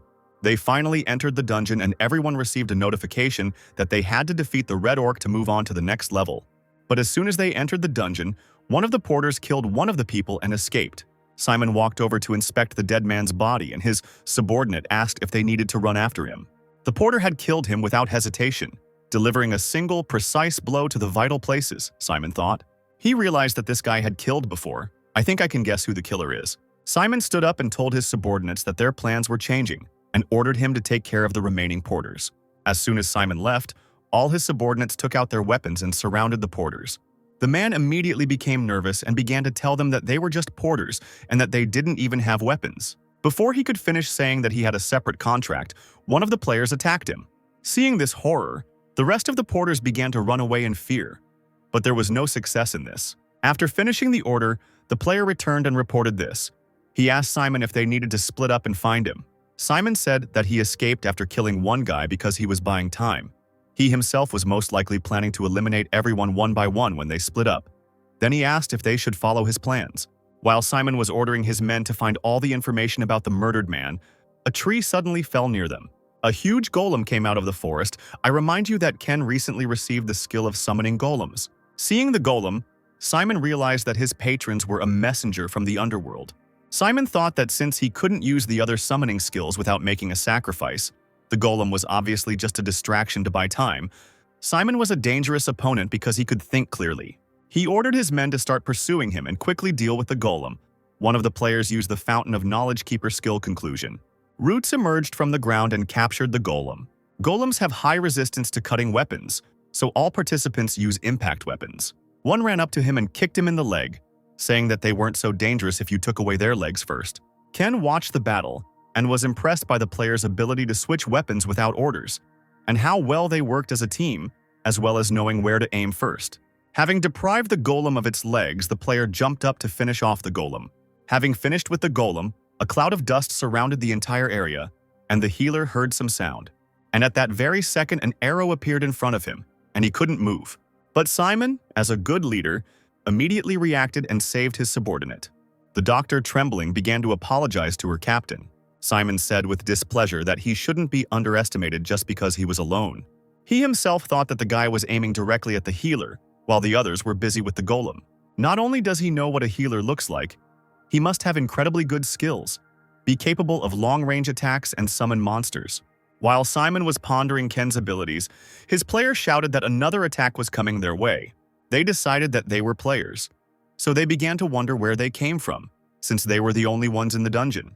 The man said he would buy them some time to get ready and took out his bow. The silent hunter's skill, multiple shot, was used, but when the arrows reached their targets, they simply flew on. The man was surprised that they were shot at, but they went right through. He still thought they were just players. But instead of players, skeleton soldiers, not people, ran out from the cloaks at the players. The player reacted quickly and jumped back as the skeleton warrior swung his sword at him. He was lucky and only got a scratch, but he was surprised that the skeleton warriors were so agile. A new battle between players and skeleton warriors began. The player was angry that the skeleton warriors were hitting point blank because they did not need to worry about injuries. He had never heard of skeleton warriors who fought using their minds. The Holy Light Executioner's skill, Slash, was used. Simon was able to quickly defeat the skeleton warrior. Cool not to say anything. He realized that the skeleton warriors were copying their master's movements. It was strange that no one else realized it. By observing the abilities of the skeleton warriors, Simon has an idea of the abilities of their summoner. Simon thought that nothing good would come of this as he watched the battle. He again helped one of his subordinates by cutting a skeletal warrior in half. Simon shouted at his men not to relax into thinking they were just skeleton warriors and ordered them to treat them as players and use their power. And aiming at places unprotected by armor, the player listened to his captain and accepted all the comments. Then, running into battle, he shouted to the other players to focus on the weak spots in the armor. Having reached one of the warrior skeletons, he cut off his leg. The players began to chop down the skeleton warriors one after another at their weak points. While his subordinates were fighting, Simon was running inside the battle because he felt that Ken was hiding somewhere here. He wanted to deal with the owner and then the fighting would stop immediately. As soon as he thought about it, a figure of a man appeared in front of him, and he decided that he had found him. Turning around, he flew towards the figure with incredible speed. He cut the figure in half and turned around to check everything. But Ken appeared in front of him, wearing his alien mask and skull mask. Simon thought he had seen him before and remembered that he was the player who had killed the spiny snake. Just when the player thought there were only 2 warrior skeletons left, he noticed his captain next to another man. The player was blonde with a skull mask on his face. He also recognized him as the spiny snake hunter. He was in doubt because he thought that this player was on friendly terms with their Messiah guild. Ken turned around and decided it was time to put the second part of the plan into action. And with his remaining skeletal warriors, he fled into the forest. Simon thought he wanted to wear them out and remembered that he was a necromancer, and if they gave him time, he would lose his advantage. The player shouted that they had lost 4 and they had to catch him, but Simon said they would not do so until they knew his intentions and ordered everyone to wait. But that player didn't listen to him and ran away, calling Ken weak. And Simon thought that if they had played by the rules, then when he lost his puppets, they should have chased after him. But he thought that what if he suddenly had more than just summoning skills when his subordinate entered the forest? He shouted after the player that it was a trap and ordered him to return. And then an explosion thundered from the forest. The skill of the messenger of the underworld. The explosion of corpses was used. And after the explosion, the entire area was enveloped in ominous smoke. Simon ordered his players to be ready, because they don't know what will happen next, how much trouble he has because of Ken.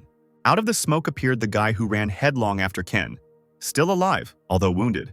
Before he could finish saying that he was sorry when he disobeyed his leader, he began coughing up blood. Simon noticed that the guy's blood was black. I guess he realized he was poisoned. A doctor ran up to him from the smoke and shouted for him not to move and that he would cure him.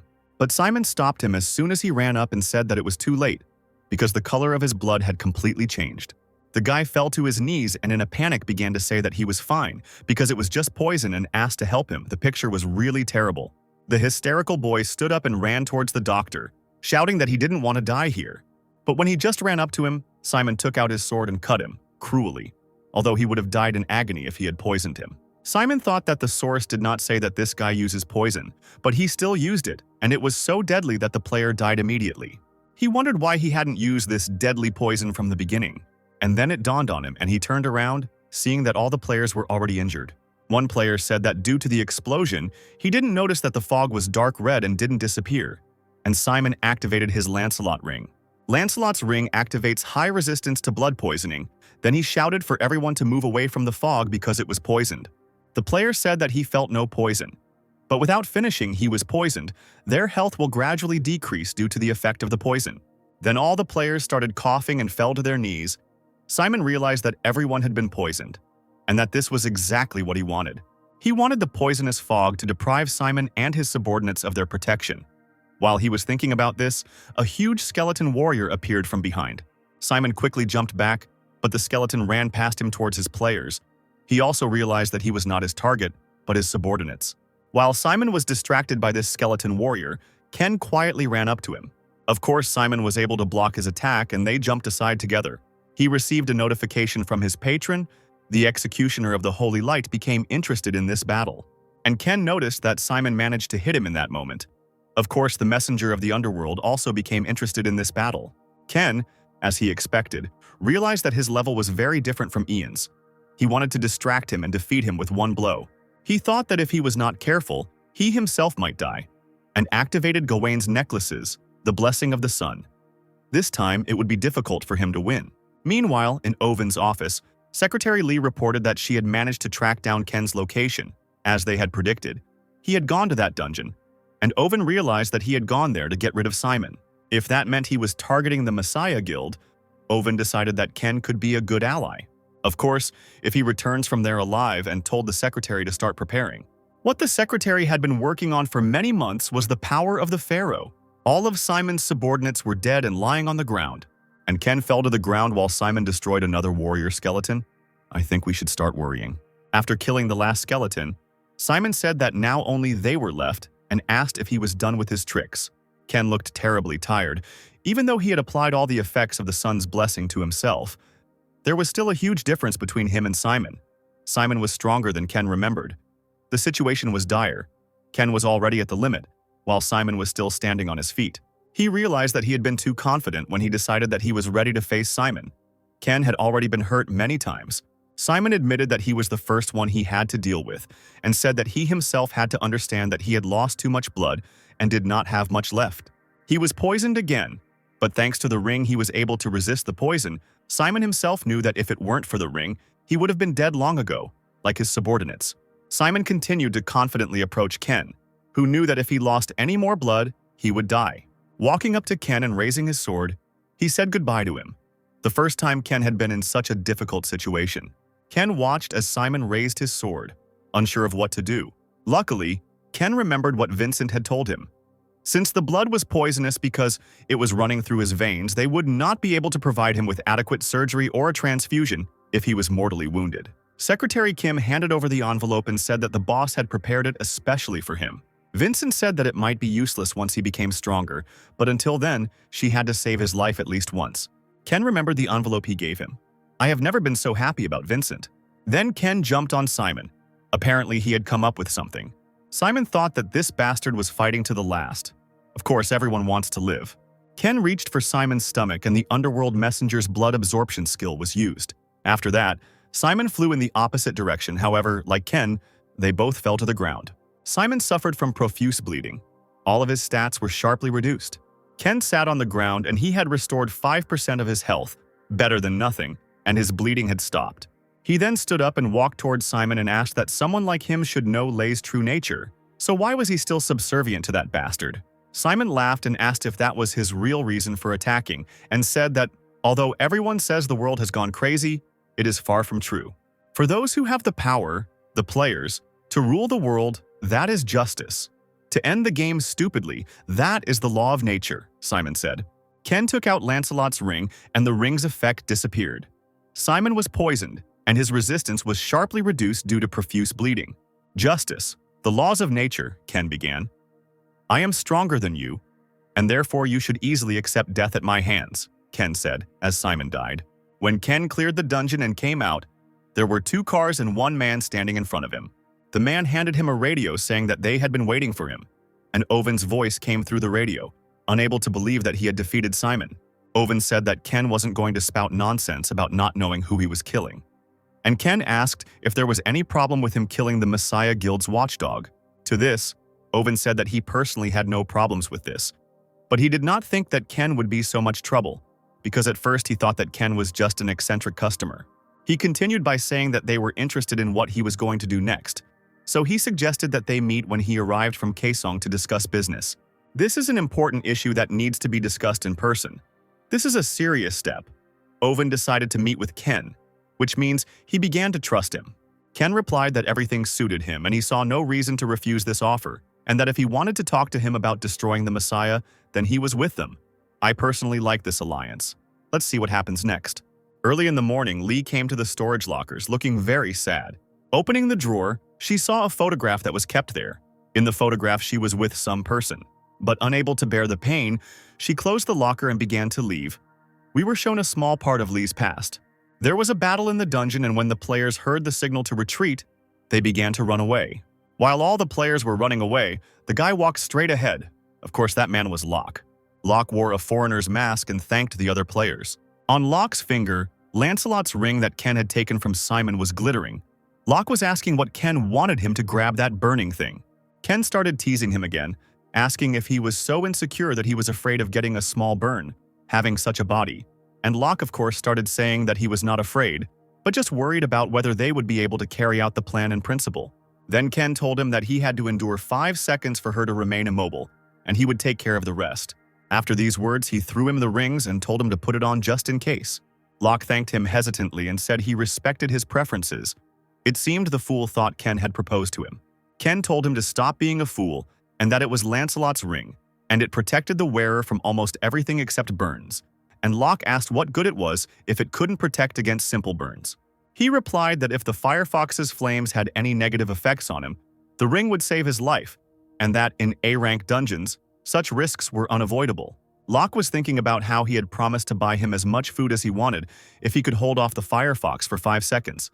His life was in question, and he was thinking about food. With these heroic thoughts, he ran straight towards the fiery fox. He grabbed the fox by the neck and held her. A few moments later, the fire burst into flames, a terrible sight, and he still has to stand there for 5 seconds. The flame of the firefox gives you the curse of darkness, and Locke is blinded. Lancelot's ring activates a powerful resistance to the curse of darkness. Locke thought he would succeed no matter what, and he would eat until his wallet was empty. Ken stepped forward with a blood weapon. With it, he can create weapons using his blood. Owen was reading his newspaper in his office. The A+ rank Firefox dungeon went to the Messiah Guild. He thought that if the Messiah Guild acquired Japan's treasure, then they have something to blackmail other countries with. Since Ken's appearance in the American Mask, the Mission Guild's actions have become more aggressive. It was quite possible that they were holding more than just Japan in their hands. While he was thinking about this, Lei entered the office. Owen noticed that her shoes were covered in mud. She sat down at her desk and said that she was now going to present the report that Owen had asked her to, and Owen went to the calendar. Owen said that working hours had not started yet, so she could take her time. Today was the 8th, her birthday. He understood where she went today. How nice that he highlighted her birthday on his calendar. He happily thought that he should buy her something and suggested steak for lunch today. She immediately asked if he got any free coupon or anything. Lee knows him well. But he wasn't particularly happy about her remark. Korea Airport Locke and Ken walked out of the building, and Locke thought that if Ken hadn't lent him the ring, he would already be dead. Locke had no idea that the Firefox's flames could do so much damage, and Ken had calculated everything and came prepared. He already thought that he had begun to catch up with him, but in fact he had a long way to go. Ken pulled him away, saying that they would split up here, but Locke stopped him with a serious look and said that he had to keep his promise before he left. Locke said that if he could hold the fox for 5 seconds, he would buy him as much food as he wanted. Ken said he only lasted 4.9 seconds to be exact. What a cheater. This angered Locke, and he began to shout that Ken could not play so dirty with the sacred stake of food. He ran after him, calling him a cheater, and that he lasted longer than Ken thought, but Ken kept saying 4.9 seconds. The very next day, Vincent was sitting and reading about the Americans who defeated the Firefox, and he said that at first he thought he was just an idiot hanging around, but now he was impressed. Putting the newspaper aside, Vincent asked Ken what he thought of him, and he simply agreed. Suddenly, Secretary Kim came into the office and said that she needed to tell him something. But when she saw Ken, she said that since he had a visitor, she could tell him about it later. Vincent said that she could tell him everything now and asked what happened. She revealed that John George, whom they were trying to recruit, had joined the Messiah's Guild. It seemed that the Messiah had passed them by due to John's growing influence in Europe, and Ken at that time thought that he remembered that they had started working together much later. Could Simon's murder move the chain of events forward? He decided he needed to understand the situation and adjust the plan. Vincent said that he wanted to use John George to keep the Messiah in check, but now he had become a threat to them. Darkened by the news, he decided to come up with a plan B. And then Ken quietly asked what he had just said about those Americans. Vincent said it would be great to recruit them, but they don't have any information about him. Secretary Kim said that there were rumors that they had been appearing on the black market quite often recently to purchase the Skeleton Knight skill. Vincent said that it was a rather rare skill, which meant he was trying to find the Skeleton Knight. Vincent repeated, and then he decided that it looked like everything might be much more forgiving than he thought. In the Messiah building, Paula approached Lei and said that Simon was dead. She is clearly nervous as she tells him that not only is Simon dead, but so are his subordinates. Lei asked about the base, and she replied that the base in Kaesong had been destroyed without a trace. He turned and asked who the daredevil was who decided to provoke them in such a way. Paula is literally shaking with fear as she reports that they have information that one of Vincent's men was seen in Kaesong under an assumed name, which may be hard to believe, but she believes that Vincent's forces made the first move. She looks like an A student who got a bad grade for the first time when Lei asked her how she reacted. Paula said that if he meant Vincent, she had already done something. Soon, his reckless attempt to keep the Messiah Guild under control will lead to his death. Paula said she recruited the man to spy on the Americans, a player who shows ambition by spreading his powers throughout Europe. His patron is the messenger of the underworld, and his main skill is the skeleton warrior. Apparently, he is capable of producing countless skeleton warriors, enough to create an army. And no matter how strong the enemy is, presumably no one will be able to stand against such an army. Players who have witnessed his overwhelming power call him the King of the Immortals. John George, the very hero that Ken spoke of earlier, appeared. He looks younger than I expected and reminds me a bit of Ken. They decided that instead of the mysterious American, it would be easier to deal with John George, since he did not hide his intentions. Even though this player told the journalists that he was friendly towards their guild, they suffered too many losses because of this person. When she said that they would use John George to keep an eye on them, just in case, Lei put his hand on her shoulder and she looked like he had killed her. Lei said she was right. The bigger their desire, the easier it was to deal with them. He looks creepy. Lei said he likes the name King of the Immortals, but he doesn't seem happy with it. Then he turned and headed for the exit, telling her that he was giving her one last chance. She seems to be more afraid of him than anyone else. It will be interesting to watch these two in the future. Vincent got into the car after negotiating with the Overseas Guild, but he looked thoughtful, and Kim asked if the negotiations had failed, but he said that the negotiations were fine. These guys from the border had wanted to enter the Korean market for a long time, but being rivals of the Messiah, their pride would not allow them to bow down to her for this, so the deal was the best option for them. Kim said that partnering with one of the 5 largest guilds in the world seemed like a great opportunity to keep the Messiah Guild in line. She asked if there was anything bothering him. Vincent agreed. He was worried that there was no such thing as a free lunch. He thought that people who were kind to you were probably plotting behind your back. He would have thought the same about Ken. He decided that if the Frontier Guild was going to cheat him, he would use their fame against them. Vincent told her to call Ken to the guild headquarters tomorrow morning. And tomorrow morning, Ken was already sitting in the headquarters of the Phoenix Guild. Ken asked that he would now have to work with the border. Vincent said that he would not work with them, but he would just need to get their protection and calmly raise his level.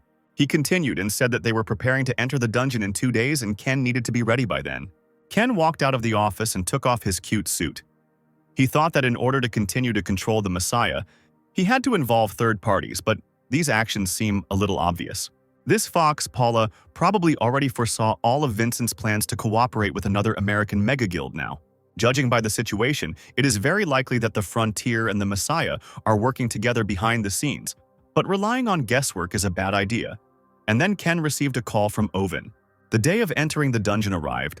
The other members of Vincent's elite team were talking about how they couldn't wait to meet the Frontier Guild, while Ken sat silently with a gloomy look. One player, speaking as the Frontier Guild called their best players, and he naively assumed that clearing the dungeon under the supervision of these guys was a huge stroke of luck. He personally was glad that he joined Vincent's squad. At that moment, a man entered the office, apologized for the delay, and introduced himself as James.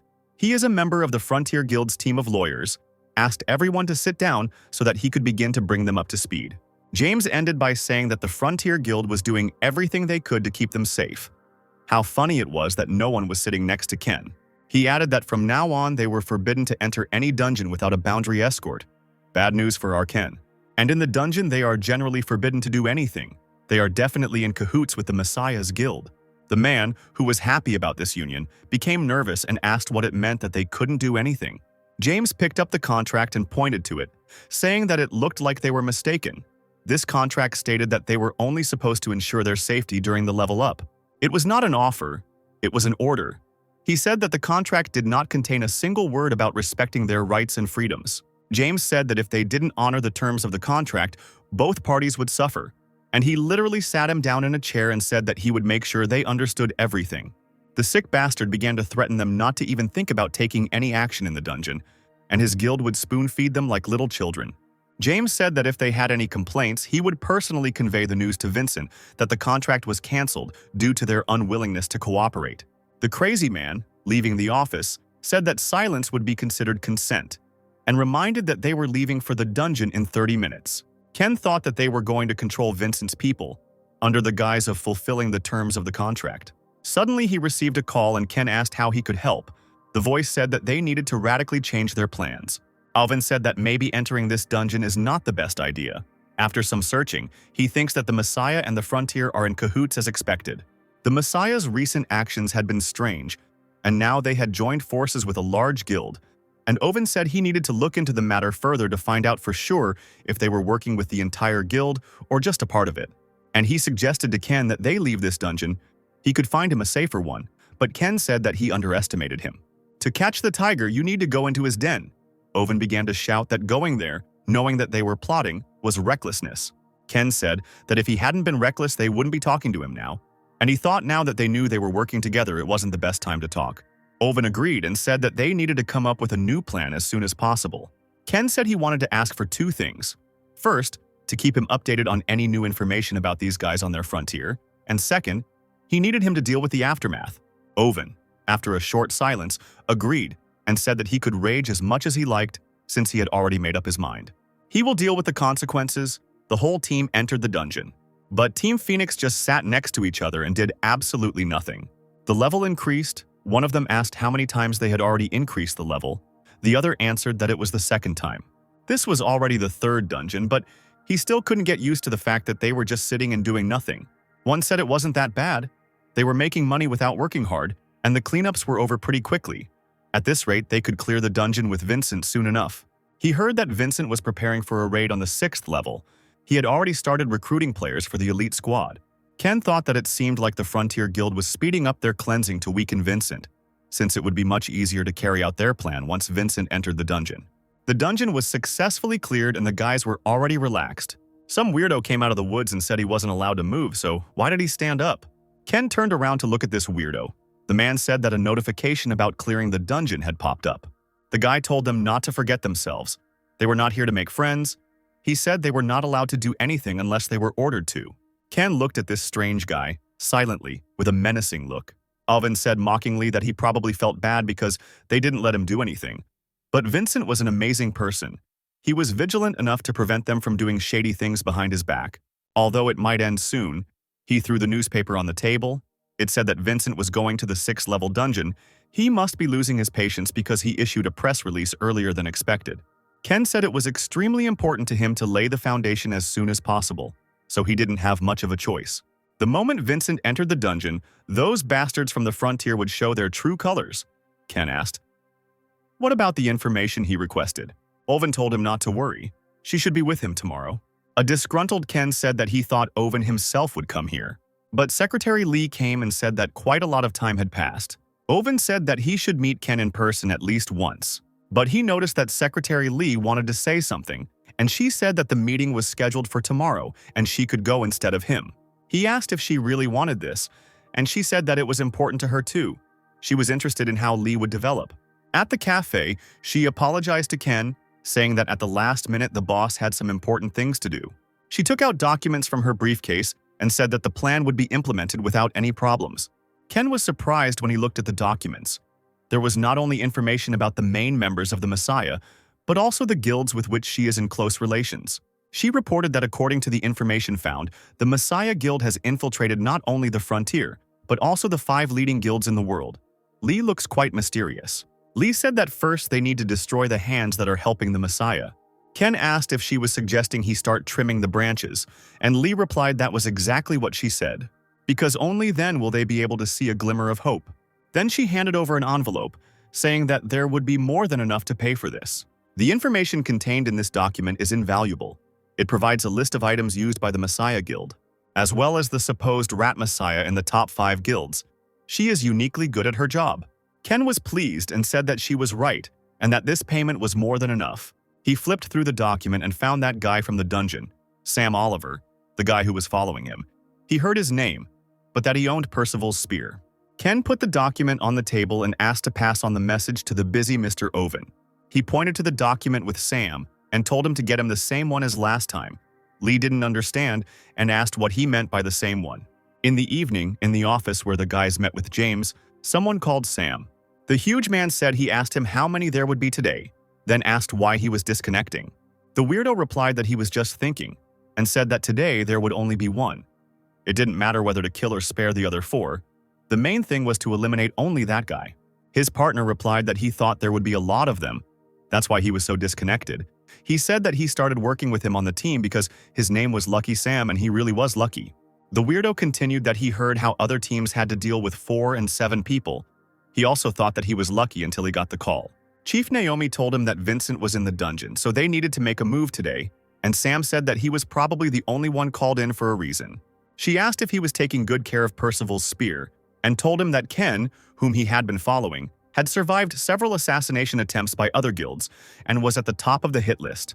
The girl reminded him that they had not lent him the spear for his pretty eyes. The boy was nervous, thinking that he had to succeed no matter what. After everything he had been through, he couldn't let this spear be taken away from him. So they entered the dungeon. Now it was clear why he was so nervous, and it was no longer surprising that they still wanted to kill Ken. A notification came for a quest that, in order to get to the 2nd level, you need to live here for 4 days. And Sam thought that because of this stupid survival quest, he might sense something was wrong and start running away. Then they would have to chase him for all 4 days. And if he suddenly survives and goes to the 2nd level, Sam thought, and turned to look at Ken. He thought things would be more difficult if he survived, and it seemed Ken felt the weirdo's gaze. Ken realized that they were going to make their move on the 1st level.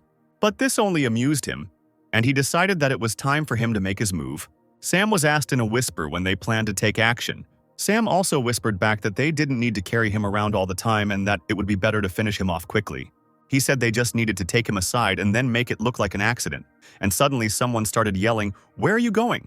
The sly man turned and smiled at Sam, hinting that he was ready to accept their challenge. After that, he ran into the forest, and Sam began shouting to his men to stop standing and catch up with him. And the other players from the Phoenix continued to stand, not understanding what was happening. One of them even thought that Ken might have eaten something wrong. They continued to joke, not knowing what was coming next. Having reached the forest, they still hadn't found Ken, and one said that they had lost him, and that the area was still not visible because of the trees, and the other asked if they should split up to find him faster. But he said that this was a survival quest, which meant that the place was crawling with monsters, and if they split up, they would put themselves in even more danger. And he said that they should go back and discuss it with Sam. While they were laughing and talking about Sam, Ken was watching them from a flock of trees, very close.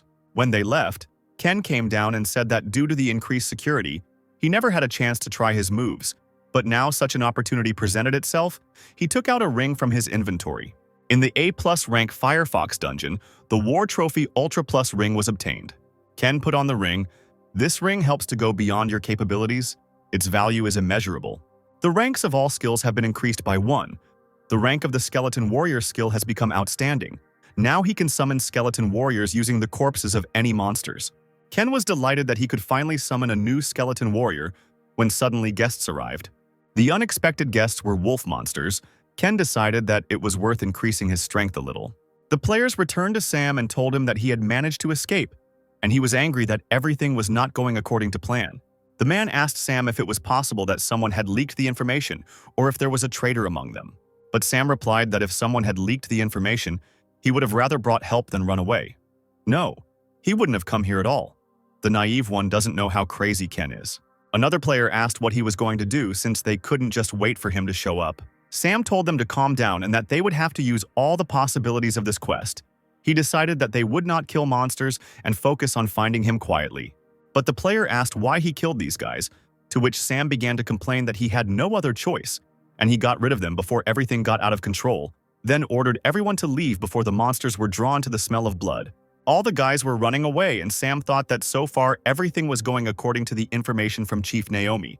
He's not easy to deal with, but no matter how hard he tries, he can't figure out what's going on, Sam thought. As he was running away, he noticed the corpse of a monster lying on the ground. He thought that Ken was hunting when he ran away. Suddenly there was an explosion in the forest. It seems Ken began to act. Sam himself realized that they themselves had now become a target and began to look around.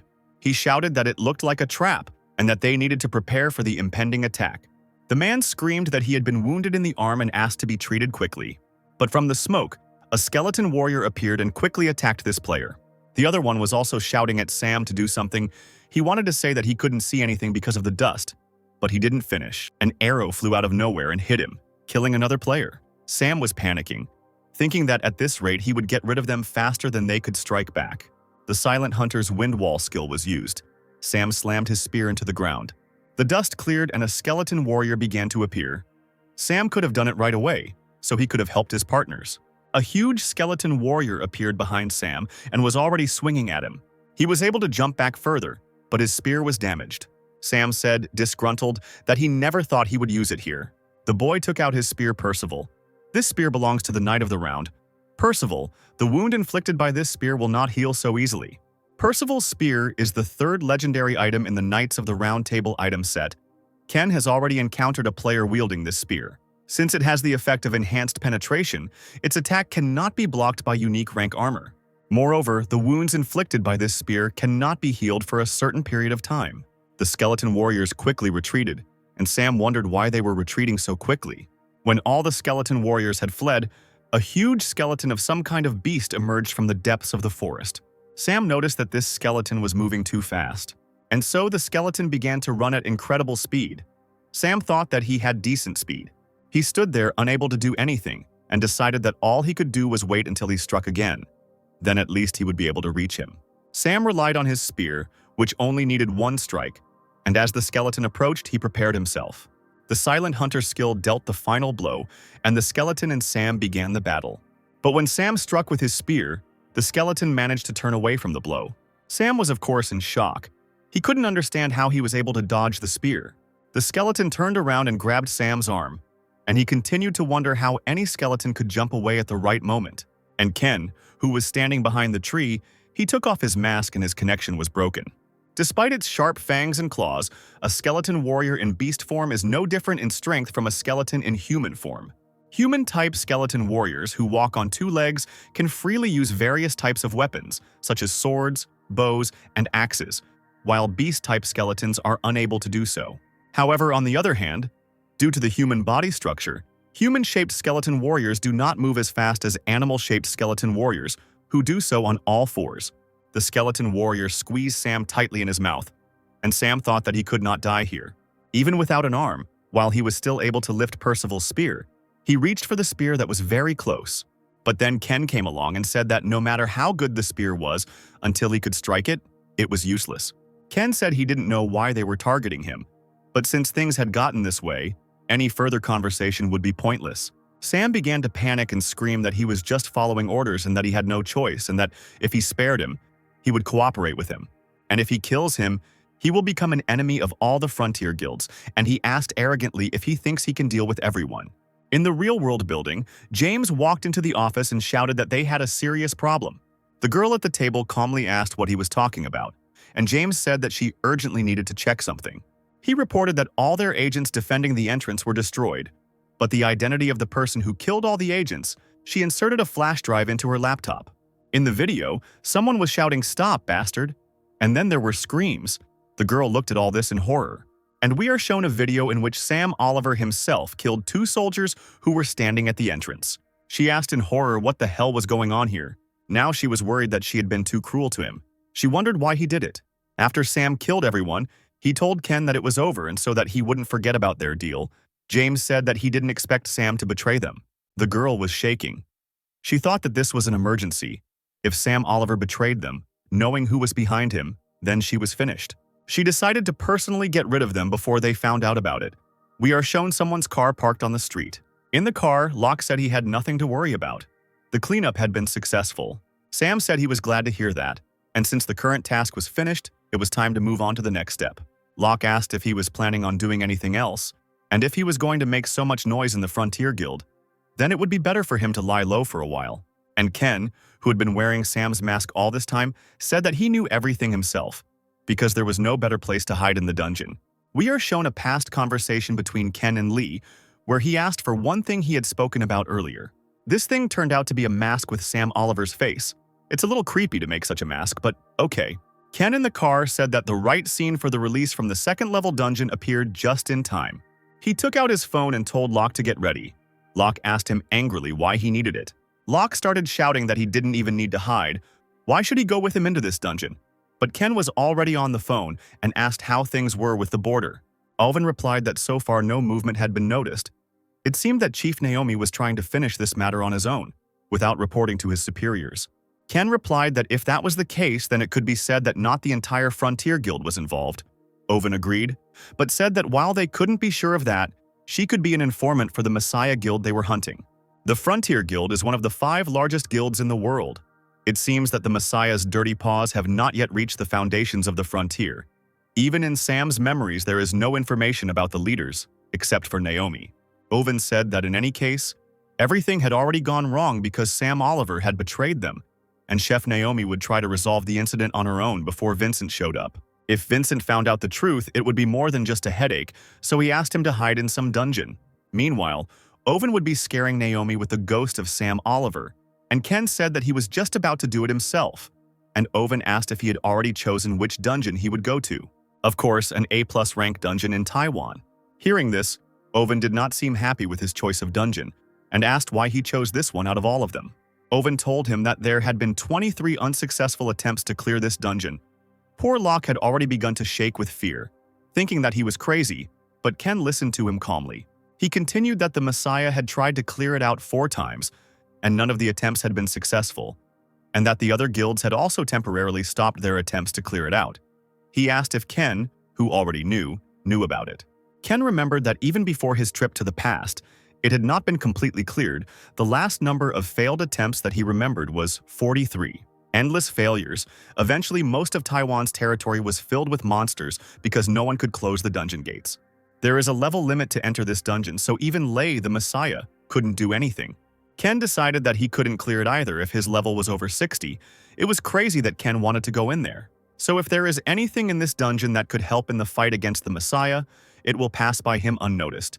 The information he has is not enough to deal with them. Alvin said that knowing him, there was no point in stopping him, because he would still find a way. Locke continued to keep his fingers crossed that Owen would be able to dissuade Ken from this idea. But then Owen just said that they would do something crazy again, and Locke lost all hope, poor guy. Owen asked him what he thought his chances were, And Ken said so calmly, less than 10%, even with precise calculations. Not enough. Owen decided that he probably meant the chance of failure. And laughing, he said that this was enough. And Locke fell down in fear, thinking that it was all over, a 10% chance of returning alive, and did not listen to anything else. Ken said that as long as he owned Percival's spear, he had no equal at the second level. But Locke's spirit had already left him, and he hadn't heard anything. Owen said that he would prepare everything, and it would be easier if he used the American's mask. Owen asked if there was anything else needed, and Ken asked, how about asking for specific support for the Messiah through public pressure? The Messiah couldn't handle it, so why would they spend the money? There are already a lot of articles in the newspapers about Americans who intend to go through the Taiwanese dungeon, the frosty forest of rigidity, and on the internet everyone is talking only about this. The most interesting thing is that they openly ask for help from the Messiah, and the comments were different. Some people from different countries, having learned about this, decided that they could not miss this opportunity. As expected from hypocrites who are now suffering from their own notoriety, they said they would help with equipment. But Locke said that they couldn't handle this dungeon with just one unique item, and that they should at least give them a legendary one, since they were going to clear the dungeon they couldn't handle.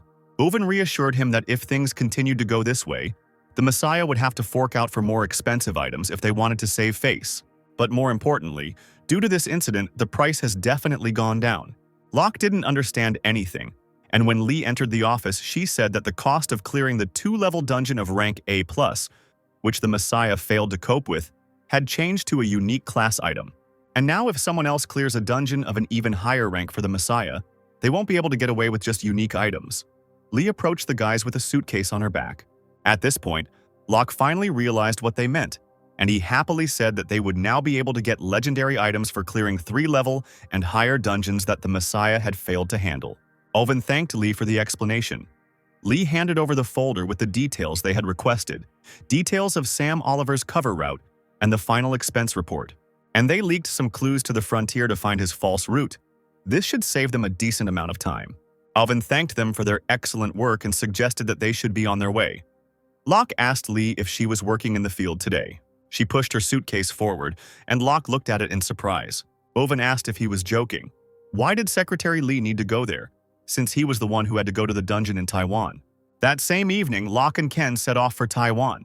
They were put up in a nice hotel, and Locke said that they were well-respected people here, and that he knew that after the mission failed, there had been no players willing to challenge and clear the dungeon.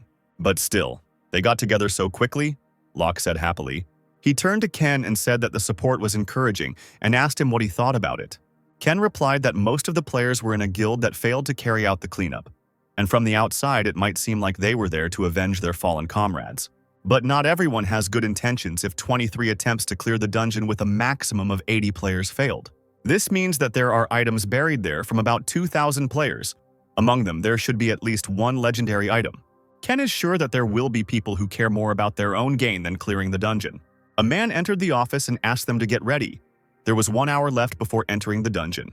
Ken raised his hand for some reason, and the man ran up to him. Locke became noticeably nervous and wondered what he was trying to do. Ken said something to the man, and then we are shown him walking onto the stage. At this time, outside the chief's office, Naomi was screaming that this couldn't be, that the traces would simply disappear. James said that, given all the circumstances, it was clear to them that Sam was being helped by someone, considering that their intelligence could not locate him. Naomi screamed at them to do everything they could to keep Sam and Ken in one place. If that didn't work, then it was better to get rid of them so they couldn't meet Vincent.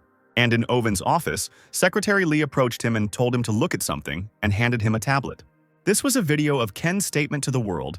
He was saying the following, that he was grateful to everyone who took part in the cleanup. It was an honor for him to be here next to them. But I have only one goal, to save the world by finishing the game. And I will do everything possible to achieve this goal.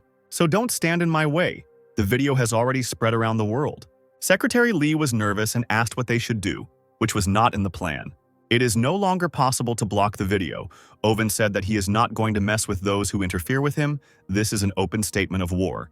The guys entered the dungeon and other players looked at them from afar. One of them asked what else he meant by not getting in his way. Did he mean that they were in his way? And the guy said that there was nothing surprising about that because he was on a different level than they were. The player said that he saw in the Firefox's dungeon how strong he was. Words cannot describe. The players' looks were becoming more menacing and angry. The guy said that they would see for themselves that they were real monsters, Locke whispered, asking why Ken did this. Now, because of this unnecessary provocation, everyone is staring at them. Ken said that some people are hard to convince in a good way, especially if they are bloodhounds who have come to take away the items of dead players. There is only one way to convince such people: by showing superior power. And having suppressed their will, Ken called upon his skeleton warriors, and they surrounded him and Locke. So he gets rid of the slightest resistance, calling his warriors. He showed them who is boss here. The guy, seeing the skeletons, thought that these were the same famous skeletons that everyone was talking about. He thought that he needed to find this item before him. He turned to his partners and said they were moving out, suggesting they search the other side before dark. Evening came and each group gathered with their own. They sat in front of the fire. Someone said that Ken is an absolute monster and he can't believe it, even though he saw it with his own eyes. He said he was furious when he was told not to touch him, but now he seemed to understand why. The others said that was what he had said. Trying to help was the same as hindering him. The man asked his leader what happened today. Even though they searched all day, they only found the bodies of 2 players. He replied that at first he suspected that other guilds might have stolen the item, but after searching for a whole day, he came to a different conclusion.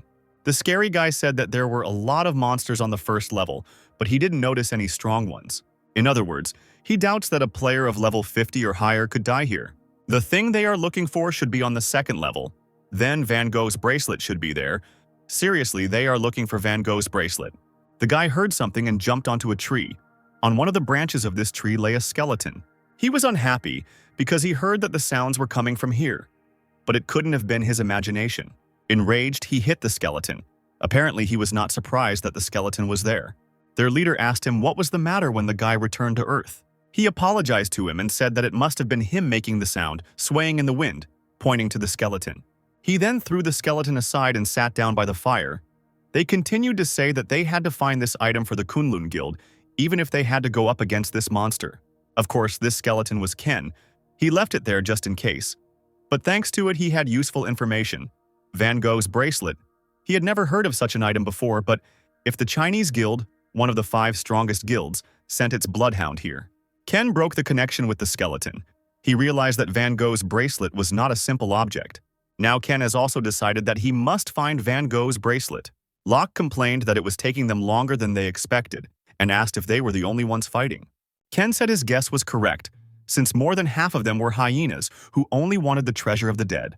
Locke was angry and said that he was glad that many players had gathered, but apparently the dungeon would have to be cleared out again by them. Ken made Locke happy by telling him that once they reached the 2nd level, they would have some time to rest. Locke was happily surprised by this and asked what had come over him. As soon as they entered the 2nd level of the dungeon, all players were hit by a strong wind. One player was angry that it was much colder here than he thought. Others were also angry at the cold. The guy said that his body was turning to stone from this frost and wondered how they would fight in such a state. The Chinese are also frozen, the temperature is low, but it is clearly not the only reason for the goosebumps, and also because of the trail of fear left by the monsters. Poor Locke's teeth were chattering from the cold, and he said that there were no monsters in sight nearby. There was no way a monster that used that much fear was on the 2nd level. This is bad.